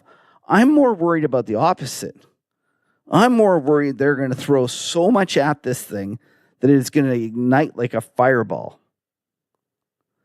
And I look at when we come on the other side of this, how they're going to unwind this is going to be very, very difficult. But I don't think they're worrying about that right now, because there's just this is a lot different than the 2008 crisis. In the 2008 crisis, it was a bunch of greedy banksters that had kind of gotten over their skis and gotten into trouble. Now, eventually, it threatened to take down the whole system, and the central banks had to come to the rescue. But on the whole, they didn't really want to save the system.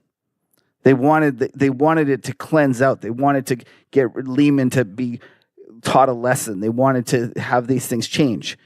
They wanted the system to kind of de-lever because it was too levered up. In this case, this was an exogenous event that was really nobody's fault. And not only that, it's not some greedy banksters this time. It's, everybody, including the mom and pops that, did nothing wrong. So when I look at the kind of central banks, they have the moral authority to do whatever it takes. And you'll see them saying that time and time again. We will do whatever it takes. And if there's one thing I would just kind of like to leave, your listeners with, it's that don't forget that. They will continue to buy and support markets in whatever size is needed.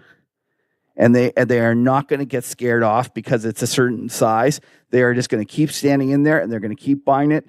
And if it ends up being that they own every treasury on the market, so be it. One of the things you said to me prior to our call is that you'd like to speak about how we've never seen the government, I think it was the government and the Treasury, correct me if I'm wrong there, working so closely together as they are at the moment. Is that something you'd like to speak to? Sure. Yeah. No, I'd love to talk about that. I've contended that Donald Trump was the most MMT president that we've ever had, modern monetary theory. And what a modern monetary theory kind of theorist believes is that the government is never constrained by financial constraints, meaning that the people that tell you, the government has 100% of debt to GDP, they don't worry about that. They say that the government is only constrained by real resources. And what does that mean? It means that the government can keep spending until they reach a point where they use so much real resources, that they cause inflation. And I've argued that Donald Trump is the most MMT president that we've ever had, even to the fact that you take like his stimulus plan. He did a stimulus plan 8 years into economic expansion. Most Keynesians would tell you at that point that you should be trying to balance budgets, not Donald Trump. And when they asked him why, he wanted the interest rates lower, and when they asked him why, if the economy is so good, why he wants interest rates lower, he says because there's no inflation, which is exactly what an MMTer would say. So when we come to this point, we get to this kind of crisis that we're having from the virus.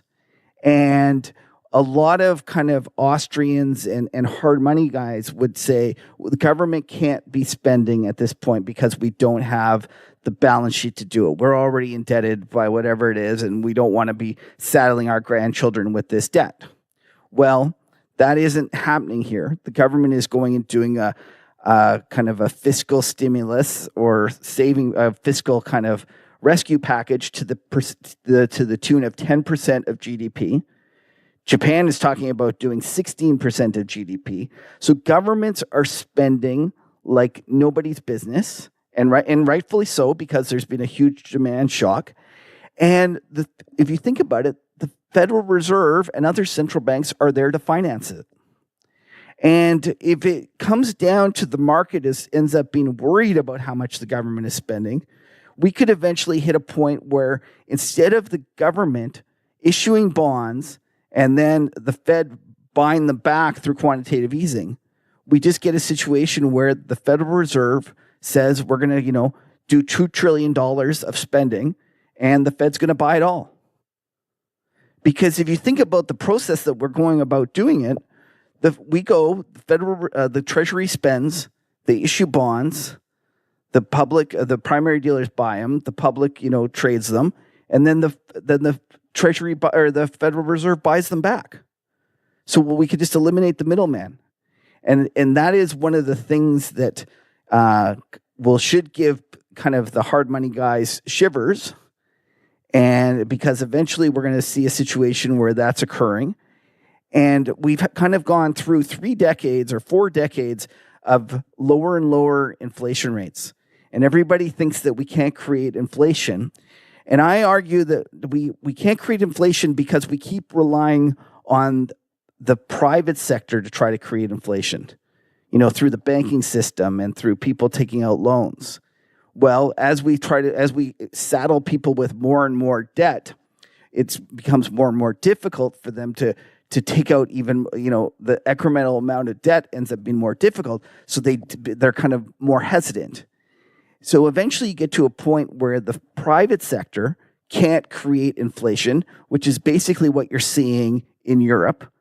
No matter how low you put rates, they don't respond. And in fact, you get to the point where you get into negative rates, and the private sector, as you send them lower, they become even less incentivized to actually go and take out loans because it ends up being, it's deflationary. So at that point, it's up to the government. And up until now, most governments, apart from Donald Trump, have been reluctant to go and spend.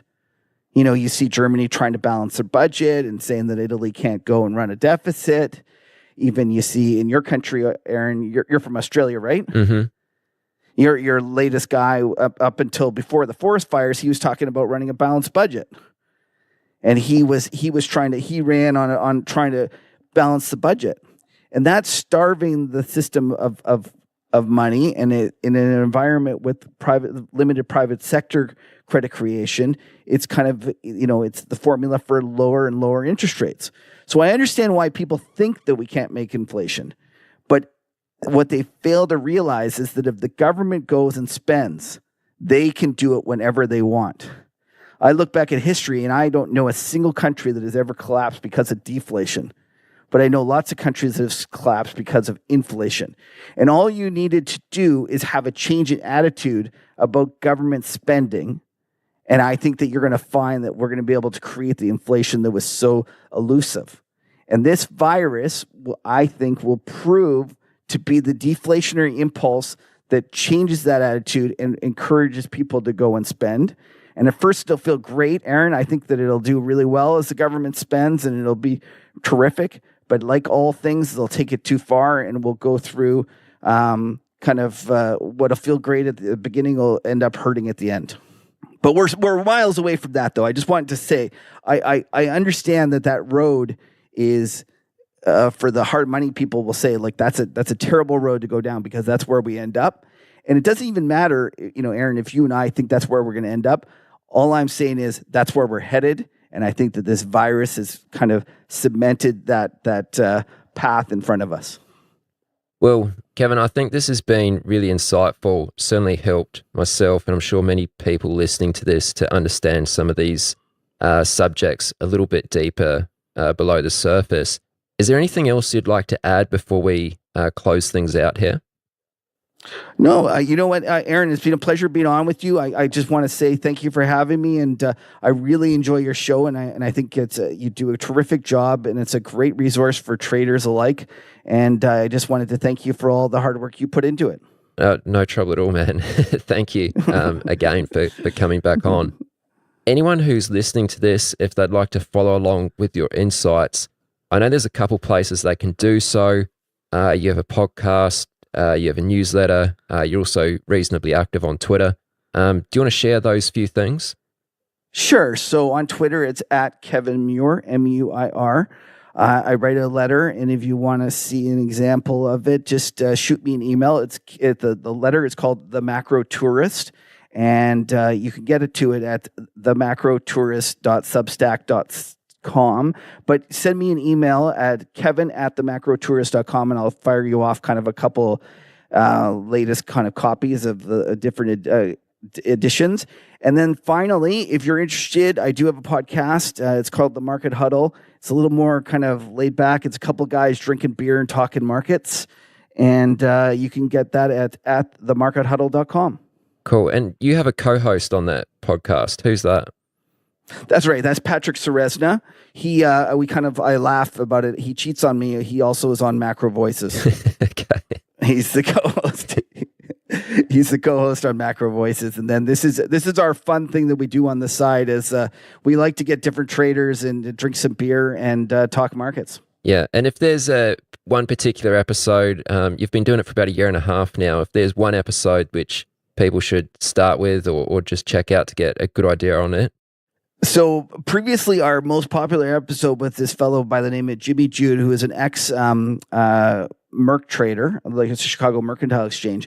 We decided that he was so much fun and that the world could use a little bit of something to smile at, that we brought him back this last week, and he came back and it was a huge hit. So go check it out. It's Jimmy Jude, Jude, and he's just a blast, and it's a great taste of what the show's like, and I think you'll enjoy it. And what episode number is that? Oh, I don't. You know what? You're putting me on the spot. I don't actually know. I'll dig it up and I'll put it in the show notes. Okay, that's terrific. It's the one from March 27th. Okay. March 27th, 2020. Yes. Cool. That's right. All right, Kevin. Well, again, thank you very much for returning. It's been an absolute pleasure to have you on again, and I'm sure we'll speak again before too long. Well, thanks for having me on, Aaron. It's a lot of fun. You've reached the end of this episode of Chat with Traders, but rest assured, there are more episodes loaded with real market insight and zero hype on the way soon. So to stay updated with each great new release, subscribe to the podcast in iTunes, and we'd love it if you'd leave a rating and review. We'll catch you next time on Chat with Traders.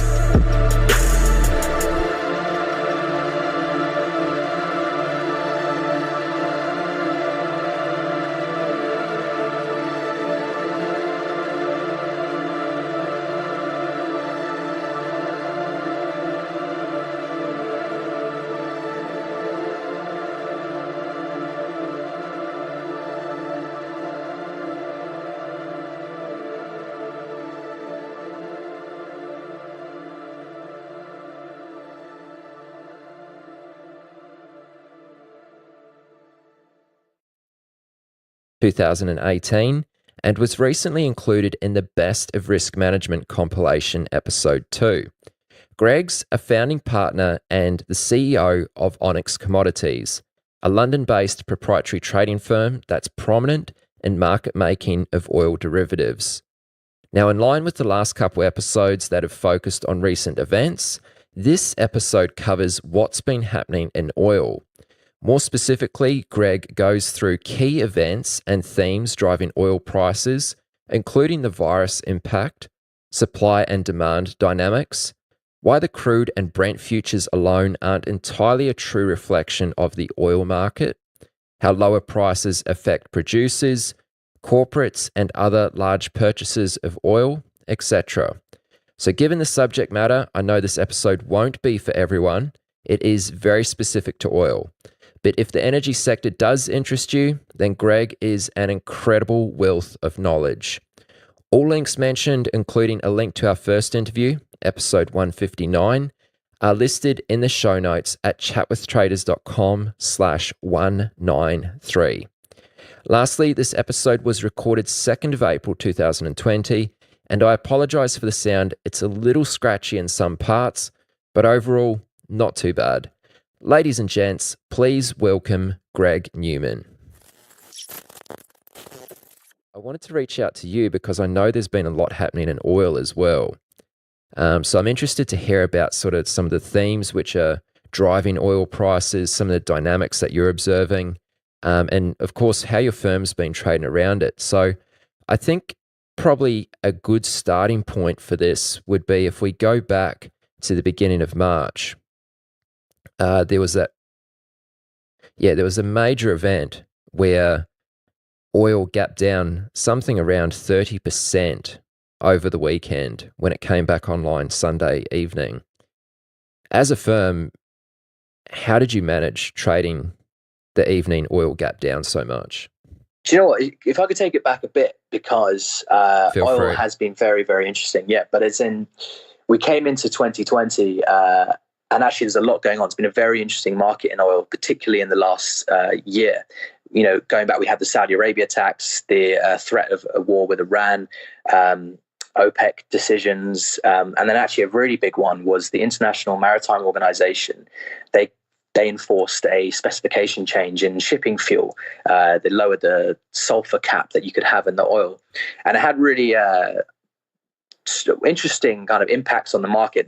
I don't think anyone really expected it to have the impact it had. We suddenly had this fuel that was pricing, an end user product that was pricing way above anything else, and it was changing the way people were buying certain crudes and certain different behaviors. And actually, the way you looked at the market was suddenly very, very different. So it was a really interesting time.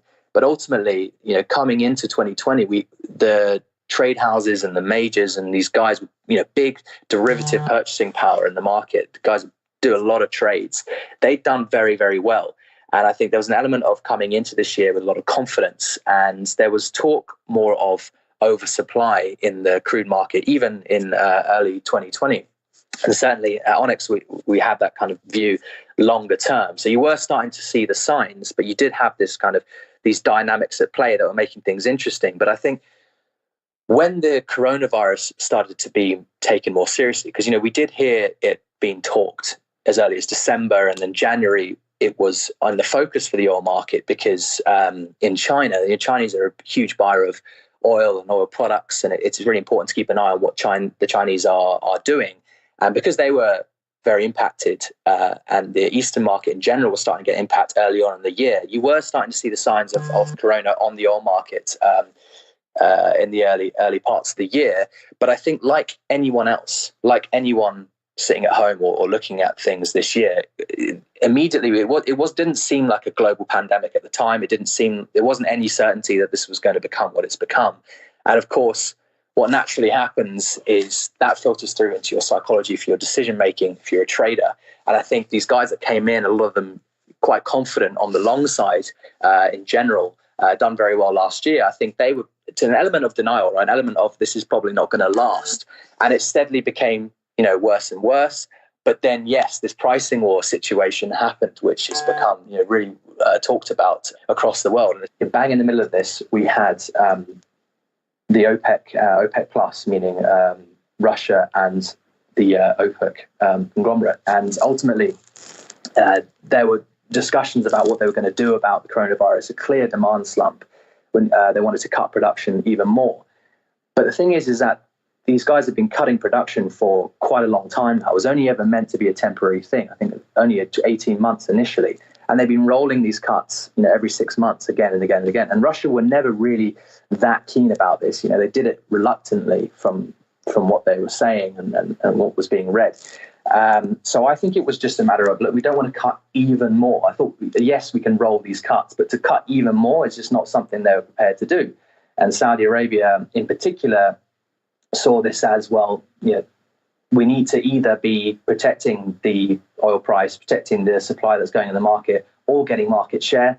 And so they came out and said, right, if we're not going to comply, then we're not going to let anyone else produce more than us. So we're going to produce as much as we can and then go for market share. So that's what's happened. But the really interesting thing, I think, yes, in combination, you had the demand destruction from coronavirus, but then combined with the pricing war, it was really clear that the market needed to go lower. And I think anyone really with oil market, looking at the oil market, you didn't need to have a huge amount of industry knowledge to know that this was going to be really impactful on the downside. So it was the fact that it was released on the weekend that was very, very interesting, because if you go back to last year with the Saudi Arabia tax from allegedly Iranian missiles, that took off 10 million barrels of production, just straight off the market, real oil not being able to be delivered.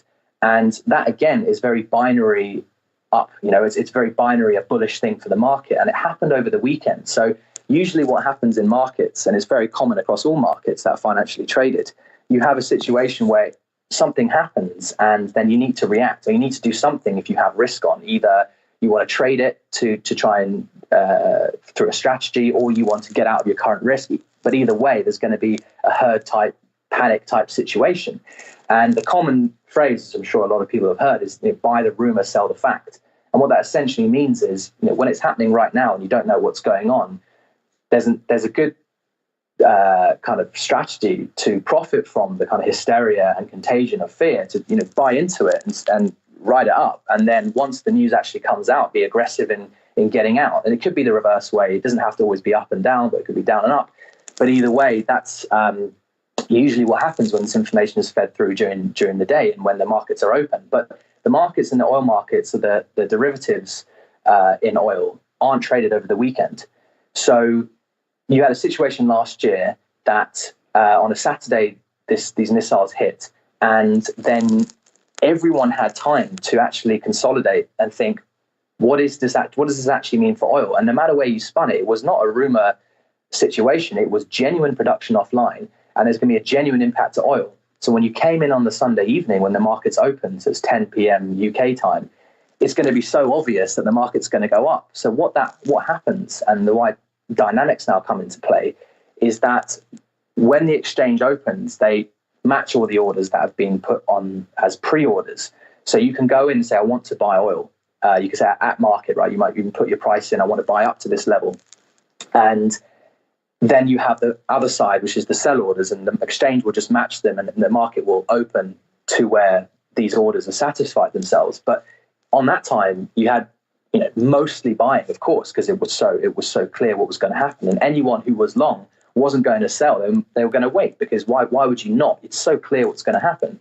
So the market just gapped up $10. And that's a huge thing to do, $10 just in a microsecond. And then from there, you have panic and all that kind of thing. And then it took some time to settle down. So I think there's an element of strategy there. I think you can never prove these things, of course. But in my mind, it was a very strategic thing to do, to release this news on the weekend. So you already had a demand slump. You already had quite a long market, as I was saying before. So you went into this weekend, the market long, demand starting to peter out from Corona, and then releasing all this supply on the market, or the news that you're going to release on the supply on the market. The sell orders on the weekends just we flooded the exchange, and we gapped down, as you said, 30% in a split second. And why was that so important this time? Well, as I said, I believe the market was generally very long, or at least quite long. And so again, if you have this happening during the day, you have time to get out of it. You can even get short if you're quick enough and you're efficient enough. Quite hard to do if you're a big player. But this time, it just gapped down. So yes, the outright price gapped down 30%, but so did all the differentials, all the time spreads, all the components of oil and the oil derivative ecosystem would just gap down. And there was no room for anyone to trade out of it. You were either short and participating in the move down, or you were long and getting hurt. And then what do? When you come in on Monday morning, say, right, we're down a lot of money, or our position's against us, but the market's moved down so much, it's not an obvious thing to then sell again. See what I mean? So it was a very difficult time, and it hasn't closed. It hasn't evened out. The market activity has been crazy. The price action has been crazy ever since, because you've got to look at it from a trader's perspective. It's actually still early on in the year. We've got to get our revenues for the year, and if we're down, we want a chance to fight back. So what do we do from here? So there's a lot of things going on. There's people trying to capture the difference between the prompt price and the forward prices by cash and carry. So what is that? It's buying a ship and filling up the ship with oil right now, storing it out in the ocean and waiting for the prices to recover. There's people doing that. So there's derivative flow from that. There's derivative flow from speculators getting short. There's buyers who are end users who want to profit from, or want to at least capture the low prices to allow their businesses to run. So there's a huge amount going on, a huge amount of volatility, and it's really, really very interesting. But for us, the initial worry was not the price action itself, because we are trading the granular swaps and differentials, and as I say, the ecosystem around oil that's more related to the physical and the flows and geographical locations, all these things going on. That's where we're trading, and that's the swap market in general. And that has been really good market conditions. We like volatility. We're there to provide liquidity. We're market makers. So someone wants a price, people are very willing to do it and not negotiate, because it's a fast moving market. So a lot of the work is being done for us in that respect. But our initial concern was, well, God, this is really serious on a global economy side of things and operationally, are the exchanges going to be okay? Is the clearing bank going to be okay? How's the financial system globally going to react to this? And so hats off to the regulators at the end of the day, because I think the banks are a lot more prepared this time compared with the 08 crisis, or certainly the 08 crisis. But since then, there have been issues, and it's been very hard for banks to get dollar liquidity. And I'd actually love to listen to that podcast that you said you had with that trader on the kind of Fed movements, etc. But that was our initial concern, that the functionality of the market, the trading access would go down. But actually, the exchanges have had loads of contingency. They're all okay. The clearing banks are okay. And actually, everything's operating as normal. So it's more about getting operationally sorted from our point of view. And as we were talking about before, Aaron, it's just been a matter of our tech team and operations team making sure there's trading stations for everyone at home, and the internet connection's good, the remote server's good, and they've been absolute heroes for us, and they've really allowed us to be in the game and profit from all this violent price action and market conditions. So yeah, that's been good for us. And I think generally speaking, the market will continue to function, which, as I say, hats off to regulators and banks and exchanges all kind of prepare to this to some degree. So what exposure did you have going into the weekend? I understand you're a market maker, and I understand that you're also trading not only the futures derivatives, but you're trading the swaps, which are more closely tied to the actual physical, etc. What sort of exposure did you have, regardless, going into the weekend? So what we'll inevitably have is residual risk left over from taking the market flows across all the products and across all the crudes. There's many different differentials in each region. So there's products can vary based on specification, based on region, based on product. And what happens if we're trading all those together as a company, you can never really get flat. So what we're left over with is a lot of time spreads, a lot of cross-product differentials, and what we call boxed up risk. So essentially trying to keep our delta as close to zero as possible. And so what we're exposed to is just the difference between the prompt prices and the forward prices, and as I say, cross-product prices. And that tends to move less and tends to be more manageable and tends to be more flow-driven. So we might even actually hold that risk purposely to pre-position for the next time zone. So if it's in Singapore, for instance, there's Eastern flows in the Singapore-based market, and they behave very differently and have different requirements to the European. So if you know that and you trade the US market, for instance, in the evening, you can position yourself into flows or into contracts that will assist you in market making the next morning. And so that would be the majority of the risk we had going in. And to some degree, there's some speculative positions also. If you're going to preempt where liquidity is going to be required, there is an element of speculation to that. So coming in, we certainly had that kind of risk on the books, but ultimately it's a very low proportion relative to our intraday trading. And so it's managed in such a way that even in huge moves, we're not expecting to draw down considerably.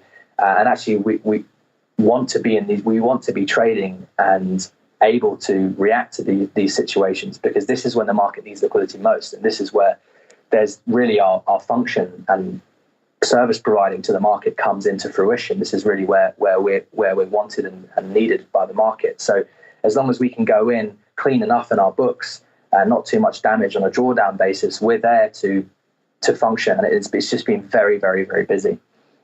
Does it make it difficult for you to make a market during events like this?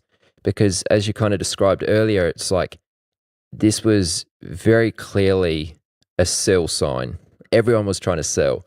I mean, is it hard for you to make a market in that condition where a lot of the flow is very one-sided? I understand that might be a bit of a naive question, but I'm interested to hear your answer. Sure. So again, it comes back to the outright price or not. So if you want, it was very clear from an outright price perspective and outright differentials. If you've got a market that a crude differential or a product differential, it has its different dynamics. It's actually more straightforward for a crude differential, because you know that the crude market is being oversupplied. The refiners don't want the crude because they can't make any money. There's demand destruction. So you'd sell the outright price if you wanted to trade the outright price, and you might sell the swap differential to the outright price as well.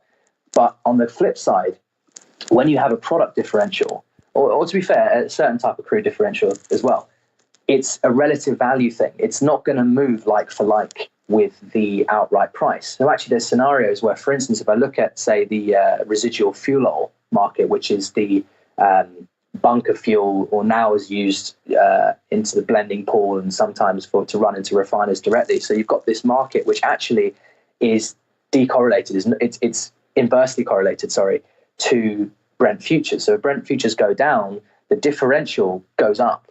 And there's a number of reasons for that. The first one just being that's just market dynamics. If enough people buy into that style, then that it does tend to be what happens. And when that correlation breaks down, then that's a sign that something's changing, that kind of thing. But ultimately it comes down to, or it could come down to, an end user needs to buy, for instance. So they want to buy a product, a derivative, let's say an airline, they want to buy jet. So they're going to buy the jet fuel outright price. And they're not so worried about the jet differential to the Brent futures. They just want to buy the jet. So if they're in there buying, and there's a lot of flow buying there, but there's a huge amount of flow selling from the Brent futures, then you will naturally see that jet fuel differential to Brent future widen and actually go up, not down. So that's an example of how it's in the swaps and diffs and time spreads. It's not linear. It's not completely correlated to the outright price moves. And if you take that one step further, if I again use jet fuel as an example, the difference between jet in Europe and Singapore will not be correlated to Brent futures at all as well. It will be more dependent on the shipping costs, because it's pricing in the differential, or pricing in the economics of moving jet fuel from one region to another. And you can go again and again, the difference between a jet specification in one area to another, Northwest Europe to Mediterranean, it gets more and more granular the more you look at the products and the different types of crudes. So that's where we're sitting. And again, that's just the products themselves, but actually the time structures. So if we're trading in the forward curve, we're trading, as far as 2 years out, it's going to be very different, or not correlated at least, to Brent futures. There's going to be different people doing different things. There might be people buying the time spreads because they need to lock in this cash and carry, this storage play I told you about. There might be an end user, there might be a utility who wants to buy in a very specific area, and all the flows will move around depending on that. And ultimately, everything is linked, and that therein lies the skill of a market maker. They're trying to bring flows from different areas, from a different products, to provide liquidity in different areas. But if you avoid the outright price, there's still a huge amount to do. And as I say, not correlated with the price of oil outright, on an outright basis at all. Does that answer your question? It does, yeah. I understand how you're spreading your risk across different contract expiries and different products, etc. I mean, that's it in a nutshell, yeah? Well, it is, but it's also the fact that it's not about just, okay, yes, the oil price is going to go down, and generally the prices for all oil and oil product is going to go down, but the differentials within that and the different time regions, they're not going to move on that basis. Do you see what I mean? Yeah. That's the crux of it, and that's why I say there's a lot of need for people to lock in these differentials. You might be a buyer of jet fuel, or say fuel oil in Europe, and you want to bring it to Singapore, and you're always doing that. Therefore, you need to buy the difference between the two contracts. And so there's loads of these different types of trades and strategies and hedging to be done. So there's all these different types of price movements that aren't correlated to the oil price. That's essentially what I'm trying to say. Okay. I might just ask you to explain the terminology for the word differentials. Sure. I think there might be a few people who get caught up on that. Okay. So a differential, what I mean there is again, focusing on the swaps. So everything needs a benchmark, right? Everything is traded relative to a benchmark. So you have the Brent futures as an example, and then you can then determine the Brent swaps from the Brent futures, and the Brent swaps, you will trade differentials to that. So for example, let's say dated Brent. So dated Brent is the North Sea, is representative of the North Sea crude oil market, and that will have a price. And that price difference between the actual underlying North Sea oil versus the Brent swap is is what we call a differential. And then you can do that with many, many products. So for instance, you could say, as I said, the jet fuel in Northwest Europe, that will be a differential to Brent swap as well. You could have a differential to jet fuel to gas oil. And what it essentially means is the stable interactions that the physical guys use and the derivative players use to trade around. So there'll be liquidity in these key diffs, and that's where you need to focus to get your liquidity. So for an example, if you're a Mediterranean jet fuel buyer, you'll actually focus on the jet Northwest Europe differential to Brent swap, because that's where the liquidity is, and then you'll then manage your Mediterranean versus Northwest Europe exposure. So it's all about essentially the contracts that link the contracts. That's what a differential is. It gets very granular, but that's the way we describe it. And the differentials will reflect what's going on in the regions. So for instance, again, that dated Brent example, if Brent swaps are a function of the Brent futures and a lot's going on in the Brent futures, a lot of speculation, etc. But then the dated Brent differential to that will be more reflective of the underlying physical. So if it's very weak, it's showing you that the prices for the benchmark are too high for the physical players to actually commit to. They're only willing to commit to a lower price. So that's essentially telling you the information that it's weak in the market, and that is how we generally look at markets. Even if we want to know what's happening with the outright market, we want to know what are the differentials doing, because that's the real signals of what the physical market is doing. And actually, it's very, very relevant, that kind of analysis right now. So remember last year we talked about trading what you're trading. Do you remember that? Mm-hmm. And what that essentially meant, what I was trying to say there was be careful about your expression or your view and how you're expressing it. So right now it's very interesting because Brent futures, as an example, have been very weak since the move down on that weekend a few weeks ago that we talked about. But actually, since then, it's been very difficult to break below $25 per barrel. And that doesn't really make much sense in a supply and demand basis. But this is the key thing. The futures aren't a reflection of supply and demand. They're just one price. The physical oil prices, i.e. the differentials, the physical oil prices that are traded at differentials to the benchmark are all very, very, very weak. And they're reflecting the true price of physical oil, and they can continue to move down. But the Brent futures market can stay where it is because it's only one derivative. And I think this is generally not really understood too well, which is that if in order for Brent futures to reflect supply and demand, it would need to perfectly mimic the physical market. So what that means in a kind of overarching sense is the only way for Brent futures to reflect supply and demand dynamics of global crude production would be if every single producer of crude oil sold the Brent future as a way to hedge their production. And conversely, only if all the consumers hedged 100% of their consumption with Brent futures. And then any difference between the two would then indicate a supply and demand difference. But of course, we know that doesn't happen. One, the global producers of crude and consumers of crude, they don't 100% hedge. I mean, that's for sure. There's a lot of governments that's just too big. They don't even bother hedging. So that's the first thing.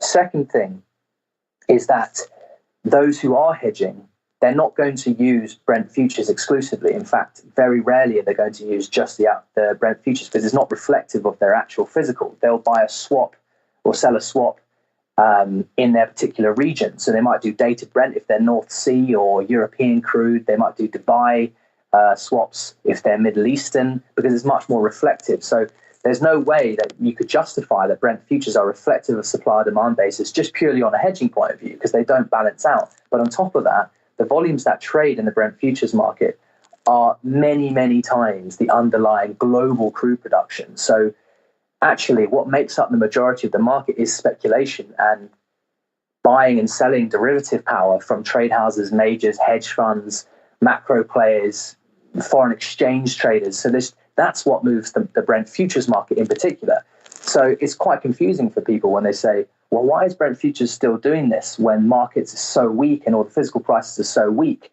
And yes, the first clue that the market is weak is that all these differentials that we're talking about are very low.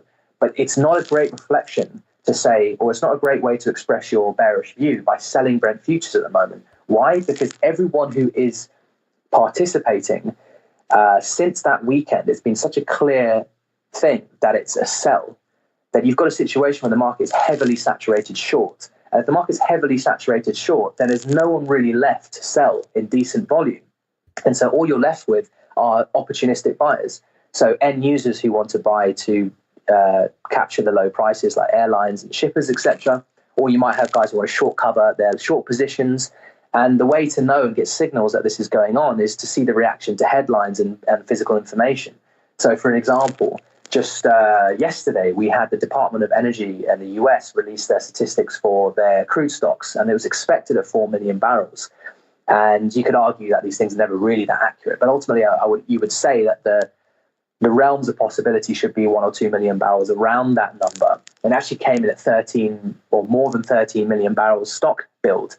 And that is incredibly bearish, or more bearish information. And the market went down 25 cents and then recovered by the end of the day and actually went up on the end of the day. And that's not really surprising if you know that the market, A, is very short already. B, this kind of physical information is probably already priced in. And so it makes it very difficult and very frustrating for those trying to reflect a bearish view of oil with the Brent futures price. However, if you trade with a differential, like we're talking about, or a time spread, there's actually a very high chance that this is going to trade with supply and demand fundamentals. And the reason being is because the swaps that ultimately price out and are valued to physical oil, a real proportion of physical oil, depending on what the swap contract specifications are, you can't fight the supply and demand. It will price where the physical prices are trading. And so no matter how much you buy, if you wanted to push up the market, it doesn't matter because it's going to settle to where the physical is. And that makes it a lot less able to be pushed around by speculation. And you hear guys on CNBC and generally people talking about the macro market saying the oil market is manipulated and this and that. But what they mean is the oil market doesn't move like for what's going on in oil. But as financial traders, and this is the same for any market, you need to understand market psychology as much, if not more, than the underlying supply and demand, because you've got to know the participants who are trading, and the traders that are able to influence the price by their buying and selling volume. What are they doing? And it's completely clear that everyone's short. So I think it's quite worrying for, I think traders should be careful speculating on the outright price right now. They should be doing it with an expression that really does marry what they're trying to express versus what they're expressing. So this trade what you're trading thing I talked about last time, it's still very, very, very important. And another example is the US crude. You can trade on a retail basis. A lot of people can get access to the WTI, the US crude futures. But that's even more dynamics at play because you have US flows, yes, but actually it's reflecting the oil of Cushing. So actually Oklahoma, which is 500 miles away from the waterborne or able to export that oil to the open market through ships. So you've got all these pipeline dynamics to be aware of, and those hedging their pipeline dynamics, arbitrages, and there's just so much going on that you need to be aware of all the factors and know what you're expressing. If you sell WTI futures, you need to be aware, or buy WTI futures, you need to be aware of not just who's participating and why, but where it's the underlying basis and the dynamics, the physical dynamics at play, et cetera, et cetera. So it's just to reiterate that point, really, but it all comes together with this, what you originally asked, was what differential actually is. And it's essentially the reality of the physical oil market, the prices that need to benchmark against something. Because it's not useful to say, if you're in West Africa or somewhere not close to oil hubs like Dated Brent or like Cushing in WTI, it's very difficult for you to say, right, let's agree an outright oil price.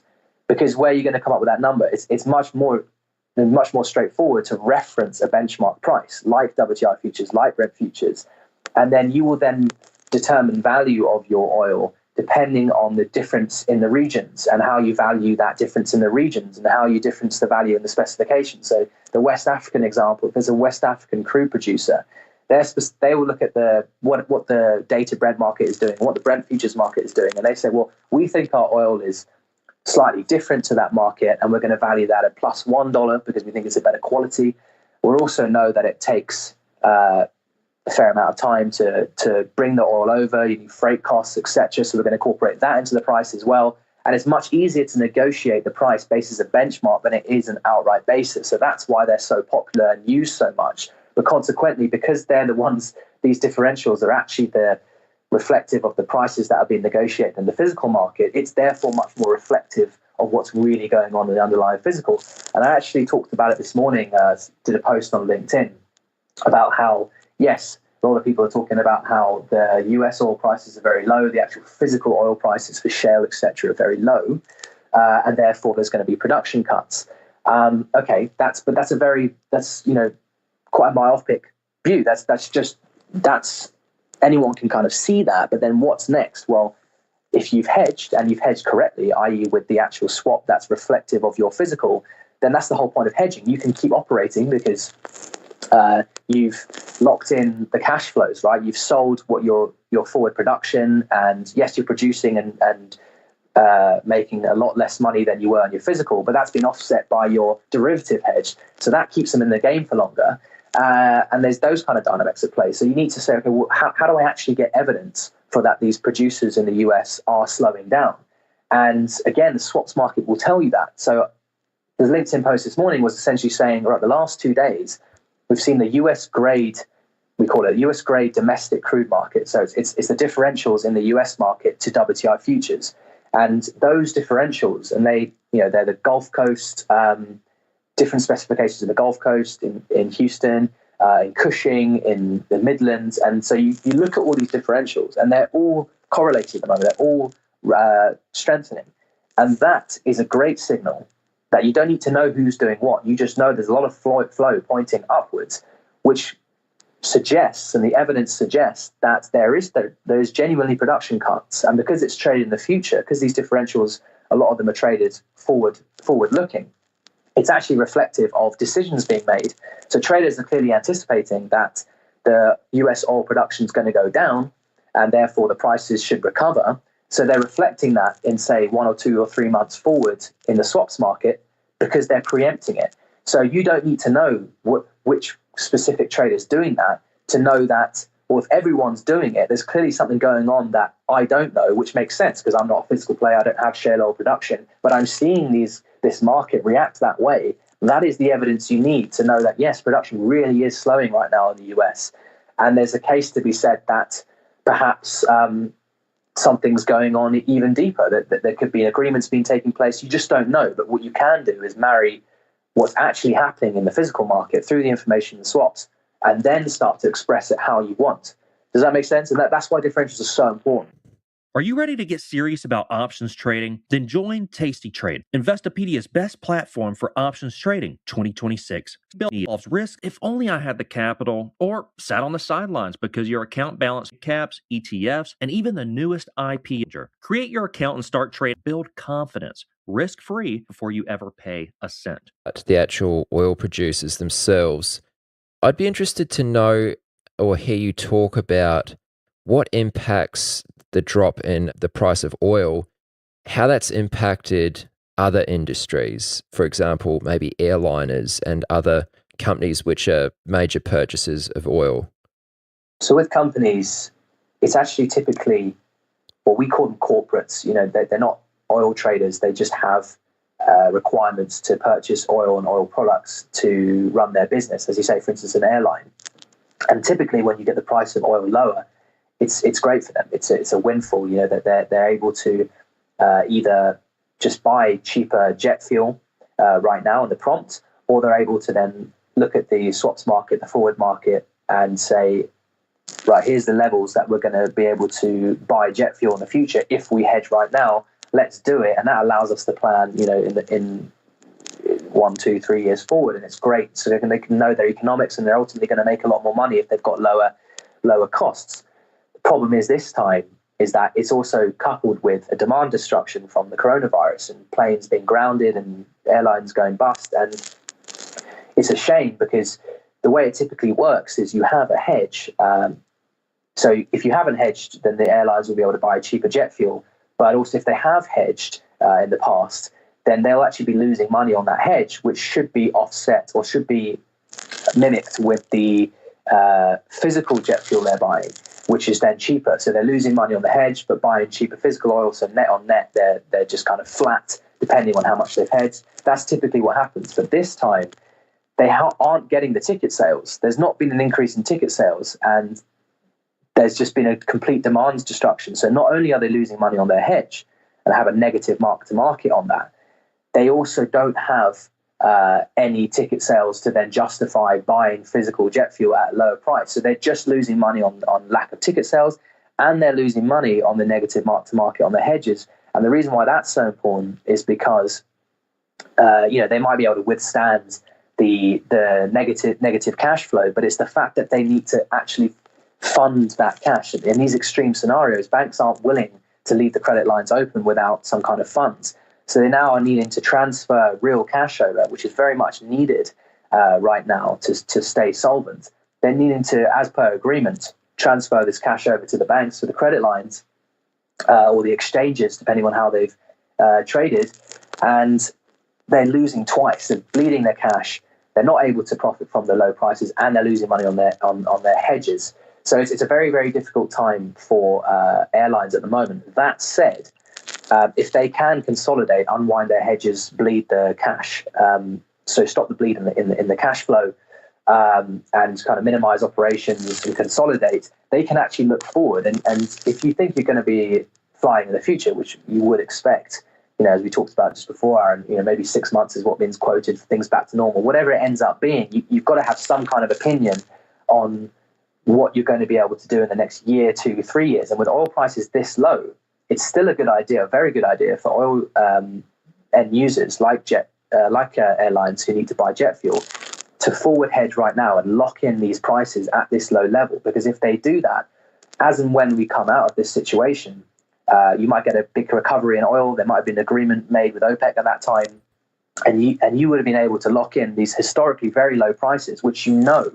very appealing on a historical basis relative to your costs. The oil price of oil fluctuates hugely, and it can be the difference between doing well in an airline or doing badly. So I would still, we have a consultancy arm now in Onyx, and we're definitely pushing for airlines to consider this and at least try and hedge something in the forward production. Albeit, yes, not right now because there's so much uncertainty, but you would expect in the next year or two to be able to get going again, and the prices are still low for the next year or two. And that's what's going. And that's the same for shipping companies, road freight, anyone buying any oil product. It's exactly the same. But again, the on the flip side, the producers, so those wanting to trade equities in US oil companies, it's actually really important in these times to look at their hedging. And I think the public companies, they'll make that public, so you can know the percentage of their production that they forward hedged. And a lot of these shale oil producers, they actually only get lent money from banks if they have committed to a hedging program to lock in their forward oil prices. So if you look at that and you can see that they're quite well hedged and they've got some decent cash flow, then they're well positioned to at least sustain for a short period while this goes on. And if and when, as and when oil prices do recover, they'll be in a strong position to maintain solvency. So the ones you want to look at are the ones that didn't hedge. If you're looking at companies that are going to continue to go lower, you'd want to look at the companies that didn't hedge, have no protection on these low prices, and of course a lot of debt, etc. The only other thing I'd say on the company basis is the refiners, those actually refining the oil. Again, typically refiners will do quite well in low oil price environments because it generally, historically, has been, in the last 5 or so years, the sell-offs have been led by an oversupply of crude. And if there's an oversupply of crude rather than a demand destruction, then that means you can buy crude, cheap prices. And if you're strategic about it and you have access to the world's different oils, then you can increase your refinery margin, the amount you're selling your refined products for versus the amount that you're buying the crude for. And generally that's quite good for refiners. But as I say, this time it's actually been led by both a supply increase and a demand decrease. So if you're going to look forward, you need to be tracking these refinery margins. So if we do get a return of demand, we still have a crude oversupply at the moment. So in order to figure out how the oil market's going to move forward, what I expect to see is you will know when the demand's returning in the oil market by the refinery margin. So you'll see that refiners are starting to generate profits.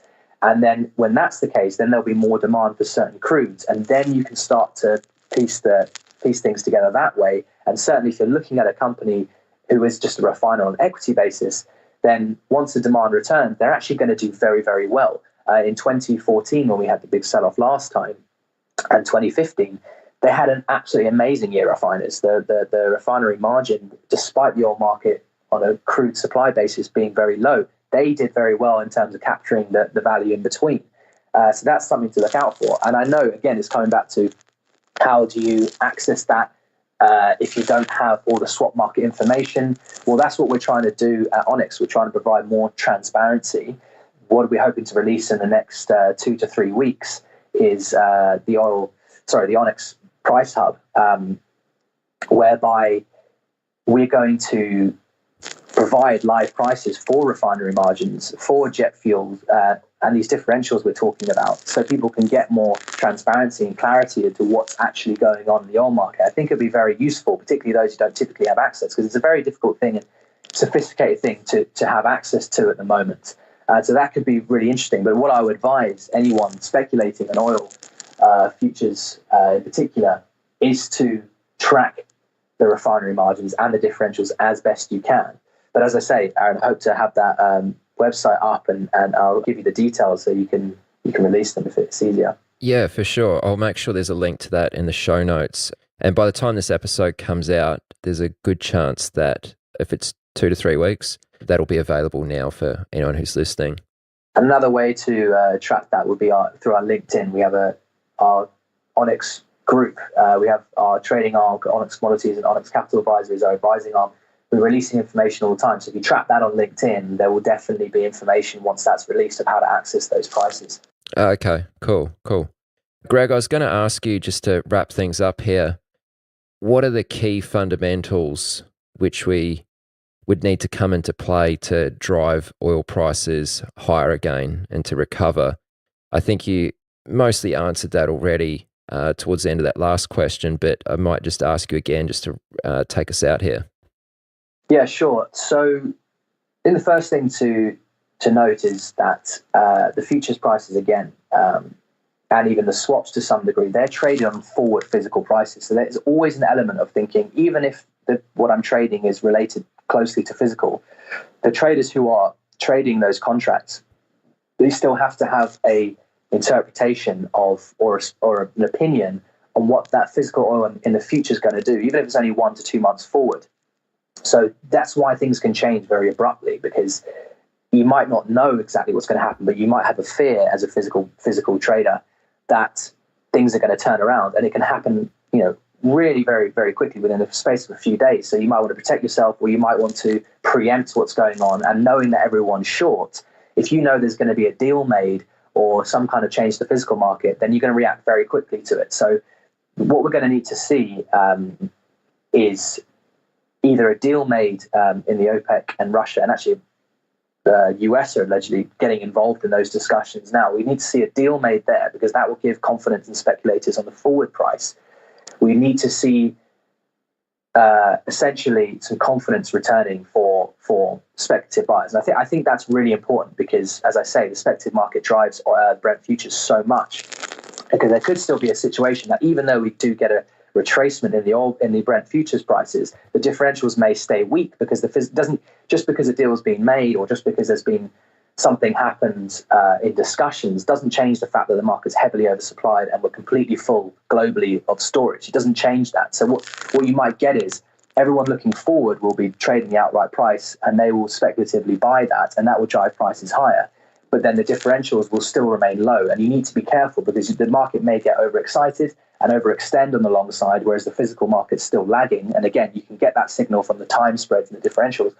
And so then you would see probably a retracement or at least some volatility at that point. But to get a true underlying physical recovery, I say if and when a deal is made to taper this kind of considerable oversupply in crude, that will then allow at least some storage to slowly be unwound. And when the market's full of storage and full of supply, at some point it gets to the point where no one's left to buy physical oil. So if you stop this, real attempt to just pile the market full of oil, then that will at least slow that happening and may start to release some oil out of storage. But as I said, once the demand returns, which you'll see in the refinery margins, that will be when the demand destruction that we've had, which is I think Trafigura said recently, they reckon it's 30 million barrels in March. Vitol said 20 million about a few weeks ago. Either way, you're going to get that returning to the market. So you're going to get, and you'll see that in the refinery margin turning positive. It's negative at the moment, so the refiners can make money. So they're going to go out and buy the crude. So you'll have a deal made which stops there being oversupply or serious oversupply. And you have refiners willing to buy more of the crude. And that should start to tip the market in balance. And the most important thing I will always say is, you can't look at it like, okay, so this is what the state of the oil market is right now, therefore I'm going to trade it. It's always forward looking. What do people think is going to happen in the next 2 to 3 months?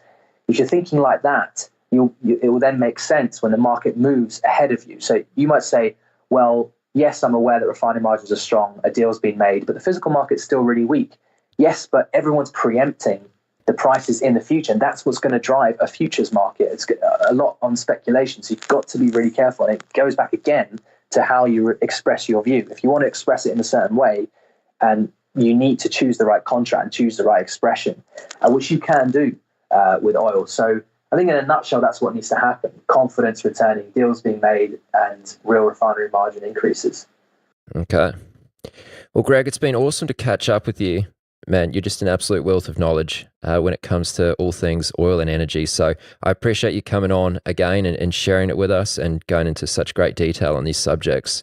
I think it's going to help a lot of people who have an interest in this sector for sure. Absolutely. No, happy to come back anytime, Aaron. It's great. And if someone does want to find out more about yourself or Onyx, where is the best place to go right now? I think we're utilizing LinkedIn quite a bit right now. We've got our advisory team active on it daily, and myself as well. I'm releasing videos and my thoughts on market dynamics. So if you just Greg Newman on LinkedIn or follow one of our companies, that the Onyx Capital Group, Onyx Commodities, Onyx Capital Advisory, there's lots going on there. We're releasing our opinions, what's going on, but also, as I said, links to the price hub that we want to provide transparency and things like that. We're really trying to provide a platform for oil derivatives to increase the accuracy relative to physical, increase the transparency for guys to know more about what's going on, and ultimately liquidity. That's what we do. So we're trying to grow that out, and you'll see more and more of that as we go forward. And as I say, LinkedIn is the best way. We have a website as well, but I think LinkedIn is probably easier for everyone these days. Okay. And I will also mention you do have a podcast, or Onyx has a podcast. I think you started it last year and there's been a couple episodes come out this year. Is that something you're still actively doing?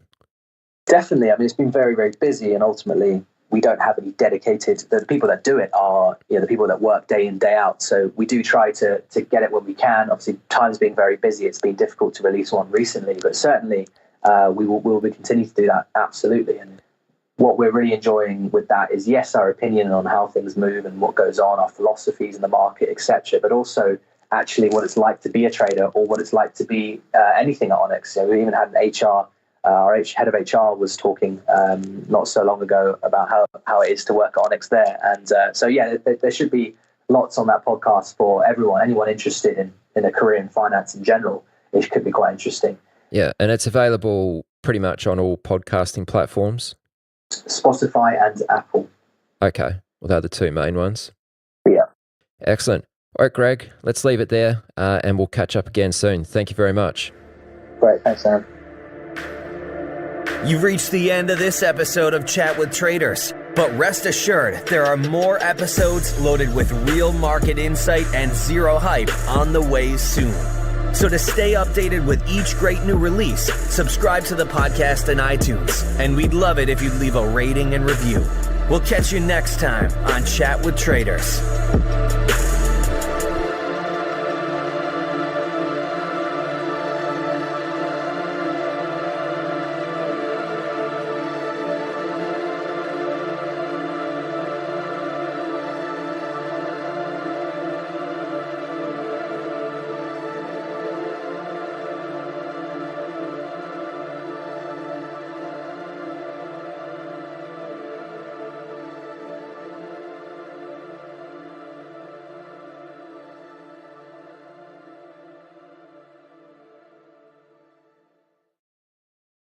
Every decade, the market reinvents itself. Online brokers opened the doors. Mobile apps made trading seamless, and commission-free trading erased barriers. Now, a new era has begun. Meet Trade the Pool. Limited risk at tastytrade.com/ with Traders podcast, hosted by Aaron Fifield. Hey everyone, what is good? Welcome to the show. Here we are for episode 194. Joining me is Liam Vaughan, finance author and senior reporter for Bloomberg. Liam's latest book is Flash Crash, which tells the story of Navinder Singh Sarao, a London trader living at his parents' house who made $70 million from his bedroom and was later accused by the US government of playing a part in the 2010 flash crash. Just for anyone who is unaware, this was a deeply perplexing event in which the US stock market one afternoon plunged approximately 9% and then almost completely rebounded, all in the space of just 30 minutes or thereabouts. Liam sent me a copy of the book beforehand and it was hard to put down. Truly, he's done an amazing job of the book, and although in this episode, Liam does speak about many interesting moments from Nav's life, from starting out as a prop trader in 2003 through to when he was extradited to the US in 2016, believe me, it is only the tip of the iceberg. The story runs much deeper. Go get yourself a copy of the book. It's available from May 12th, 2020. And if you punch in chatwithtraders.com/Liam, Liam, that will redirect you straight to Flash Crash on Amazon. Again, that's chatwithtraders.com/Liam. All right, please enjoy the episode. I knew a little bit about Nav, like I followed the story I wouldn't say very closely, but with a little bit of interest. But I mean, obviously, learned so much more about it from reading the book. So let me ask you this question just to get things going here. What compelled you to actually go to all the trouble to speak with all these people and write a book about Nav and the flash crash and the events surrounding it? Yeah, so I've been a financial journalist for about 15 years. And for the last few years, I write predominantly about white-collar crime.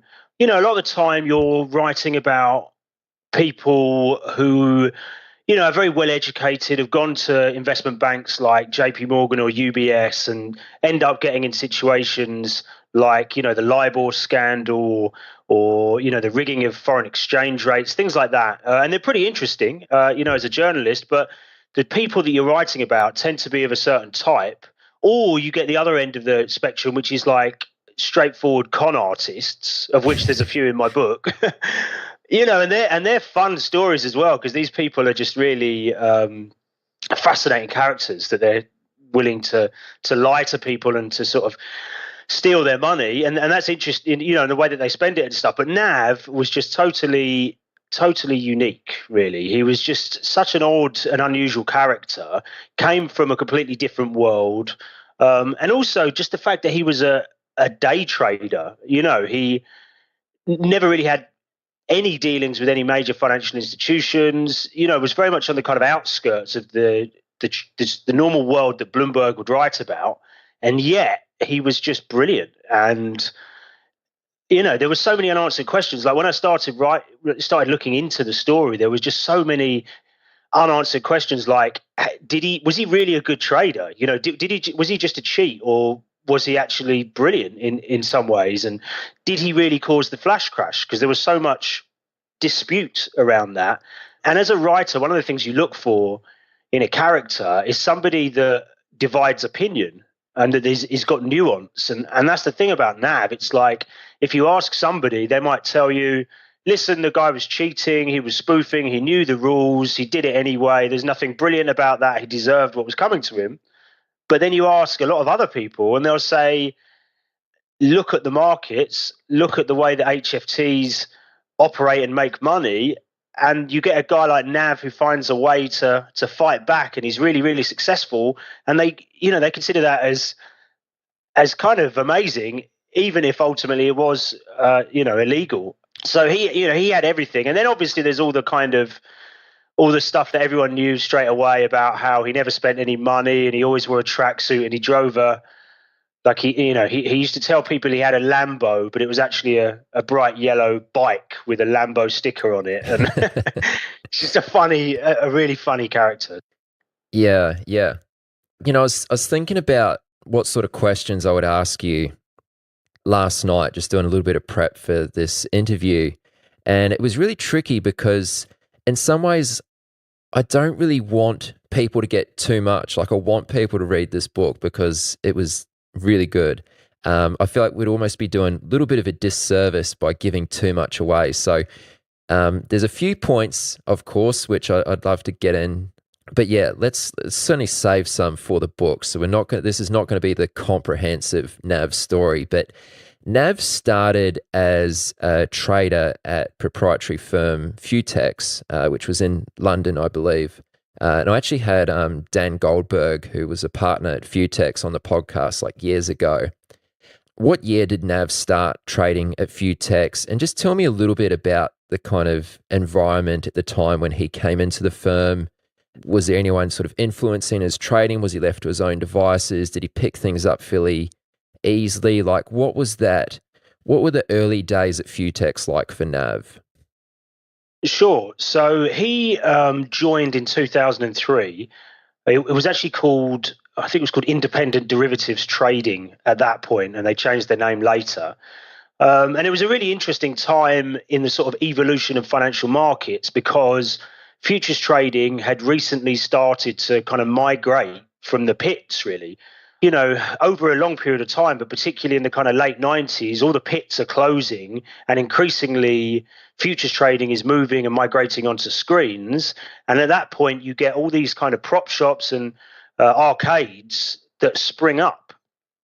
And Nav had recently done a degree, kind of pretty average university in London, in maths and computer science. And then there was an advert that was placed in a local newspaper. It was like, traders required, must have determination, I can't remember the exact criteria. So he applied for an advert like lots of other people and got invited down to quite a modest office, which was above a supermarket in a place called Weybridge, which is about 45 minutes outside of London in suburbia. And he was one of the second group of intakes that they ever took on. And it was run by a guy who's a pretty colourful character himself called Paolo Rossi. And Dan Goldberg was also one of the sort of management team. And they were sort of ex-life traders from the pits, sort of East End geezers who had, particularly Paolo, had all this success in the pits and saw an opportunity to hire people. But obviously in the pits, the type of people that you were hiring tended to be, big guys, people with big personalities that could sort of handle the hustle and bustle. But when you're talking about trading on a screen, it's almost like a different, it's the same job, but it's a different skill set. And for that, people like Nav, who have got like a photographic memory and all these just innate math skills, and ability to sort of process data and information very quickly, and almost like computer gaming types as well that are very nimble-fingered and stuff. Like, it really suited guys like that. So Nav was one of the very first people through their door, and it was a bit of an experiment at that point in time. And the impression that I got of the place was that it was a bit rough and ready. That the personnel would come and go, and that the training was sort of a mixed bag, but also it was really fun and exciting time because everyone there was really ambitious. They were all kind of young and all wanted to make it as traders, so they were all kind of helping each other. At that point, it was predominantly focused on trading index futures, and the main sort of strategy that they were doing was kind of scalping and very short-term trading, as opposed to any kind of fundamental analysis or anything like that. I mean, by all accounts, Nav, he didn't immediately take off, but he was good and he was very patient, and he had what a lot of people don't have, which is amazing focus. So he could sit there and watch the ladder without placing a trade patiently for hours and hours at a time and pick his spots. And he accumulated a bankroll pretty quickly. Yeah, it seems like from reading the book that risk taking was something quite well suited to his personality. Would you agree? 100%. Yeah, everyone you speak to was just completely amazed by his ability to just keep upping size and continually take on more and more risk. And in doing so, it sounds as though it made management a little bit nervous at times. There's a lot of anecdotes about, him sort of butting heads with the Rossies and stuff, because he constantly wanted bigger and bigger limits. And they were in a bit of a quandary because on the one hand, the whole business model was kind of predicated on finding people like Nav that could get to a big enough size. And then he was obviously paying a percentage of his profits to the firm. So they wanted him to get big. They wanted him to be profitable. But if he got too big, there was a kind of risk to the actual existence of the firm. So it was a sort of balancing act. But he got incredibly big very, very quickly. And part of, you could see that in the way that he is, because money just didn't really mean anything to him other than as a way of keeping score of his trading improvements. So he didn't buy fancy clothes. He bought a moped that he used to drive into the office, and he apparently used to fall off it all the time, and used to sometimes come into the office with his helmet still on his head. And if me or you are doing it, Aaron, suddenly you've got a mortgage to pay, or you've got debts to pay off, or you've got your family to consider. But Nav just didn't really have a lot of that stuff. So if he lost a huge amount of money, it didn't really make any difference to him. He was living at home in his parents' house. He didn't really have any desire for material goods, and so he would lose huge amounts of money one day and nobody would even know about it because his demeanor just didn't really change. And as a trader, you tell me, but I would imagine that is a huge, huge asset to have. Yeah, the mental game is a huge part. I mean, majority of traders will tell you that. So what products was he trading? You did mention index futures. Was he trading index futures the whole time he was there with Futex? Yeah, so he started out trading a few stocks before he even joined Futex. That's how he kind of got into trading. And then when he got there, he was trading index futures. I believe it was predominantly FTSE at that point, FTSE futures. And then he kind of almost outgrew that market. Like he got to the point where he was trading hundreds of lots. And so he took a decision that he wanted to get into a bigger market where his trades wouldn't be noticed as much, where they would be absorbed by the market more easily. So he switched to S&P E-minis. So at that point, he starts coming into the office at 1 o'clock, 2 o'clock, and trading through US trading hours. And that was his bread and butter thereafter. Like he did trade other things. He traded the DAX, and there's a good anecdote in my book, and I'll let your readers find it for themselves. But he found a really good opportunity to trade the DAX, which has got ties to another sort of notorious financial rogue trader. But most of the time, he was trading S&P E-minis. Okay, and what did he build his bankroll up to while he was at Futex? Like by the time he came to leave there, how much cash did he walk away with? So he left in about 2008. He'd basically sort of outgrown that sort of model because he was so successful that he was just giving away too much money to Futex, and he was paying commissions on his round trips. And if you're making at that point he was making say $50,000 to $100,000 a day on a good day, he's giving away $5,000 to $10,000 just in commissions. So he sort of got fed up with Futex, and he ended up leaving in 2008 and went somewhere else. And at that point, he had about $2 million built up. But yes, very quickly after leaving, he had his best year during the 2008 financial crisis. Do you know what he made that year? Yeah, again, like I sort of detailed the biggest trades of his career, if you like, and one of those that I talk about in the book is in November 2008, I think it's the S&P 500, maybe it was the Dow. Was it a record low or maybe a decade low because of everything that had been going on, the collapse of Lehman and all that stuff. And then he decided that he would just take a long position. Unusually for him, he wasn't scalping. It wasn't a short-term position. He just went very big long, and he timed it perfectly. And over the course of the next week or so, he kept adding to his position. And I think US markets went up by something like 19% in a week. And his bankroll went from like $2 million to $11 million. Yeah, over the course of that year. That's pretty serious. Amazing. And there's a great quote in the book from somebody else that was sort of sitting near him at the time.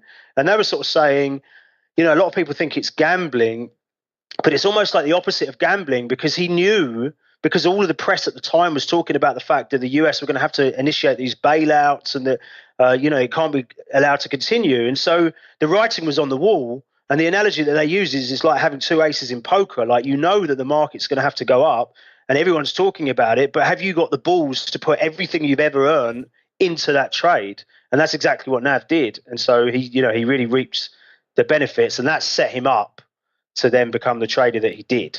Yeah. And again, that just sort of goes back to his ability to just take on a lot of risk. Yeah. I made note of there was I think it was a quote from Nav, or maybe someone had mentioned it to you, or it came out later in the trial, etc. But something along the lines of, he made the bulk of his wealth in no more than 20 days, spread across his trading career. I thought that was really interesting and something worthwhile highlighting, which kind of ties in here. Yes. Yeah, so Nav's strategy was principally to go short the market in a falling market, and then get out quickly and keep getting in and out, during highly volatile periods when markets were falling. So if you look, he made his first million was in, I think it was January 2008, during a period of real turmoil. Then in November 2008, obviously, famously, during May 6, 2010, in the flash crash, he made $1 million that day. And then he had his best day in August of 2011. And again, it was like a record fall in markets. Like, markets had fallen 5% in a day or something. And he made, if you can believe this, he made $4 million in his bedroom in a day. And one of the things we haven't really talked about yet, and to be fair, we should talk about, is that it wasn't just that he was sort of brilliant at scalping the market, although he was brilliant at doing that, but he also, by 2009, 2010, had started on this route of really majorly spoofing the market as well. Right. Let me just jump in here, because that's something I definitely want to get into. But I did want to ask you a question before that. And it was almost like, from reading the book, it seemed like there was a pivotal point where Nav kind of changed a little bit, where he became convinced that he could identify, and he was seeing other market participants that were just blatantly cheating in the market. Can you speak to that a little bit? Yes. I mean, that was, for me, it was like an amazing find, because that had never been talked about. Nav had never talked about it. It was never anywhere. But I managed to track down that he had an account on one of the major trading forums. And he's quite funny on there. Like, you'll see it in the book, but he's a pretty sort of cheeky, kind of like borderline offensive character to other traders. But at some point in 2007, he basically puts on this trading forum exactly what he thinks of the market, and also exactly what he plans to do about it. But it's quite amazing to actually see it, because it's 2 years before he even sort of built the machine, if you like, the algorithm that he would go on to use to sort of spoof to such devastating effect. He sort of lays out on this forum his plans to do exactly that. And if anyone was really paying attention, maybe they could have stopped him. But yeah, let's speak about the software that he had developed, because this is kind of where the spoofing, I think, began to come into his trading career, if you will. Yes. Tell me a little bit about the software that he had developed, his intentions in developing it, and also, if you could, this is something I found particularly interesting and was quite surprised to actually see this in the book, was the actual functionality of that software he had developed. Like there were several kind of triggers that did certain things. So if you could just describe some of the functionality of the software he had developed and his intentions in doing so, that would be interesting to hear. It sort of evolved over time. The first sort of iteration of it was something that the US authorities would later call a layering algorithm. And it was pretty straightforward. What it would do is it would place large blocks of orders, like you could specify the amount of ticks away from the current best bid. So he would place blocks of orders, usually 4, 5, and 6 price points away from the current best bid, and they would sit there. And there would be very large orders, like 600 lots on each price point.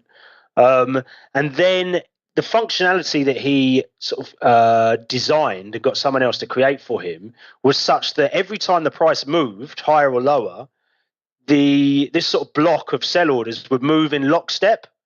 So they would never get any closer to the current price and would therefore never be hit. And what that did, in quite a rudimentary way, is just add huge amounts of selling pressure, to the market. And if you imagine that algorithms are looking and suddenly seeing that the amount of sell orders at those price levels is significantly higher than the amount of buyers or whatever, then they'll react to that. And then simultaneously to doing that, he would also be just shorting the market, waiting for it to go down a couple of ticks, and then exiting his position. So it was almost like I sort of used the analogy of a sort of turbine in the book, but a lot of people are sort of surprised that he could have such an impact, but he would do it for short periods of time. Like he would do it in a burst of 5 minutes or 10 minutes when the market was already falling, and it would just add to the downward pressure in the market.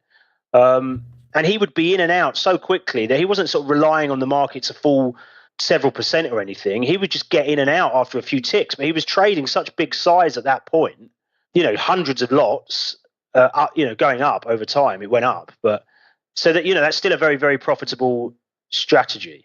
There was also something about this software. There was all the functionality of it is actually covered in the book, but there was one part where if there was another order added to the queue, his order would increase by 1 lot so that it would send him to the back of the queue. What was his intentions in doing something like that? Because normally the fight is to get to the front of the queue, but he was intentionally moving his orders to the back of the queue and wanted to be last in queue. Was that, again, just part of his intent to spoof the market? It was, yeah. So basically over time, the kind of original algorithm that he built becomes slightly less effective as other market participants become more sophisticated, and as HFT, really kind of starts dominating the market. Other participants suss out fairly quickly that if there's this sort of price, if there's a load of sell orders that are like miles away from the current price, they're not going to take that as much into consideration. So Nav realized that in order to really sort of trick other market participants, he needed to place orders right near the current price. So what he then started doing is he invented this thing that he called back of the book, whereby he would place a bunch of orders, usually at 1 or 2 prices above the best bid. And what would happen, as you rightly point out, is every time a new order arrived behind his orders, his algo would automatically increase his order by 1 lot. And because of the CME's system, what that would do is just send his orders automatically to the back of the queue. Mm.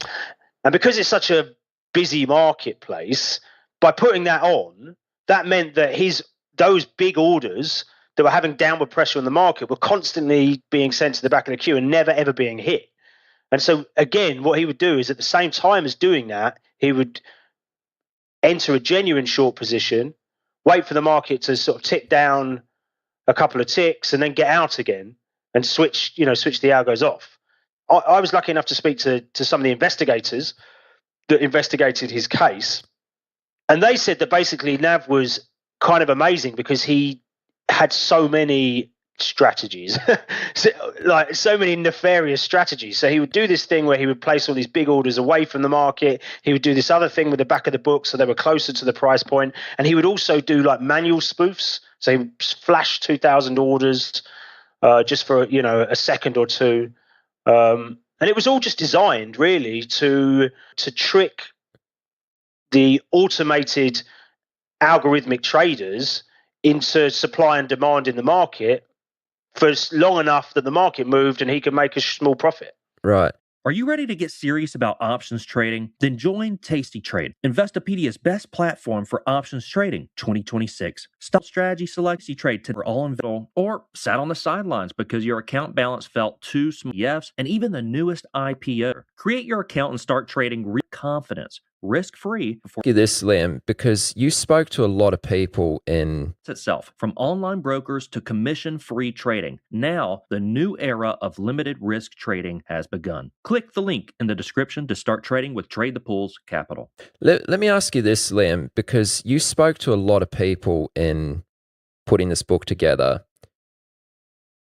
From the people you spoke to who were kind of in the know, who understood what it means to really spoof the market, did they say anything about how effective it actually is? I mean, there's different points of view on that, and I would say that it becomes less effective over time. But, it was sufficient for Nav to make a huge amount of money as a sort of bedroom trader. And if you look at, if you look at recent news out of the US Department of Justice, they've fined and gone after traders from the biggest HFT shops like Tower Research and Jump. They've got this big case at the moment where all these JP Morgan metals traders are being criminally charged for running sort of spoofing schemes for a long time. You're talking sort of dozens and dozens of traders now that have been criminally charged with spoofing. So I would say that it works. It's hard though. At the end of the day, you've got to have the capital that if you get it wrong, you've got to take that bath. And, Nav did everything he could to sort of mitigate that. Yeah. And Nav did receive, before the flash crash occurred, Nav actually received some letters or some warnings, is maybe a better word, from the exchange or regulators. Like his activity had sort of shown up on their radar somehow. Yeah, so one of the things about Nav's story which engenders a lot of sympathy with him is that he felt like not only did he complain on the forum about what was going on in the market and what he was seeing, but he complained to the CME all the time. And to the point where he was like a total pain in their ass. Like he would phone them up and he would threaten them, and he was just so pissed off because he saw spoofing all the time. But because the CME didn't do anything about it, they didn't take him seriously, he just took the view in the end, well, fuck it, I'm going to do exactly the same thing. And he did. And you're right, like they did send a couple of warnings. And then much later in the story, after he's sort of been identified, then, yeah, they did. The CFTC, the actual regulator did start to write to him as well. But it was pretty sparse, to be honest. And I feel a lot of sympathy for Nav because if the CME was doing its job, they would have noticed what he was doing pretty quickly, told him to cut it out. They could have given him a fine or whatever, but they didn't do any of that. And so, he ends up going from nothing to criminally charged. Yeah. Because there was just no oversight at that point in time. Let's jump forward a little bit and speak about the actual flash crash event. So this is the flash crash which occurred in 2010. Let me just ask you this question straight out. Can he be blamed for causing the flash crash? Almost definitely not. One of the things that I tried to do as a journalist is not overstretch my kind of capabilities and try and sort of get into the data and kind of economic analysis of this, because that's not my field. But what I did do is talk to as many people as I could from all different perspectives, including lots of finance professors, including the people that actually investigated the flash crash. And, there's a very wide dispersal of views. One thing I would say is that at the time in 2010, there was already an investigation into the flash crash. And what they found is that this big US pension fund had placed a massive non-price sensitive sell order into the market in an already extremely volatile day. And that was exactly at the point at which the market began to fall. So there was already a sort of major trigger. And if you look at the macro conditions that day, it was right in the heart of the Eurozone crisis. There was like Greece was, had suddenly received a bailout. And so there were all these swirling conditions that made the markets extremely volatile. And I think the most you can really say about Nav is that he was a big participant in that marketplace. He did place a huge amount of spoof orders that day, but no one's been able to sort of definitively prove that he was a major contributory factor. I think in the book I use this sort of analogy of like, how do you turn around and say what caused the First World War or something? Like you could read thousands of history books and they'll all come up with different factors depending on how they sort of view the world. And I think the NAV was undoubtedly a factor in the same way that anyone that was trading significant size is a factor in a market at any point in time. But nobody successfully sort of demonstrated that without him, there wouldn't have been a flash crash. And for what it's worth, I strongly believe the flash crash would have happened anyway. Yeah. I mean, markets are such complex systems and there's just so many factors to be able to pinpoint a single cause. I just don't know how you could. Well, yeah, the only thing I'd say on that, to give them, to be fair to the US authorities, they were always quite careful to say he only helped cause or he contributed or something. Okay. But inevitably, if you put that in your press release, then he becomes known as the flash crash trader. And, I think that they tried to almost use the flash crash to get more publicity for this case. And they probably didn't need to do that. They should have just charged him with spoofing and included the fact that he was spoofing on the day of the flash crash, rather than sort of pinning the flash crash on him, as you say, which, was very, very hard for them to be able to actually stand up. Yeah, that makes sense. That large fund, and you speak about this at length in the book, which was selling like billions of dollars worth of E-mini futures that day. And they were using some sort of algorithm to do so, like almost like a volume participation algo. It would match the volume which was being done up until they'd sold the quantity that they needed to get sold.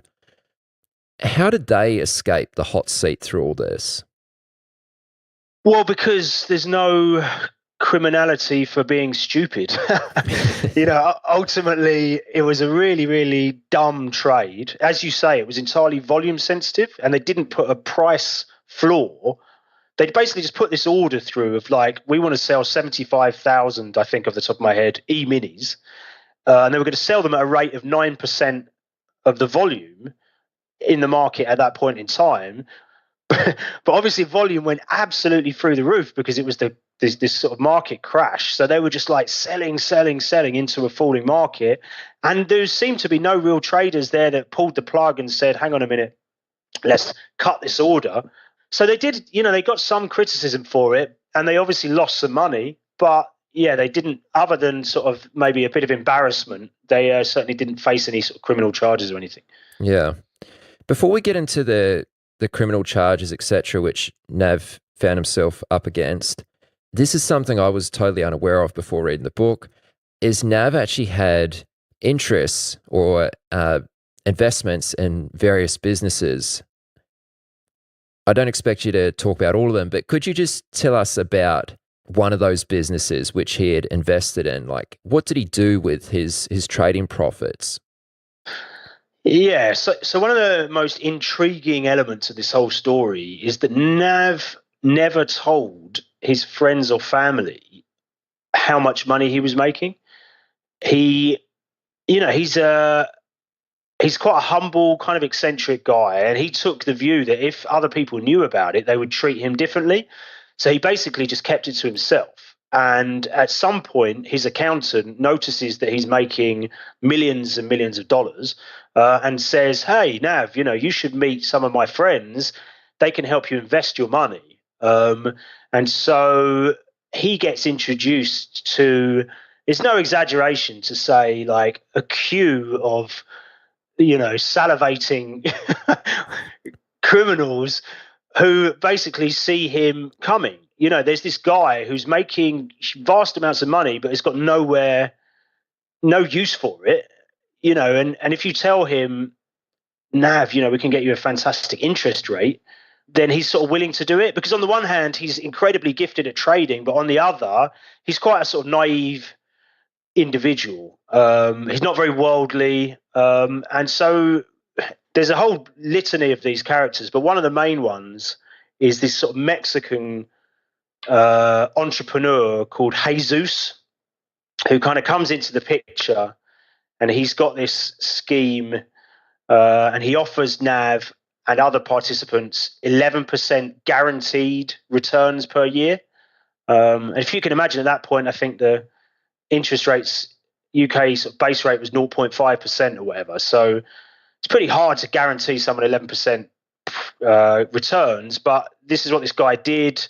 He's just this kind of amusing character who's got a kind of Russian wife called Ekaterina. He lives in Zurich. He drives a BMW electric car, and he's got a chauffeur-driven town car, and he looks the part. And Nav ultimately, without sort of giving the end away, but ends up giving almost everything he ever makes to this guy and people like him. How was this guy guaranteeing an interest rate of 11%? What was he doing with the money?